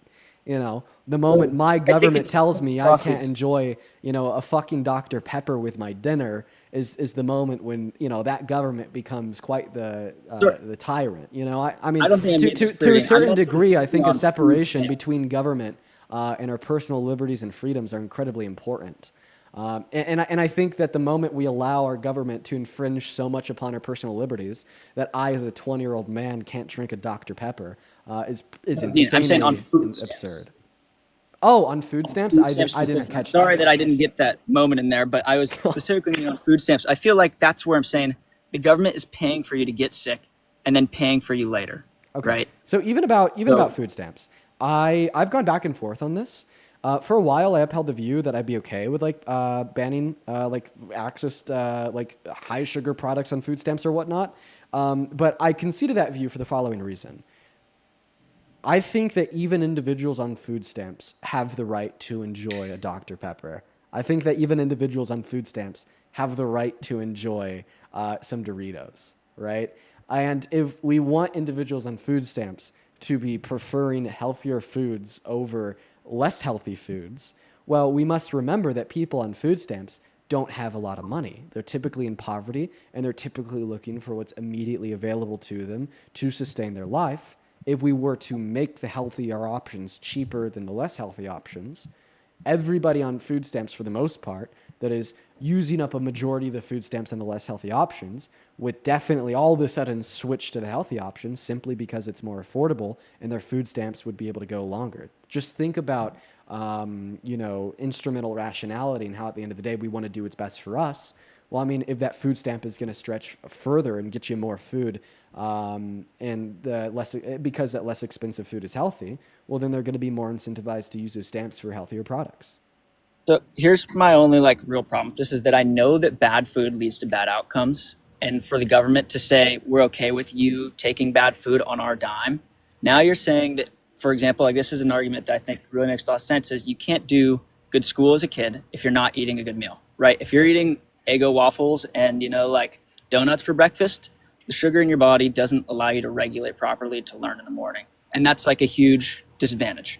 So you're basically sending these families to go get the cheapest food that's most accessible, is going to give them the most calories, and then telling them this is your breakfast for the day or your lunch or whatever it might be. And they're not really getting a fair opportunity because they're being told, yeah, you can go and buy these things that are going to give these kids additional problems, as opposed to let's get them on a fruit and whole foods diet. And at the very least, that's what the government could pay for, promotes American farming more. Hopefully not in the form of corn syrup or other things, but If you sent me to the grocery store and you told me to find a low-cost, healthy solution for breakfast, not Eggos and syrup or whatever, I wouldn't be able to do it. Can I tell you why? Yeah, of course. Let's hear. It's because I'm not educated enough on my micros and my macros as it would relate to breakfast products for lower costs. I don't possess I don't possess the education to even do that, right? And I'm talking about me, right? I'm actually trying to figure that out right now. Before I hopped on my stream, I was looking into dietitian shit about how I could get the most nutrients for the lowest price. But the issue here is the moment when we tell low-income Americans that all of a sudden, they gotta use their food stamps on these specific products, they can't buy these specific products, and they gotta go and figure it out. I don't think a lot of them are gonna be able to figure it out. I just think that we should probably make, the oats and the fruits maybe more affordable than the Eggos. What about that? Oh, I agree. We should make them more affordable. There should be an ongoing effort to make sure that food becomes more available and accessible to everybody. And did you know that food stamps as a whole... we got away from the original debate. Food stamps as a whole produce better health outcomes than not. I could give you my sources if you'd like. Do you accept that, or would you require the sources? I would be interested in your sources. Go ahead. I'd like to hear. Right. Let me pull them up. So while you're doing that, the one other thing I wanted to say is that in a grocery store... I already got it up. Really quick, though. I mean, you have all this food that's obviously packaged in a box and not something that's fresh, and that's your first son, right? Listen, we're getting off topic. We're getting off topic. Because remember, we're talking about why you support Trump and Maha. So here we go. This was reported on by the Center on Budget and Policy Priorities on December 14th, 2022. It is titled, SNAP is linked with improved health outcomes and lower healthcare costs. So because SNAP is linked with improved healthcare outcomes, and Donald Trump is basically throwing 3 million low-income Americans off of SNAP benefits, this means that his policy is going to be linked with worse health outcomes by virtue of that fact. So how can you support Trump in virtue of supporting Maha, even though his policy is directly going to lead to worse healthcare outcomes? So you're saying that the 3 million people who are losing SNAP, they're going to be worse off with their food quality? Yeah. It's because SNAP is linked with improved health outcomes. A big reason why they'd be worse off is because they're eating less food. Because they're what? Eating less food, can't afford as much. Well, right. That's, I think, the underlying problem. If you have more money, you get more food. So you accept that. So then why do you support making America healthy again? And out of virtue of that, you support Trump, even though his policies leading to worse health outcomes. So, I mean, I think that's, again, I'm hearing your argument, and I think that that's a pretty obvious argument, that if you're going to be taken off of health care, basically free money, you're going to have worse health outcomes. Right, it is Okay, obvious. yeah. Like my argument against you supporting Trump because you support making America healthy is obvious. It's that he's making America less healthy. Right, Well, so I you shouldn't think, support Trump. again, yeah, that's one particular thing that's a part of the MAHA movement is some people losing access to this, supplemental nutrition assistance program. Well, it's not just one small part. It's 3 million people, and that's just those being taken off of SNAP benefits. What about the 10 million people being taken off of healthcare? The 18 million school students being taken off of free school student lunches. He's hurting like millions and I millions think and my millions of problem people. is I'm optimistic is my problem. And What are you that, like, when optimistic I about? What is he doing to initially- actually make the health outcomes of Americans better? Thanks for letting me go back. I wanted to say that. So specifically, I think that what RFK is doing is he's trying to change policies in the healthcare industry. So that way it is not necessarily like the healthcare companies have direct control over, the food that goes in the food supply, like the way that they are bought out and the way that it might be the FDA or What whoever else. specifically? I need you to be specifically. What is he doing to improve health outcomes? Be specific.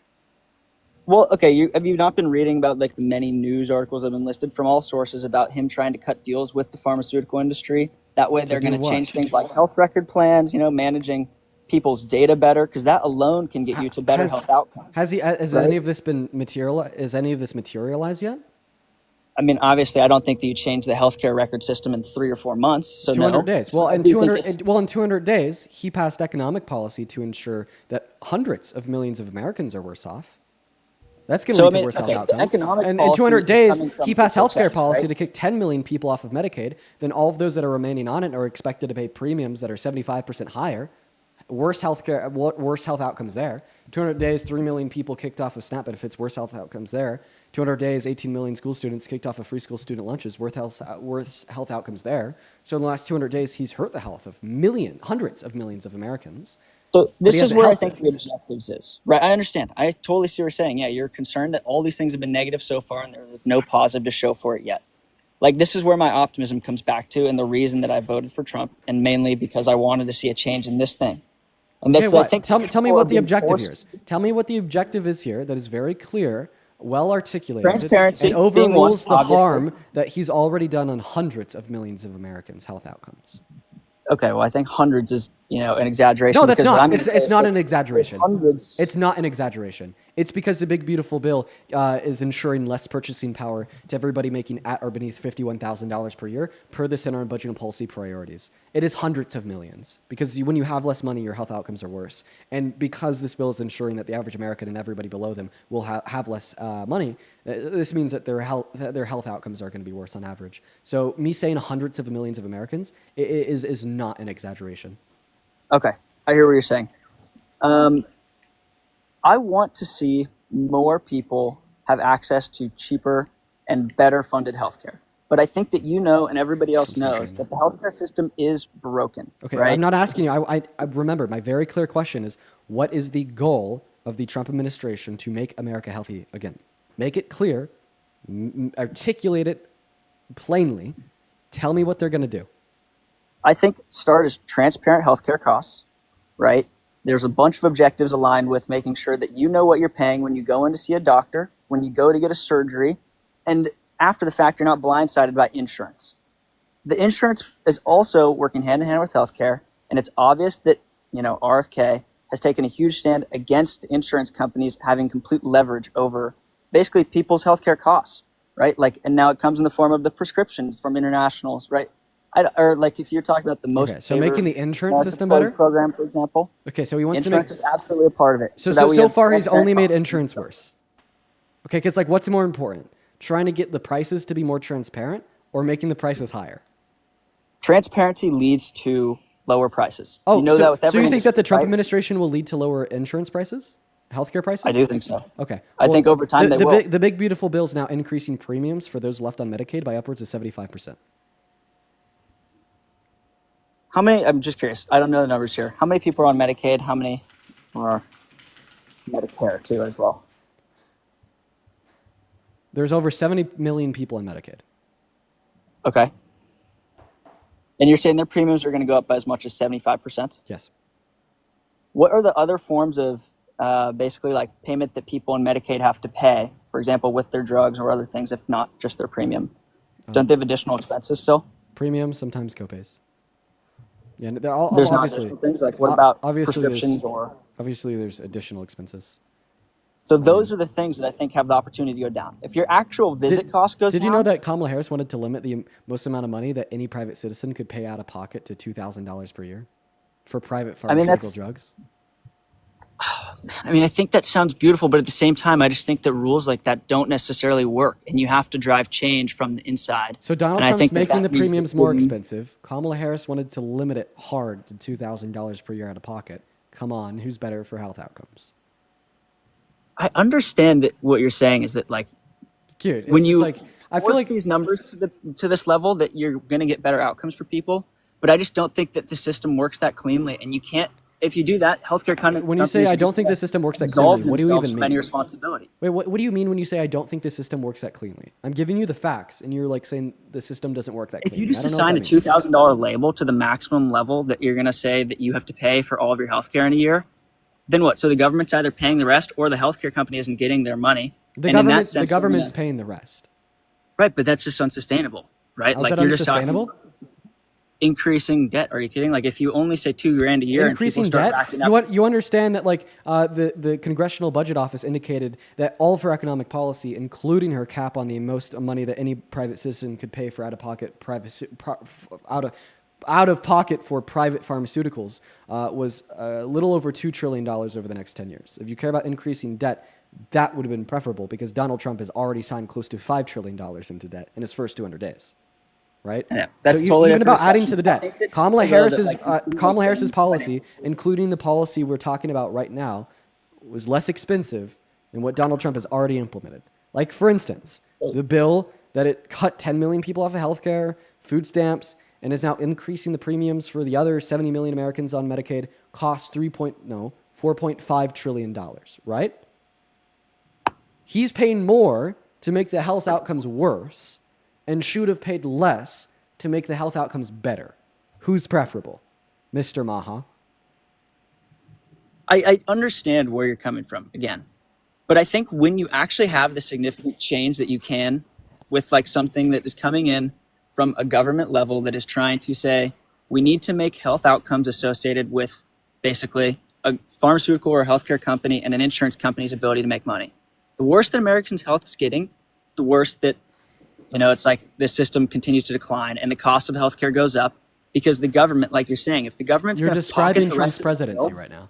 If the government pockets the rest of that bill, all you're doing is allowing healthcare companies to continue to raise their costs because they know that there's a blank check. No, not true. The blank check. You're yes. not. No, it's just that's like not true. education system. No, that's not true. The reason why that's not true is because state insurance holds more bargaining power against healthcare providers, meaning that they could leverage said bargaining power to get lower prices. Did you know that, for instance, if you're on Medicaid and you get healthcare coverage from a provider, you are fronting, or I guess the government is fronting a bill that is 200% lower than that if you were on private health insurance.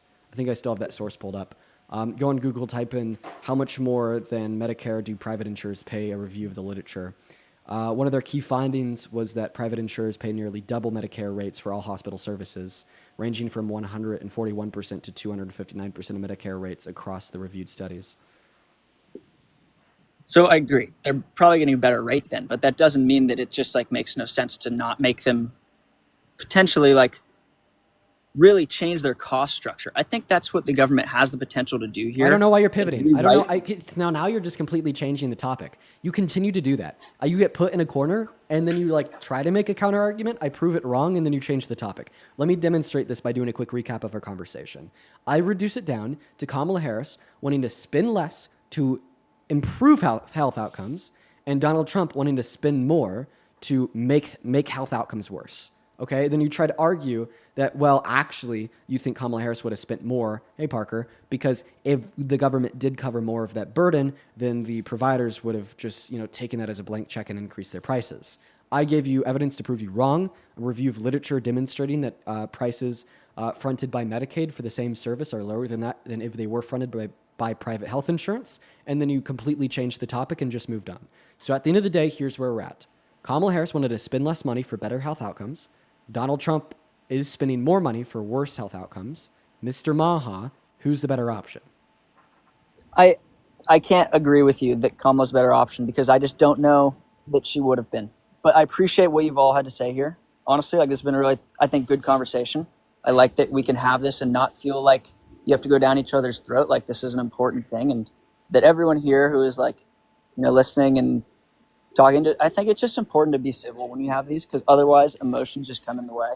So thank you for having this conversation. And one last thing, because these people are asking if I support universal health care. I think that honestly, like the answer is yes, but I don't think with our current system we can do it, right? Like if we just have too many private companies that are overwhelming our ability to basically like institutionalize this. But I think that would be an amazing end goal, because I do think it's a fundamental thing that we need to acknowledge as the human race. And when you have like this much prosperity. I appreciate that, man. Thank you so much for your thoughts. Hey, Parker. What's good? What's good? I was going to ask him did he think Trump was going to get us closer to that? Yeah, I guess so. Well, I'm actually, that was my last guess. I'm about to end my live. Do you want to start yours? Oh, okay. I'll start my live. I'll get it going on Parker Get a Real Job. I can do that. Cool. How was your day today so far? It looks like maybe really it bad. wasn't so great. It was really bad, Parker. I thought so based upon what your facial expression was. What was so bad about it, man? Well, we had a predator. He just like willingly said that like no doesn't mean no. Like he thinks it's totally fine to sexually exploit women as long as you don't touch them.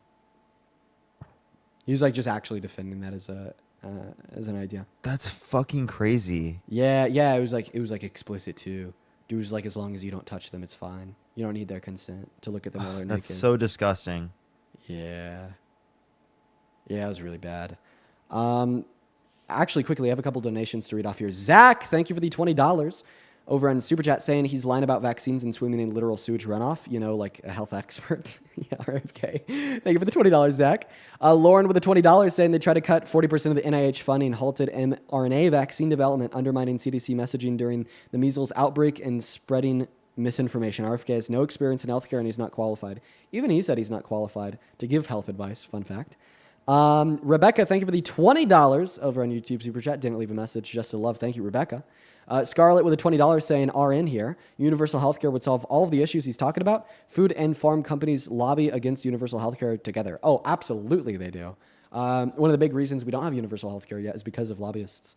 Riley with a 5, thank you so much. Ali with a 5, thank you. Phoenix with a 10, saying also healthy foods are expensive, so they need to give SNAP recipients more food stamps to offset that cost. Yep. And then Sarah, once again with a 10. I appreciate you so much. And yo, Steven, thank you for these $60 over on PayPal, my man. Steven says, tell it like it is. Thanks. Yay, appreciate you for being here, Steven. Thank you so much for the love, man. Everybody make sure to show some love to Steven down below. As well as Robert, thank you for the $5. Saying, I have kidney failure, on dialysis 3 hours a day, 3 days a week. I make under $1,000 a month and my $127 in food stamps. My diet is low sodium, phosphorus, potassium, high protein, 32 ounces of fluid a day. Please, MAGA, shop for a month on my diet with $127. Yeah, man. That's why we need to increase the amount of money that is given through food stamps. Especially to people like you, Robert, that have kidney failure and literally can't work because you have to do dialysis. Like, I think you should be given, significantly more than that because you have no other option. Samantha, thank you for the $1.29. Appreciate that. Okay. All right. I'm pretty sure that's all. Parker, if you want to start your live, I'll shoot you over a raid for everybody watching on YouTube and TikTok. I appreciate everyone for pulling through today. We actually had a pretty good day.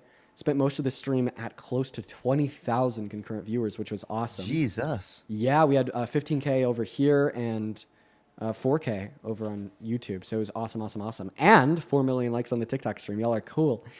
Awesome, guys. I will see you tomorrow. Great for you, man. Great for you. Hell yeah. WW stream. I will see you all tomorrow. Love you all. Thank you so much for pulling through yet another day of debates.